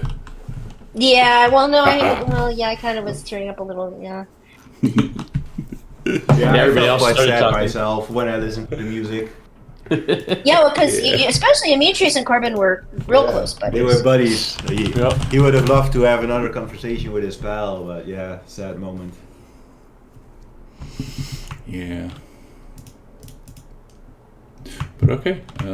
I'll never take a dump down Tasco's chimney again. Maybe Vengeance will fly up there and Yes. do it in his honor. Vengeance has special instructions once per year. Once per year. Corbin, Tascalin, birthday. yeah, Tascalin and Helen are passed out in the ear alone. Plop. Oh, Vengeance. And it's an ancient as well, so that's gonna be like, ton of shit. I think that's what fills up drove the chimney. Tascalin over the edge. That's what took him over the edge. That's That's that's why he crazy. became Fargrim. That's why he became Fargrim. So, so with Fargrim, and whomever has ever played in any of my games, all those Fargrims has actually been Tascalin. The whole time. Yeah. That also means he's dead, though, so it's full circle. I don't know. We never saw a body. Plus, Nope, even if we you never did, did. what would it mean? I mean, he can cast wish, so he can just wish himself. He can just wish a body to lay there dead. Yeah. Yeah, you never saw his body, so who knows? Maybe he As long as didn't the actually. as long we as were the told, foot that's right, we survives, were told. he can come back. Well, anyway, in Arcadia's memory, or she's still around. It's on. I don't know if it's on Amazon Prime, but I would just I would watch Nothing in the Dark. I love that episode. And immediately when we got to talking about her becoming that's the first thing I thought of. It's a really beautiful episode. All right. Season 3, episode Gotta 16. go. Yeah, we're done. Thanks everybody. That was it was fun, and we'll see you at the next one. Enjoy the time off. Yeah. Time I to will. start scheming. What do you mean start? What do you mean start scheming? I've been scheming since we decided to do this 6 months ago. Oh no, I'm talking about myself. Oh, Now yourself. that I know we're going to 20, because there's a reason why I haven't created my character yet. Sus. Sus. Wait, hang on. You're saying she's sus? Look at your whole character. That's sus. My character comes with a 5-page PDF, though. Yes, it The does. side page PDF. Yes, it does, and you know how I love playing with people's backstories. I was just This one's thinking made up in here. our No one's Arcadia's beating my mem- wife's for the most tragic backstory, though. She's already lost 2 families to start the game. True. Oh, I know, that's terrible. I'm looking at the Twitch chat. In Arcadia's memory, she's deaf. She remembers you. This will be Man, the I can't first wait to play campaign with I'm Robin gonna- as well. This will be the first campaign I think I've ever played where I'm going to play like a straight class the whole way through. Wow. Oh, I'm excited that I get to play with 2 other women, with 2 female characters. Yeah, and you get to hear this Motherfuck me. in person. Motherfuck me. Corbin is gonna have his hands full with whole. Yes, he is. Oh yeah. I know that one. The rat wanting to kill herself. Fuck yeah. No, Nyla. It's in the Engorgio verse. Apparently, 15,000 years in the future. So they do share some stuff, but this is a Norse flavored campaign as opposed to a Greek flavored. So this will be totally cool. Very different. It's a Nordic campaign on a new world, but in the same universe. if that makes so. Like old people, like in the stream, in the one of the when I said new allies and old friends or whatever, Fargrim and Ralph pictures were both shown. So Ralph And looks a don't lot worry, like Clyde- Calico. Ralph Clyde will is still be fat, there. and Clyde's everywhere. Clyde's immortal. Robin Do you hates the have Cliffs any Masons. characters other than Fargrim and Ralph and Clyde? Have they other characters crossed over like that we've met? Yes, but you don't know that. there's I know Amitrius crossed over into the other guys' campaign. yeah, Demetrius crossed over into the Pandelver campaign at the very end. Yeah, it's like memorable characters. I always like to immortalize them, even though Ralph's was never a character. He's just my fat ass cat that I'm looking at right now. Aw, kitten. That reminds me, when's the new Fandelver one start? Once we finish, we are doing Deadlands right now. Oh, it's after Deadlands. After Deadlands, yeah. And I had to move, because I moved Deadlands because we were playing on Mondays, and I just couldn't do it. Like, It's just not working. yeah, I just couldn't do it because of my schedule right now. So we moved it to Saturday nights, and then now we play like once a month because like people keep, he keeps getting people have lives. So once that's done, Yeah, that's what I really appreciate about this group. We are always here, and we always try to attend as much as possible. agreed. I didn't miss a single session. That's impressive. It's 4 years of not missing Yeah, one that session. is really nice. I think Steve, did you make everyone? Damn near. Yeah. He missed not all of them. I think he missed Oh, so one. Did I miss You anything? missed- I might have missed one. you missed week 26 and week 60. Was that when my Exactly. wife was sick? Probably. Yeah, because I have a spreadsheet. And Demetrius missed one. Nico missed a few. But yeah, Arcadia didn't miss any. That's pretty cool. And Scuff the Scuff. Yeah, Scott. Well, he joined like halfway through the game anyway, so. That's true. You replaced the not Kamos. Not the Yeah. Kamos. Who's fun occasionally pops up in our little chat group. Yep. Okay, I really have to go now. Yeah, Thank we're you so done. much, everybody. Yeah, we'll Bye. see you next time. All right, stream. Thanks for hanging out. That was a good campaign. 140 sessions and many hours. So, like, if you add up all the hours that we streamed this game, yeah, I was just telling Stream like if we did 140 sessions and you say 3 to 4 hours each, you got to add almost double of like the prep and shit that it did. So it was worth Yeah, it. well, I it's- enjoyed it. Much appreciated. Yeah. Yeah, thank you, and it was very worth it. Yeah. And now with all this extra time that I've had, next game will be even bigger and more grandiose. But yeah, we're done. The next I'll see you in game, the Raiders. DMs while I create my... Raiders, the Serpent Sea is the Nordic-based campaign starting October 5th, or the 5th of October. And yeah, that's all I got. I'm going to go eat. And till then, see you later. Good boy.